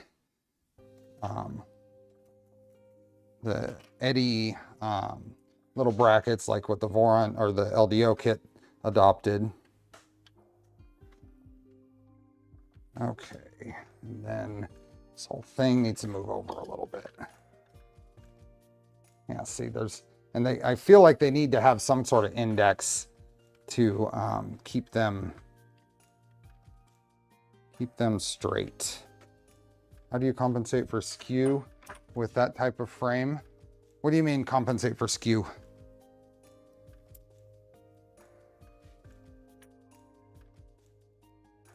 Are you talking like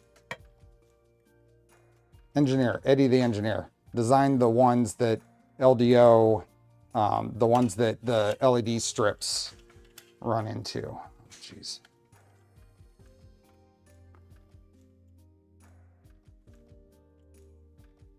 I think I might have a case of a bad insert here. Yeah, I think I might have a case of a bad insert there. It's noted. Let's see if this will thread in normally. Ah, there we go. It didn't want to.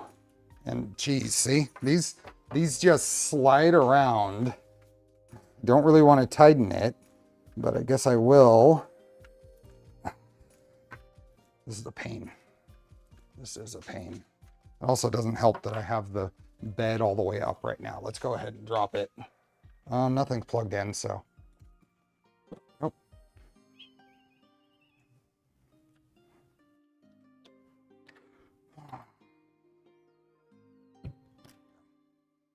Let's see if we can get some more space here. Ah, I can reach under this way now.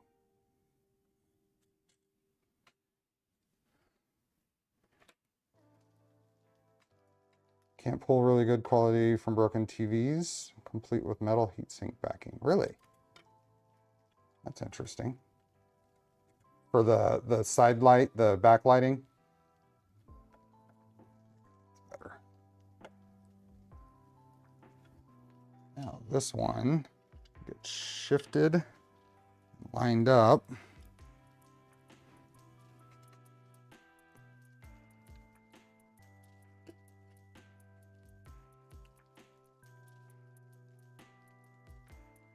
That's good to know.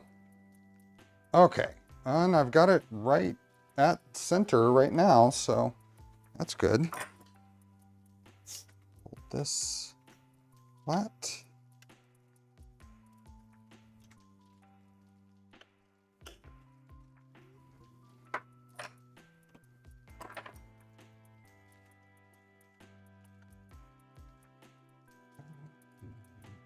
Just kind of loosen and retighten to let them hopefully kind of relax.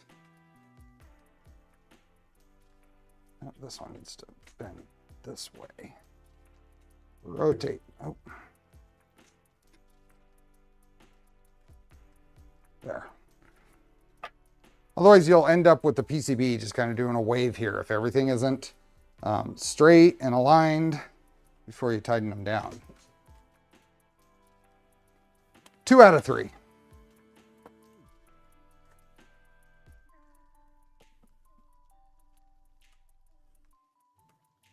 And this is just in the way. Why did we install that already?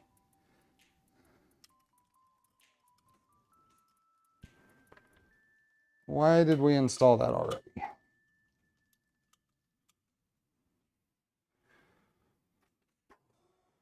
think I'm going to move it, bias it this way, since the tools are just over here.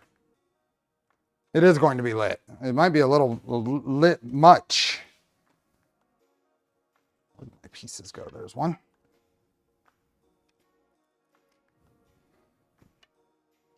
If you have a pickup truck, you can also get stepper motors and servos and metal rods by collecting old business photocopiers.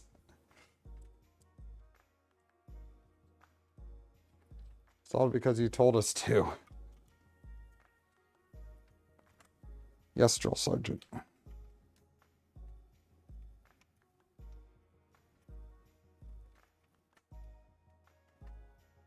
Why is that? Okay. So that right there. Last one. Gonna go get stuff done today. See you in a Thanks for hanging. It's bright. Be careful when you first turn it on. Mine was about eye level and caught me by surprise. Okay, so that'll slide. So now we can put on this last strip. Simple fix for that is to not buy IP64 LED strips. Okay, so that's gonna go there. It's gonna go right there, which means I do want to shift this one over a bit.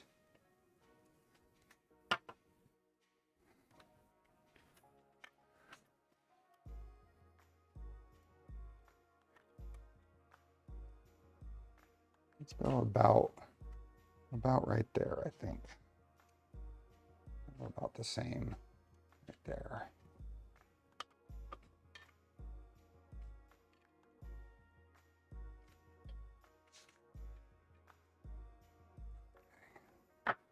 That. Oh, and it puts it right about exactly right here.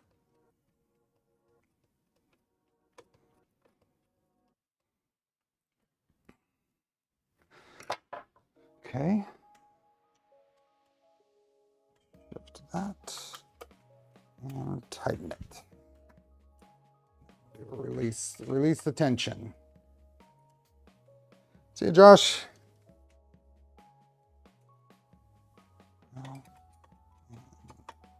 Release the tension. And they sit mostly flat.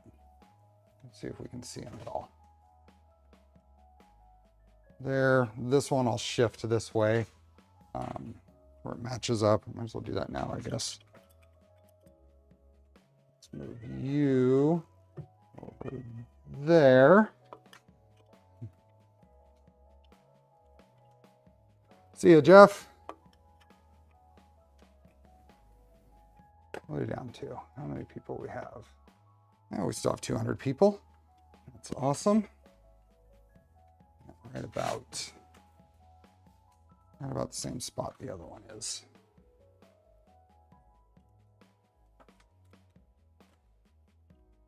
Some little corner wire guide keeper insert things would be great to help index that and stash the wires. Yeah.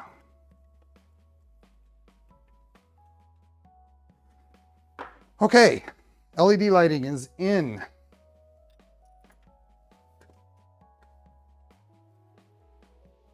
It's all in. Locate and install the Honeywell Z probe switch. Oh, that goes over there. Using M2x8 socket heads. So some of this stuff, it seems like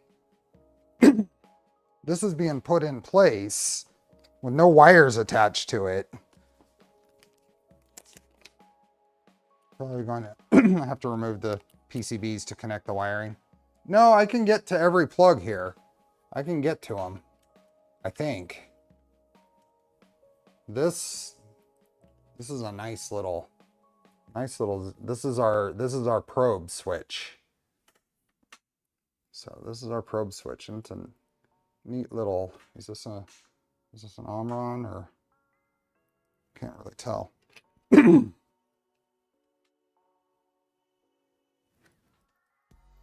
It's Honeywell, I'm sorry. It says right in the instructions it was a Honeywell. But it's not actually, we'll have to end up soldering wires to it. But it's asking us to put it there. It ends up going right on the bottom of the carriage, right here. Yeah, and then we'll run some wires to it. I'm gonna put it in place, but we'll have to move it or remove it to solder some wires to it later. So M2x8 socket heads.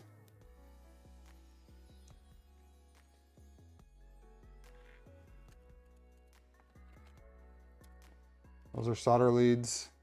Odd choice. Why? I mean, we're going to want to solder wires to them, right?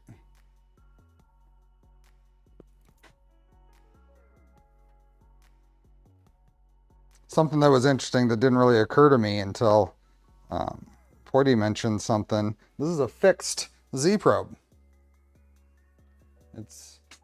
which is kind of cool in some way, that you just do all of your bed meshing and probing without a tool on there. Then you don't have to retract it or deal with it. A micro switch is perfect. You put your tools away and then do your mesh.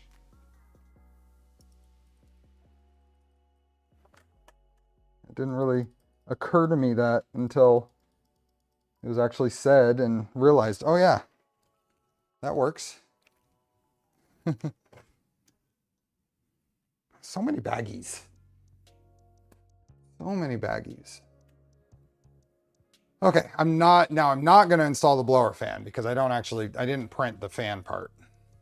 How bad is it for the stepper drivers and axis to be moved manually? If I spin a stepper fast enough, can I generate enough voltage to fry anything? The technical answer is don't do it, don't risk it. But a lot of people have tested that and it hasn't. But I still wouldn't do it.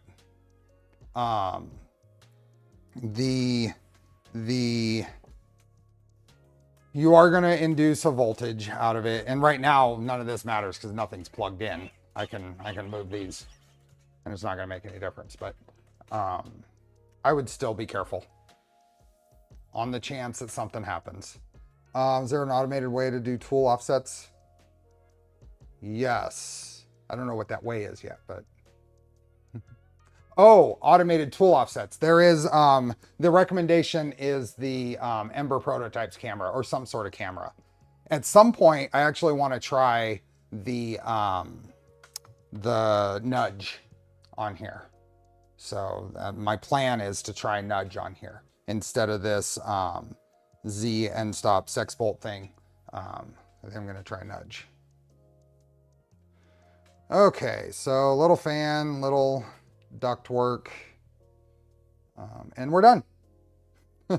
Congrats, you're almost there, but we're done with this section.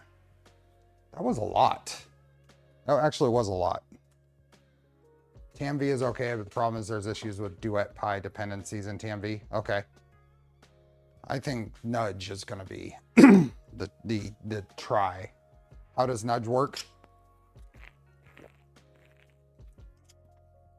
It's a lot like those little CNC probes you put up in the spindle and you can probe the side of a tool. It offsets the actually I have a, do I have it over here? Nope, it's not in there. I don't know where it is right off. Actually, I don't know where it is. Why not? Oh, here it is. Here, this will be a good example. So this is the commercial version. So this goes up in your spindle, right? And this plugs into your controller. And when you move this over, that opens the circuit when it's bumped or nudged. So if you mount this to a fixed spot here, you can take your tool head over and bump it from both directions and even from the top to determine the location and offset. Yeah. So that's basically 3 contact points in there. And if it's moved in any direction, it's going to lift off of that, right? And open that circuit. This is a normally closed version. So it's going to open that circuit and trigger the stop.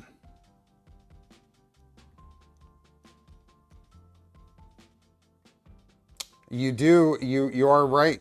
The Hills have FPV. You need to make sure you have a clean nozzle. There's no process here at this point in, you have to make sure you have a clean nozzle if you're going to do cameras too. There's nothing there's things you have to considerations you have to take. And a clean nozzle is one of them. Only the XL uses a tool head with a fixed pin, and it uses the load cell in that. And it's the same thing. You need a clean nozzle, otherwise you're going to get a skewed result.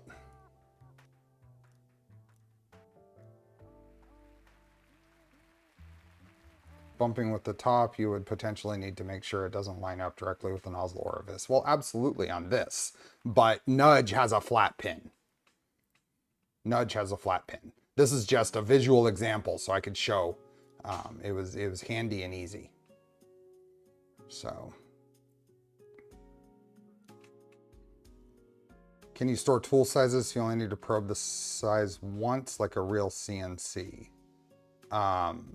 The tool offsets get stored. Yes.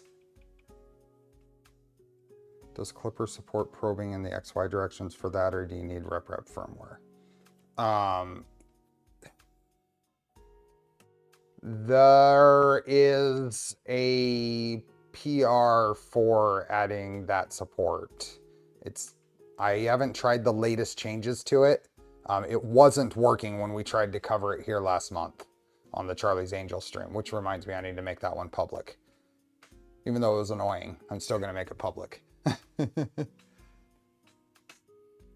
But yes, this type of thing can be done in Clipper, or will be able to be done in Clipper. So anyway, I got to stop playing with this or I'm going to break it. I'm going to fidget with it until I break it.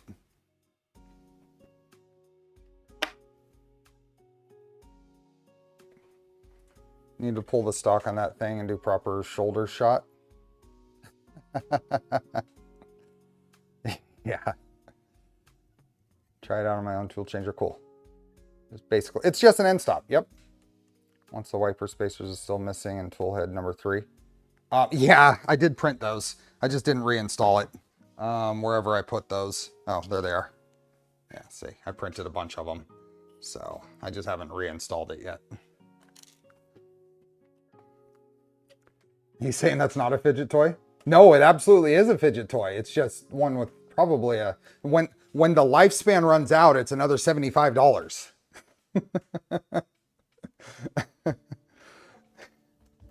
Okay, I think we are good. We have made progress. We have tools. Here, let's do this.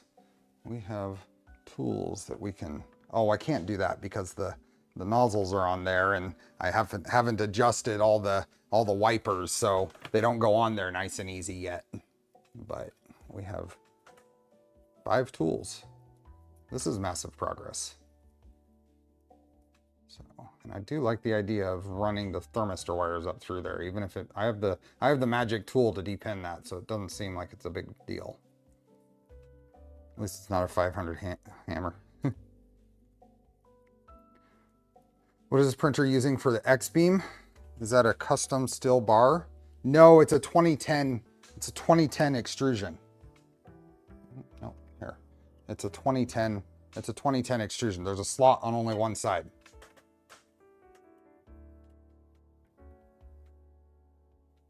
Chop fidget levers can cost over $1,000. What does it do? Yeah, so 5 tools. We will be into, I think the next thing is to do the counterweights for the bed. So that's the next stream we'll do. And then we'll be into wiring. Now this next Sunday, I'm hoping to start the positron build. And so we'll see how that goes. But we are going to take a little bit of a break from this, giving some time for wiring harness to show up. So it's a good time because I have positron kit is here. It's sitting right there. So, and that won't be I don't anticipate that being a very long build.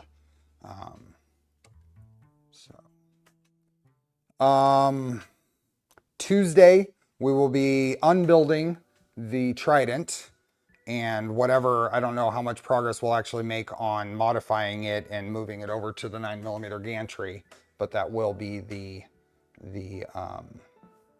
plan for Tuesday. And then beyond that, where are we at? How many weekends do we have until events happen? So The 2nd will be hopefully positron. The 28th and 4th will be Trident. And then the 9th will be, I'm sure, positron. And then I'll be at Open Sauce the 15th and 16th. And then Rocky Mountain or Midwest Rep Festival the 22nd and 23rd. So the next Sunday stream after the 9th will be the 30th. Why 9mm on Trident? Just trying it, just doing a mod to try. I have the double T gantry that Fabrico gave me at IRF last year. So that'll be just something to try. It's this guy. So pieces, yeah. Nicely machined stuff. I need to print a bunch of stuff for it. Thanks for Sunday vibes. Have a good weekend. See you, Arthur. See you, Tuxedo. Yeah, this is this plus whatever other things like Zoll and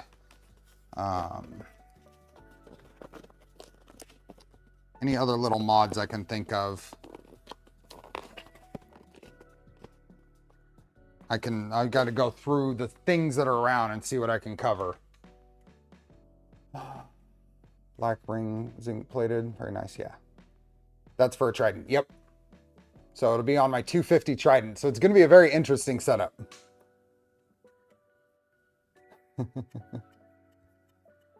I am hoping, I bought the Osmo Pocket camera. I'm hoping to do some sort of content since I am going to be away from streaming quite a bit this month or in June. So I am hoping to do some sort of content, and I may even try to do a stream at some point. I don't know how that's going to go or what it's going to look like, but we'll see. I really want to build a Tridex, still waiting for LDO to make a kit. Yeah. So, okay, with that, I want to thank everybody who hung out, and I hope you have a good rest of your weekend, and hope to see you on Tuesday, where we will start that Trident build. So thanks Polymaker for the filament giveaway. Thanks KB3D for enabling this build. And thanks for anybody who gifted or became members. And we will see you next time. Have a good one. Enjoy the build. Bye.